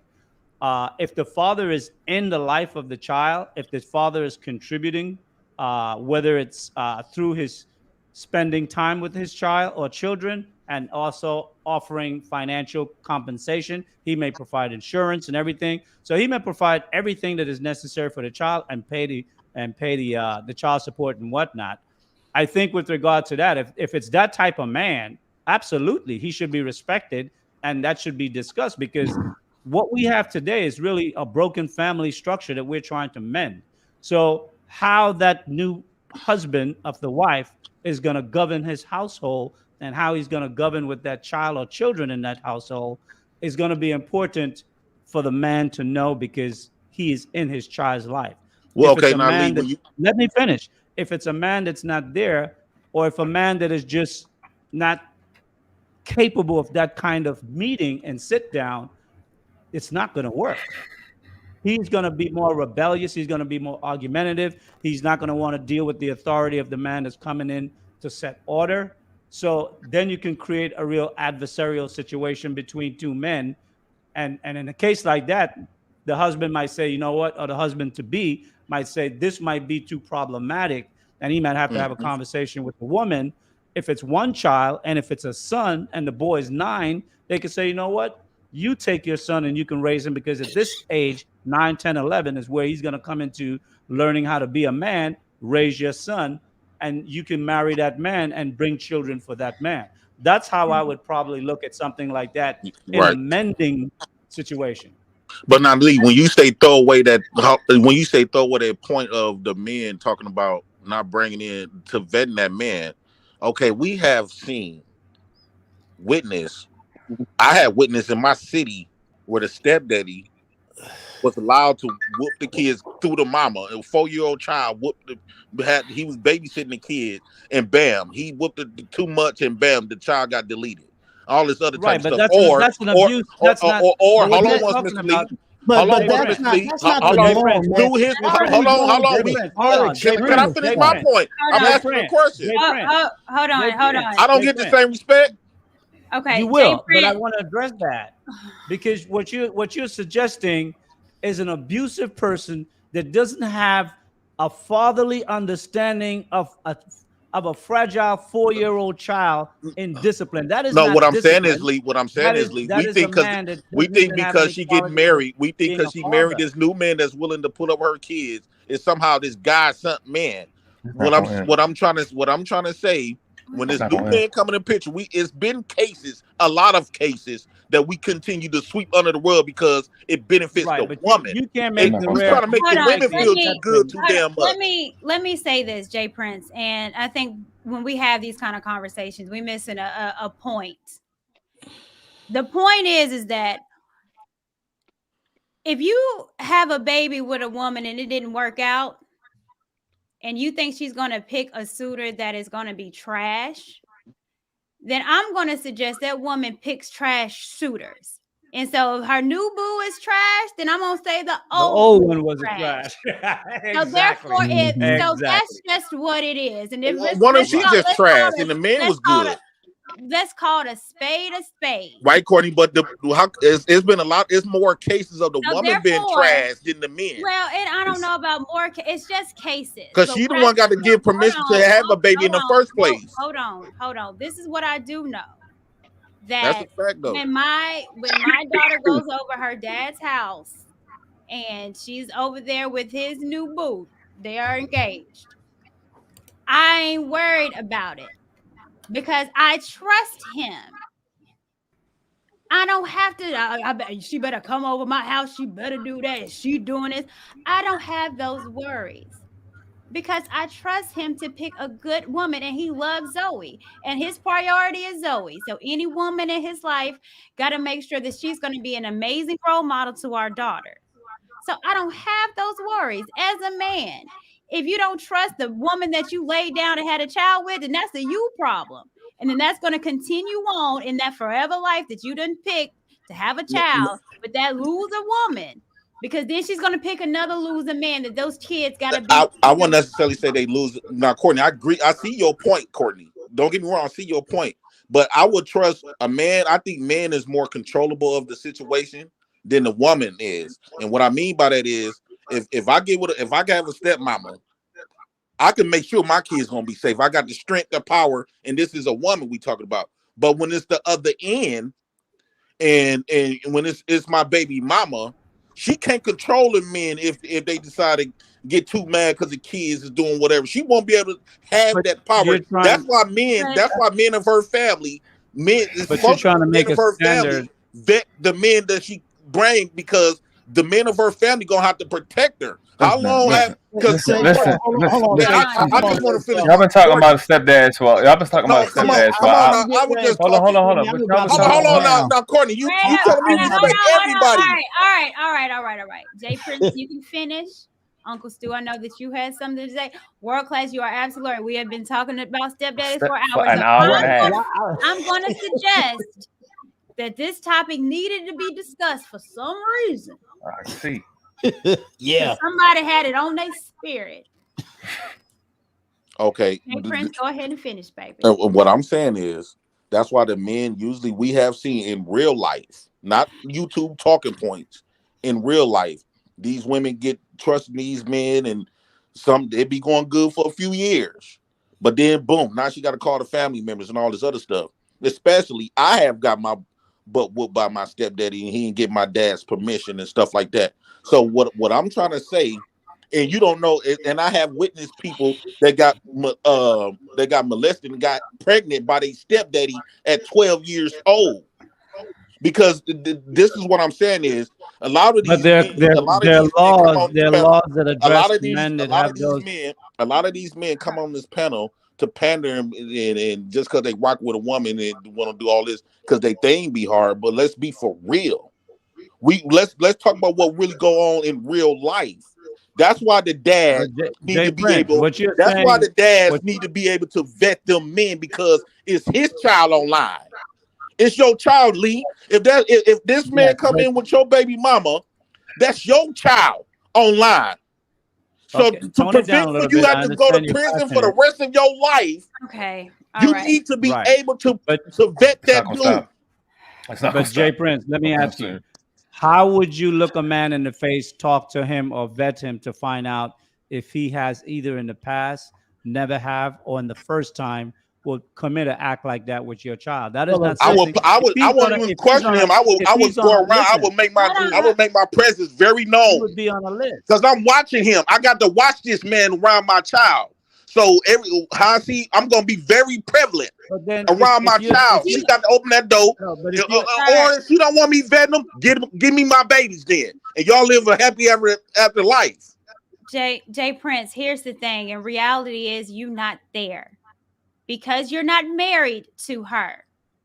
Well, give me my Okay, and kids. this is you're not yeah, there. So whoever she if you brings want up in the 100% house, control, you got to be there, bro. you gotta No, be no, there. no. You But have no what I'm saying is, usually the woman, when y'all don't work out, the woman get the kids. That don't mean that daddy don't want his kids, because the government done gave the woman the kids.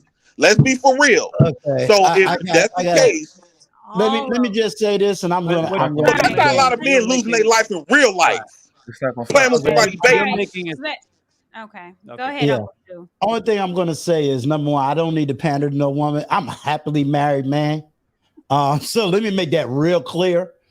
Second, I am the one over 27 years ago went to court and got full custody of my daughter. So I'm the one who's been raising her, and that was done before there was something called a manosphere and all this other stuff that I'm hearing about now. So I don't need to pander to no woman, and I am a man that went after his own child. And my oldest daughter is right there in the next room, hanging out with who? Her daddy. So, so we're gonna cut all that crap out right here, right now. But what I do want to say, I'm where world class is. I just been holding my cheek up, trying to hold my head up, trying to figure out We about to where wrap this conversation was going. I'm stressed out. We about to wrap. I'm I'm stressed. stressed out. I'm Yeah, stressed out. I just want to If I may say say, to any man, yeah, be well rounded. If you're gonna do it, do it. If you don't. Sage Talk said it best.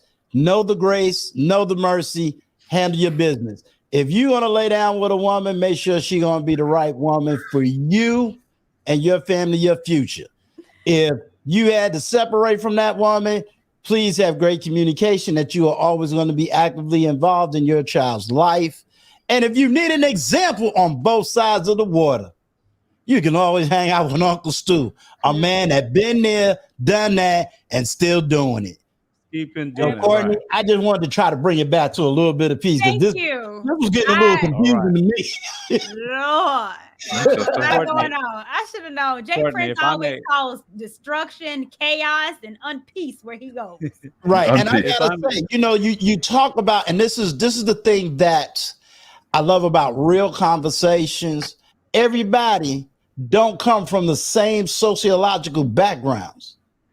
And we got to stop narrowing, saying, well, what's going on my block is going on in the world. Please travel, people. You don't even need a passport. Just go to the next state, next city, and you're going to see things are a little bit different. Well, I would say this if I may. State, but I think what Sage Talk had to say when he talked about grace, mercy, understand. Yeah. Grace and mercy. Thank you, Uncle Stu. I will say this in addition with regard parts of what Jay Prince was saying. Oh, okay. One of the things I find that people who go into the P word and the abusive word, it comes from either an environmental situation that they experience or that it's part of their world. Trauma. When people go to those places, it's something that they may have had dealt with at some past within their family or somewhere. Because when you use that much passion and you go to the 1%, 2%, when we're talking about a 98% world, to single out those 1-2% issues, not that it's not important, but to make those things the predominant screening aspect, I think it's It's someone who already have a mind dealing with that or have dealt with that. That's why it's so important to them. So I think sometimes, it's past traumas from other people that bring those type of stuff up. So, we got to look at the big picture and how we're going to deal with the big picture. The things that are illegal are illegal. The P word presently is still illegal. Abuses of children is still illegal. Those things can be dealt with. So I'll say that and back off. Thank you. And let me say this also, Mr. Lee, because I know it was kind of contentious with us with talking about Noah. No, I want to make sure that you're aware that I didn't mean to be, of course, disrespectful to you or to Noah in the story.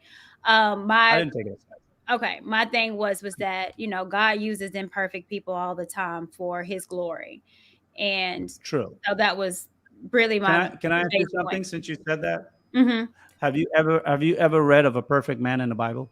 No, but Jesus. Okay. But no. Okay. When you read in Luke the 1st chapter with regard to John the Baptist's father, Zacharias, the scripture says he was a perfect man. The scripture says Abraham was a perfect man. There are at least 7 men that I know of in the scriptures that the Lord said was a perfect man. And when the scripture speaks about perfect, what it's referring to, because sometimes people think if you're perfect, you don't make mistakes. That's not what perfection is. It means the scripture says perfect means that you keep the laws that God have given you. If you're keeping the laws that God have given you and you're not breaking those laws, you are perfect in His eyes. Because you have to learn things and you make mistakes in learning things, that's the way He created us. Our brain works by learning through mistakes. So that is not sinning. Sinning is when you break the law. And that's what make you imperfect in breaking the law. Okay. Sure. Well, I appreciate you as always. No, but I don't think things personally. I'm not an emotional guy, so I don't go there. Well, I was just making sure that. So that's fine. That's fine. Appreciate it. Okay. The fact that you had the courtesy to do that, much appreciated. Oh, thank you. All right, we taking last comments, y'all. I got a headache. Well, so let me go before. If you take the last comment, let me go and I'll get off. One of the things that we kind of touched on this, and we went into our little thing about stepmoms and dads and stuff. One of the things I think we have in the Black community, whatever community means these days, is that we have a class issue. We have a class issue, and I don't think we recognize it enough. If you look at the inner cities, I'm aware of that. So if you look at the inner cities and the folks, you'll be hard pressed to find intact families. Okay, and then everybody who does have an intact family, that means husband and wife, or 2 real good close partners, they tend to move out, right? Because they want a better life for their children, right? Somewhere where it's safer and all that kind of stuff. So the culture has started to change between the guys and the gals and the families who moved out into the suburbs as opposed to the ones who are still in the inner cities. And I think the culture of the Black community has been overrun by the way people think from the inner cities, rap music and all of that, And I'd agree with you on that. And that's where the media portrays that, right? And so how do we connect that, right? When the 70%, of baby mamahood or baby daddyhood, or whatever you want to call it, single mamahood, right? And men have a part to play with that. So don't get me wrong, is because most of the percentage is what's in the inner cities. And we can see a lot of different things that we got so many issues. I don't even know how we correct them, to tell you the truth. Unless, we start to talk about, like for my advocacy, when I look at this manosphere and womansphere and all that, I think men have to get over their red pill rage, right? There's a lot of red pill rage out. So we go in this echo chamber, and it seems like a lot of bitter men because there's some women who bit the feminist apple and they want to go their own way, kind of. We have a MGTOW movement for men. But women, Black women in particular, have been going their own way for quite some time. And now we're trying to pull them back. And the ones who don't want to come back, a lot of men spend too much time trying to beat them about the head and shoulders. And I said, well, stop that. Just get your act together as a man. Because if men begin to take their rightful place in leadership in any community, women tend to follow that. And that's why we're seeing more and more women, kind of like you, Courtney, and some other women starting to say, wait a minute now, we got to start to look at things differently. I'm an independent woman, but that doesn't mean I don't need a cover of a man. Yeah. Right? So some women are starting to come along, and there's going to be some we're going to leave behind. And men are going to have to be willing to leave some women behind. You know, I did a little piece on. I'm gonna be quick. I did a little piece on submission, right? Because I think I might try to get into this daggone YouTube content kind of stuff. But I'm not professional like everybody else. But I kind of look at how relationships are, and the only reason why I think I have any credibility is because I've been married for 35 years, and my wife is all woman, right? And people say, well, you can't be red pill and be married. Well, that's kind of true, except that I don't underestimate my wife at all because she's a woman. I don't have no pretense about the things that she can do. And over the course of my 35 years, I just feel I have a good woman, but she's crafty. You know, I'm not saying crafty. She's really crafty. She knows how to get whatever she wants out of me and let me keep my ego intact. You know, and I appreciate that. You know, so I mean, there's more to it. I don't want to get into my own personal thing, but she's crafty, and I trust her, and she trusts me. But that's another story. But congratulations, by the way. Yeah, thank you. We got 2 daughters and all that. They're grown and all that kind of stuff. I'm trying to get them wifed up, by the way. Damn it. You know, hey, well, let me tell you. Oh, okay, yeah. You know, let me tell. I'm gonna shut up on this because I want to get them husband up, not wife up. Husband. Husband. They should be I want them to be wives. Listen. Yeah, I want them to be husbands, but you know what I mean. I want them to get married. And the reason why that is on my mind is not only for my own personal legacy, because I want grandkids, but I want to rest at night. I want to be able to hand them over to another man that I can trust. Because I'm getting old. I want that. I want to know that my daughters are covered. I went to What age are they? One is 23, the other one is 30. Okay. And I Are they went the to mindset that they would come to you when they found a man that they thought they would be interested in? Yes, one already has. It just didn't work out. Okay. Yeah. But because I went to my father-in-law when I asked him for my wife's hand in marriage. Perfect. Awesome. And he said to me, hey, listen, if things don't go right, just bring her back to me in one piece. And I looked him in the eye and said, yes, I hear you, but she's not coming back. So you don't have to worry about that because she ain't coming back. You know, and so, I mean, that's just my little story. You know, so from that standpoint, I think I have a lot to say. Well, I think you. I think you do. And I'm going to get to some other people because like I said, I'm okay.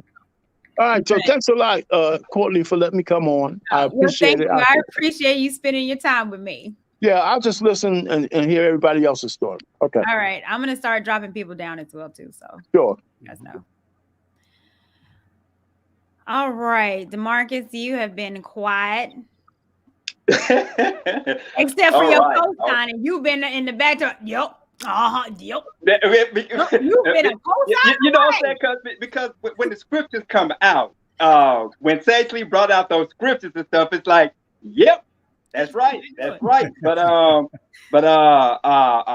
would like to say this, very good subject, even though we completely got off the subject. Like I said, we went left field out in the parking lot, 3-5 strikes, and we were out.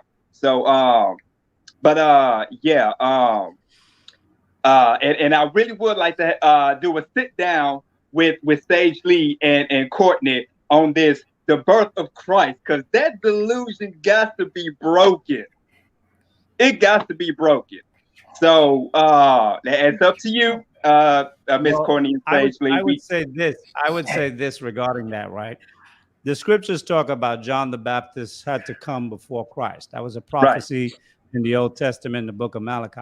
Mm-hmm. Now, his mother was over 60 years old. She had passed the time of having a period. Zacharias, the father, was over 70 years old, and he worked in the temple. They were of the Leviticus tribe, right? Mhm. And she was a woman that no longer was even having a period. So if there was ever a woman that God needed to put a baby in, it would be a woman that didn't even have an egg in her, practically, right? That was Mhm. not having a period, already went through menopause, and would be considered an old woman. She was Right. barren all of her life. Mhm. Mary would be a 16 or 17 or an 18-year-old young woman. She was fertile. So Yeah. just the Well, concept of it Yeah. didn't make sense. let me say But this, because we're not gonna do that now. But I right, will right, say right, okay. yeah. I am planning to do a show, and we're gonna talk about the Black church. Okay. Okay. I'll be there for that one. Maybe But that Black church. but let me finish this off and we'll call it a night. All right. So when I look at the marriages and stuff like that, what we were discussing, even the scriptures say a wife is a pillar of rest to her man, right? And so when you have a strong wife that backs you, that follows your lead, that's a pillar of rest because that man don't have to worry about if she go bite back me. All right. The scripture also say a solid woman is a gift from the Lord. Now, what does it mean when say silent? It doesn't mean that, oh, you got to shut up. You don't have an opinion. No, because even when I forgot who it was, one of the prophets that went blind, the wife took over the duties of the man until he was blind, I think 7 years. He had to take over the duty. She had to take over the duty of the man until he got his sight back. All right.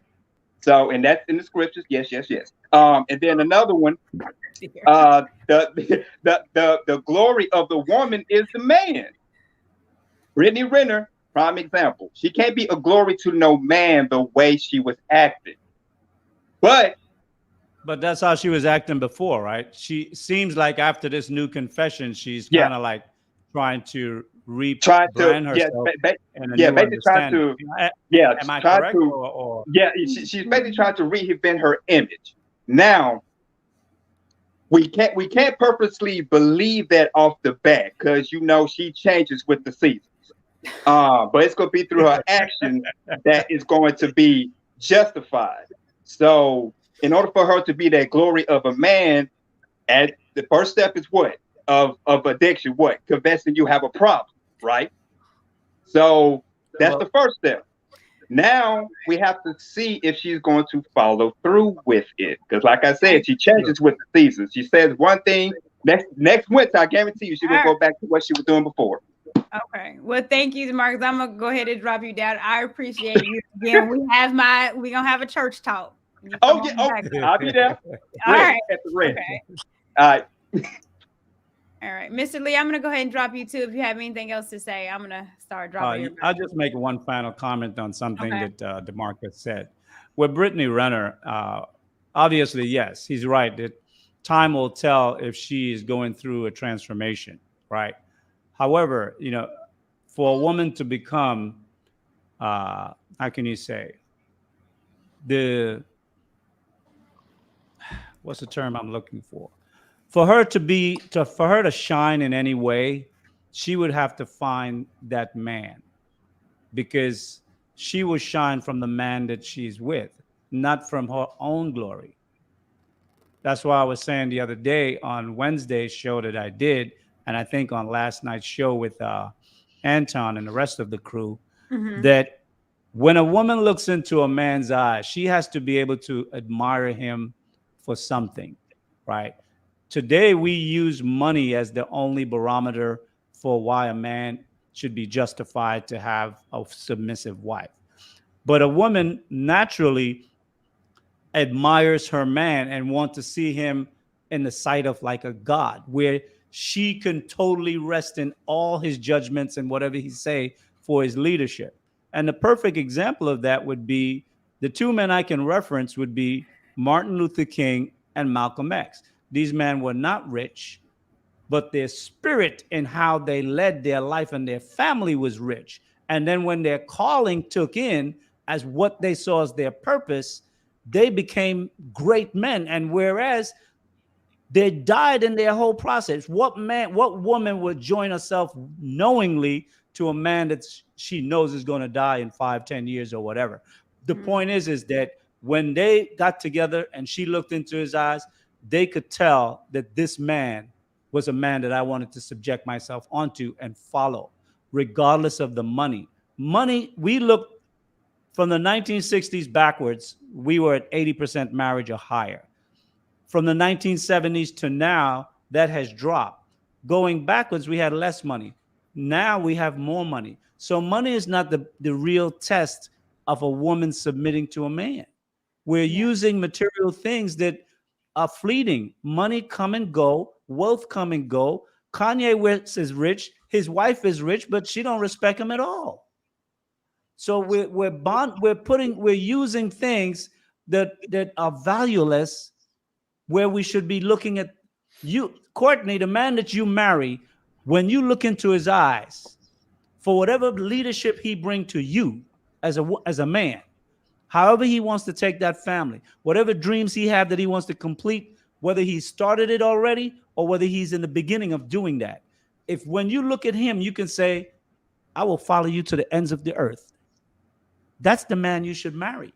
If he doesn't have $1 million, when you guys get together, you can help him make $10 million if money is part of the course of your life. But sometimes we put the money up front to justify whether the man is worthy. And likewise with the man. The man look at the woman, unless she got a big booty and she can shake it, like, I ain't got nothing to deal with you. We got to qualify our woman better. She has to have something of greater substance other than her shaking it. You have to be able to look at this woman and say, you know what? I can leave my children with this woman. She could raise our children, and she could raise them to be whatever you decided you wanted your children to be. But if this woman is hanging out, partying, got a bunch of friends up in the house smoking weed, that type of woman, even if she's working a job that she make $150,000 a year, it doesn't matter. She bring money in the house, but her lifestyle is self-destructive. So as men and women, I think we just have to use different qualifiers to really look at each other and choose a person that is more honorable for what you're making a pledge for. Thank you. Thank Have you. a good night. I appreciate you. Not a problem. Jay Prince. Okay, first I want to start off by saying Jay Prince wasn't the guy who derailed the conversation. I was asked about Brittany Renner, and I was asked about, do I want my child to be behaving like that, of necking and all this other stuff. I gave my point on Brittany Renner, and it went from my child to something else. I want to make that very clear. Also, I like this idea when they talk.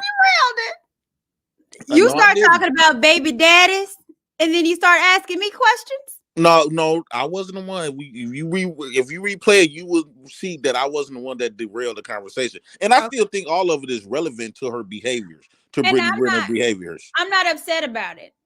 Yeah, and speaking with Brittany Renner, her behaviors, like I said in the beginning, I think stuff is going back to its natural order.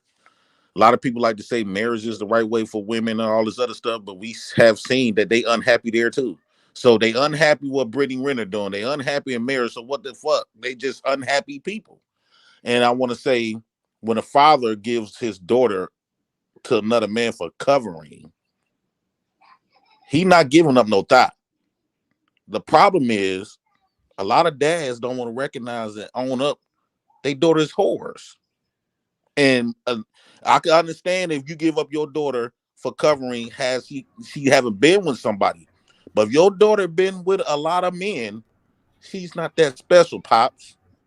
We all done been there, Pops. I know you love your baby, but a lot of men not gonna say,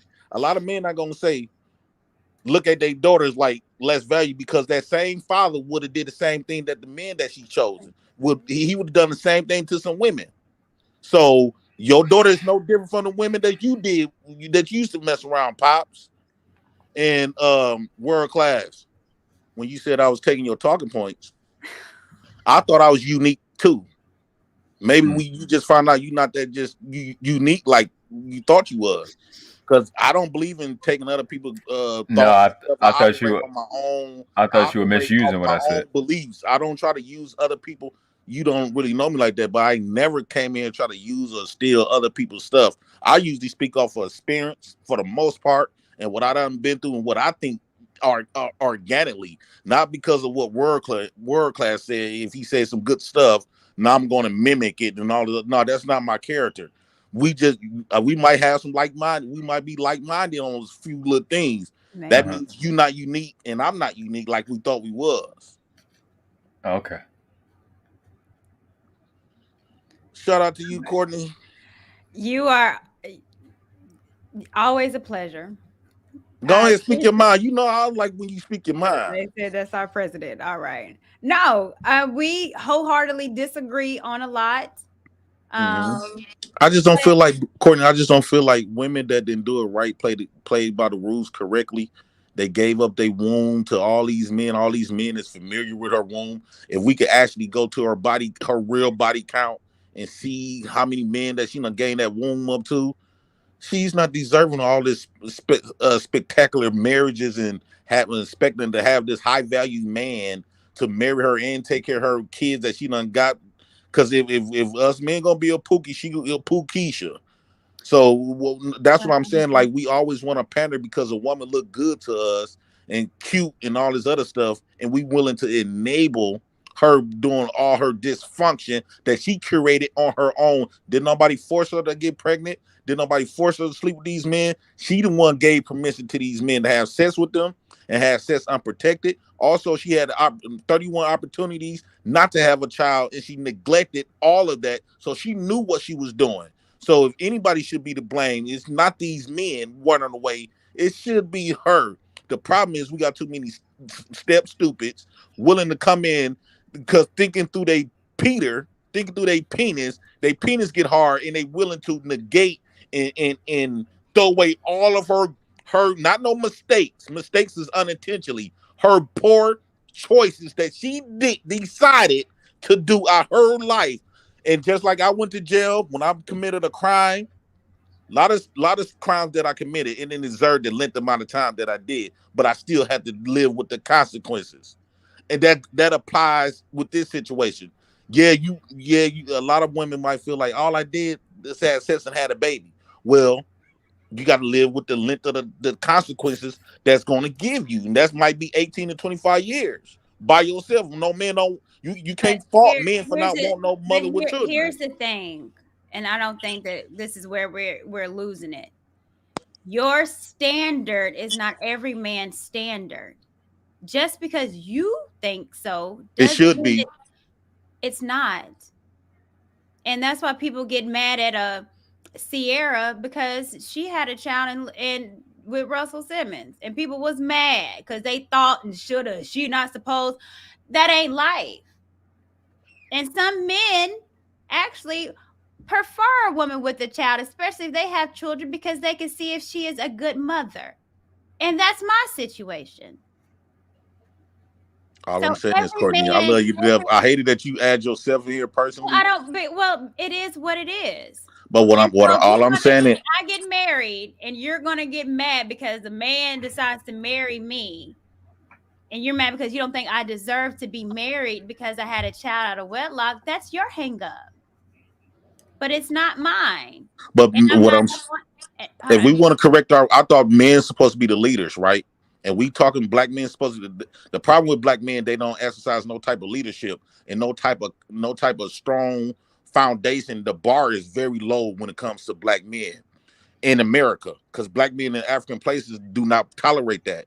And the thing is with us, we sit up here as black men, we complain about how our women operating. Maybe have y'all thought the reason why our women is operating and feel like she can do whatever she want to do because she know for a fact it's gonna be another dumb ninja is willing to pull up with her bull crap, like Courtney said earlier, to pull up with her. You just talking about with chicks? That's you just talking about with chicks in terms of our I'm just saying. I'm speaking specifically about chicks, not everything around. Okay. We got a lot of stuff that we need to be leaders in. But I'm just saying, when it comes to that, us men supposed to be united and say, okay, black men in America not gonna put up with no women that's going around sleeping with everybody, having kids and all the wedlock and expected to get wifed up. Exactly. I am able to say Black men in African places is not gonna put up with no woman that's been having babies with everybody else, and they not gonna enable her bull crap by we marry her and treat her like she just this pure woman. No, once you contaminate it, you are contaminated. Are you specifically saying African men? African men would not put. There's a lot of African countries So culture would not be with a woman that got kids by other men. No, she don't get touched. Don't, please don't. She don't get wiped up. That's for damn sure. That's not true. It's not. No. My I'm son, both of my little brother's father's Nigerian. I want to make this clear. Yeah, I'm not saying every single, because it's 52 countries in Africa. I'm not saying every 52 of them all the Africans know. What I'm saying is there are countries. That's what I'm saying. I am able to say there are countries where black men is operating in this form, holding these women accountable. That way, if us black men start standing and raising the bar and having standards about ourselves, we can automatically correct our women, because these women would know if they want to be with somebody, they can't sleep with this dude who they don't know. Say, Prince, the standard that you have with women, first have it with yourself. Certain stuff that I can do that you can't do. You can't do what I can do because I'm a man and you're a woman. Just like it's stuff that you can do as a woman that I can't do. What I'm saying is that you're trying to hold standards, but you need to have a standard for yourself. What makes you think I don't have a standard? Now that's a talking point. Now I thought you don't agree with talking points. Your talking points come from what everybody else said about it. My talking points come from the Bible as far as having a standard. So you automatically assume that I don't have standards. Well, when you talk about having multiple kids without as being God's married, God's will. That's God gives you free will. Not God gave me those babies. There's a lot of men that can't have babies. You mean to tell me that Marcus never went unprotected? We're going to finish a conversation instead of you keep jumping, skipping the loop, Go ahead, and Courtney, breakdancing everywhere. Okay.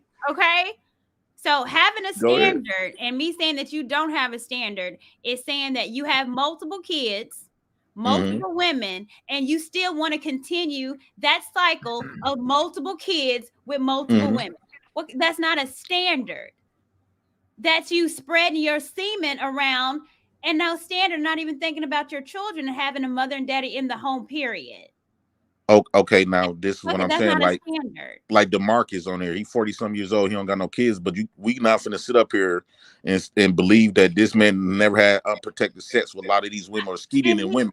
Now my thing is this. I'm taking care of my kids though. That's the standard. Taking care I don't care how many kids I got. Financially, presence. They with me every day, all day. Okay, so if they're with you every day, all day, then they're not with their mother every day, all day, correct? Maybe it's the woman is the problem. I don't care who is the problem. What I'm saying is that whoever is the problem has nothing to do. It's still the child. But guess what I did, Courtney? And a dad. Right. Guess what I did, Courtney? Because my first baby mama was just gonna walk away. Period. I didn't allow that, and I've been working on her, and she been involved. So me and they mamas are all involved with each other heavily because of the kids. I goes out my way and do extra stuff. I bought both my baby mama vehicles that I didn't have to do, and they got other kids that they dad's not in their home, and I bought them Christmas gifts and help take care to do extra stuff just because I'm trying to keep the kids, and I want my kids to be proud that of their mama and they daddies, but they be with me majority of the time. So my standards is high. My kids is not sitting up here saying, "Oh, I don't barely see my mama. I don't barely see my daddy." Oh no, they can't talk like other kids. They know they daddy to the T. They always around their daddy. Okay, if they call me more than they call their mama. And every time I'm on this platform, they be in the back, or if I'm not at work. I've seen it back here. I know. I be hearing you hollering back there. Yeah, I hear you. But what I'm saying is this, and I've said it the whole entire 5 years strong, single father. Go ahead. I'm sorry. If they're with you all the time, that means they're not with their mother all the time. So it's going to be a lack thereof. Even with me, I understand my daughter, there is a lack thereof because I'm not able to be with her 100% because I'm not with her dad. Same thing with him. He's very present, great dad, but he's not there 100%. So it's going to be a lack thereof. That's it. And it is what it is. So the goal is to make sure that my daughter, she doesn't replicate what I did because I want her to be better. And that's all I'm saying. So when I ask you about the Renner, it's our children are supposed to be better. And what society is telling our children need to be is the worst of us. And we have to take a stand against that and show them what the best of us really is. And it ain't the Brittany Renners. And that's what I have no problem with, like, because we believe that the best is being married, being with one person, all that stuff, and this gonna contradict a lot of stuff what I was saying, but I was just using y'all biblical text. But my beliefs is differently. My beliefs is, maybe this new what Brittany Renner is the example of this new world becoming to this natural order of doing things, being sexually beings, not tied down, suppressed to one person. A lot of people don't agree with it because we've been so indoctrinated with this idea, Courtney. Thank you, Jay Prince. Let me go ahead and get world class in here so I can go. Like, I love your sweater too. Thank you very much. World class, what you got? And I'm gonna wrap it. I'm gonna drop y'all down both at the same time. But go ahead, world class. Appreciate you for having me on the panel. Peace to the chat. Peace to the panel. What I wanted to say was what you brought up earlier about the her being raised by her grandparents is, to me, was the most important thing about your topic and what we can learn.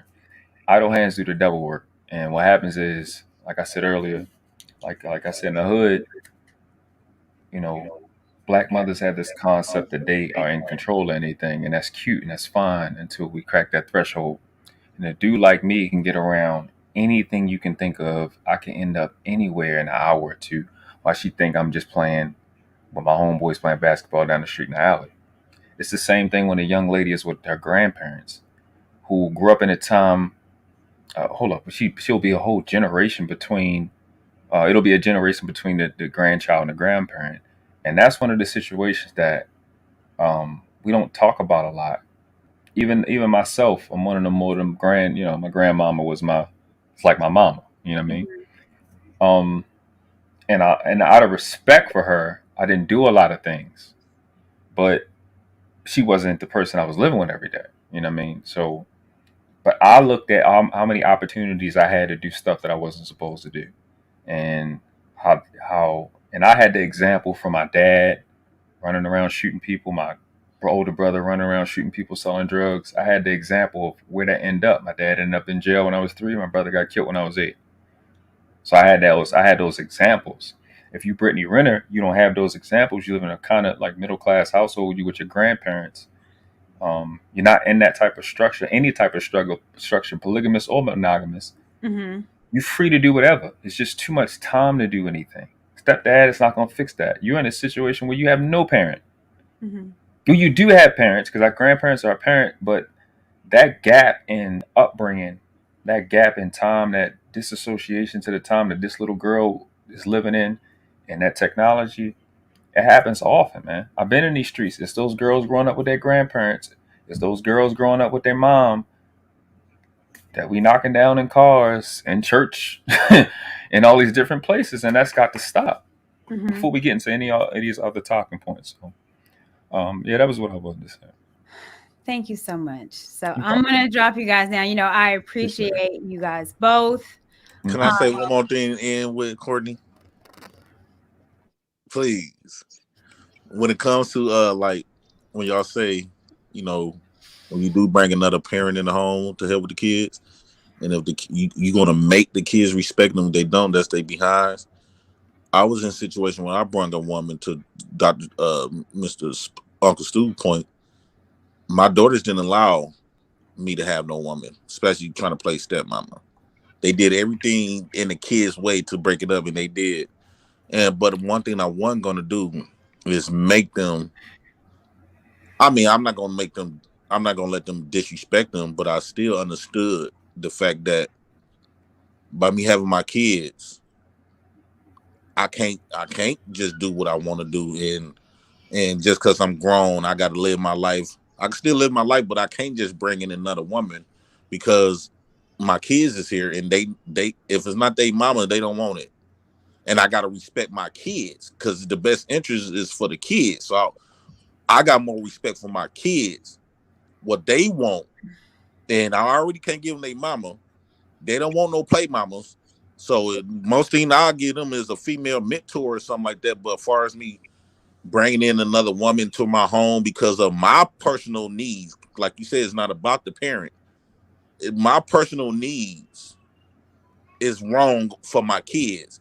Even though I can make them and whoop their butts and say, you gonna respect them and all that other stuff, now you done put a lot of resentment. And they won't be able to tell you until they get grown. And the stepmama can't buy they love. You know, so I respect my kids not to even have no woman living with me. Let me ask you a quick question before I drop you down. Have you ever asked your kids first, how are you doing as a parent? Mm-hmm. And second, would they want to see you married with a woman? Yes, I do. I do it every week. I take my kids out. Wait a minute, what you ask every week? Like I take my kids out to dinner, like every Saturday or something, and I let especially my 9-year-old, she speak her mind very fluently, and we talk about this type of stuff, and I asked her, dude, what happened? You want to see your daddy happy and love and stuff? She said yes, but not up in here and stuff like that. But that's how my daughter is. Then I remember when I was a kid, and my dad was neglecting 14 of his kids to be with another woman and playing daddy to somebody else's kids. A lot of these parents, a lot of these people, primarily used to be step parents.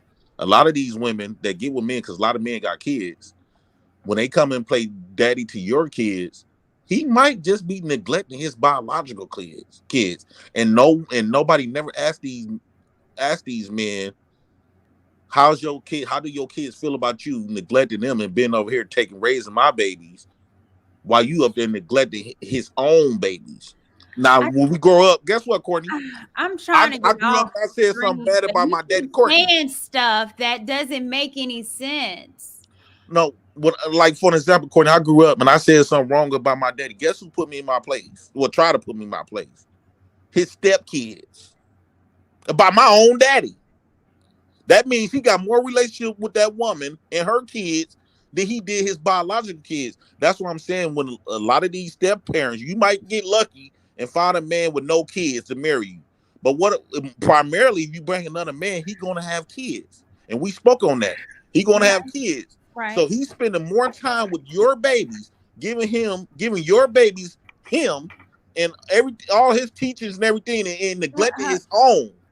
What, don't you think you're kind of making this quite extreme? He wouldn't be spending more time with my children unless he moves in with me. If you get married, he moving in with you, right? Right. But if he got kids, don't you think they coming along too? Not if the mamas don't allow it. See, that's what I'm saying. But okay, so it's a situational thing. So right. If I marry a man with kids and he has custody and I have full custody, then we all together. We are the Brady Bunch. You However, lucky. If I have half custody with my child and he has half custody with his child, then they're gonna be half with us. Right? But he would be full-time with your kids, not half. He would be full-time with your kids. Well, we're talking about me, not necessarily, because she's not full-time with me. So it depends on the situation. Yours is a unique situation. I'm just talking about Courtney. Oh, my unique. Courtney, the original, what I've been seeing growing up, it used to be the mama bringing in another man. The mama got full-time kids, the full-time custody with the kids, and the man to come in, he playing daddy. He might try to do little stuff for his own, but primarily, I'm a living testimony. This is what happened with my biological dad. I gotta get off this internet. Can I just say this one thing? Do we get out of here? Courtney, you're beautiful. Appreciate you inside and out. I listen to you because you got all your edges. I don't listen to chicks that don't have edges. I just want to say that. And the thing that's to his point is like right now I could leave out. I could meet a chick, because I'm that good, and I could end up having sex with her within a week, and I could be around her children, which is another dude's children, while I still gotta wait. My visitation days. Mm-hmm. We can spend just because I'm having sex with a chick. I can get around without marriage, probably not even dating. I can get around other dudes' children like that, but can't be around mine. So that in itself is a problem. That's before marriage. That's in a week or 2 weeks. I agree. There's a whole lot of problems, and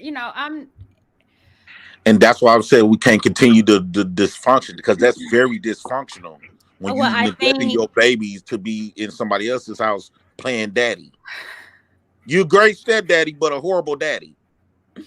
That's dysfunction by definition. Well, then that's stepdaddy rocking over there by Courtney house, but over your baby mama house, then that's a problem with the man. And the woman that's allowing that man to come in and play daddy to your kids. You know that if that man tell you he got kids and you still allow him in your home, you just as guilty as he is. If I allow him. All right. Okay. No, Courtney, what I'm saying, if I right. get with you, Courtney. All right.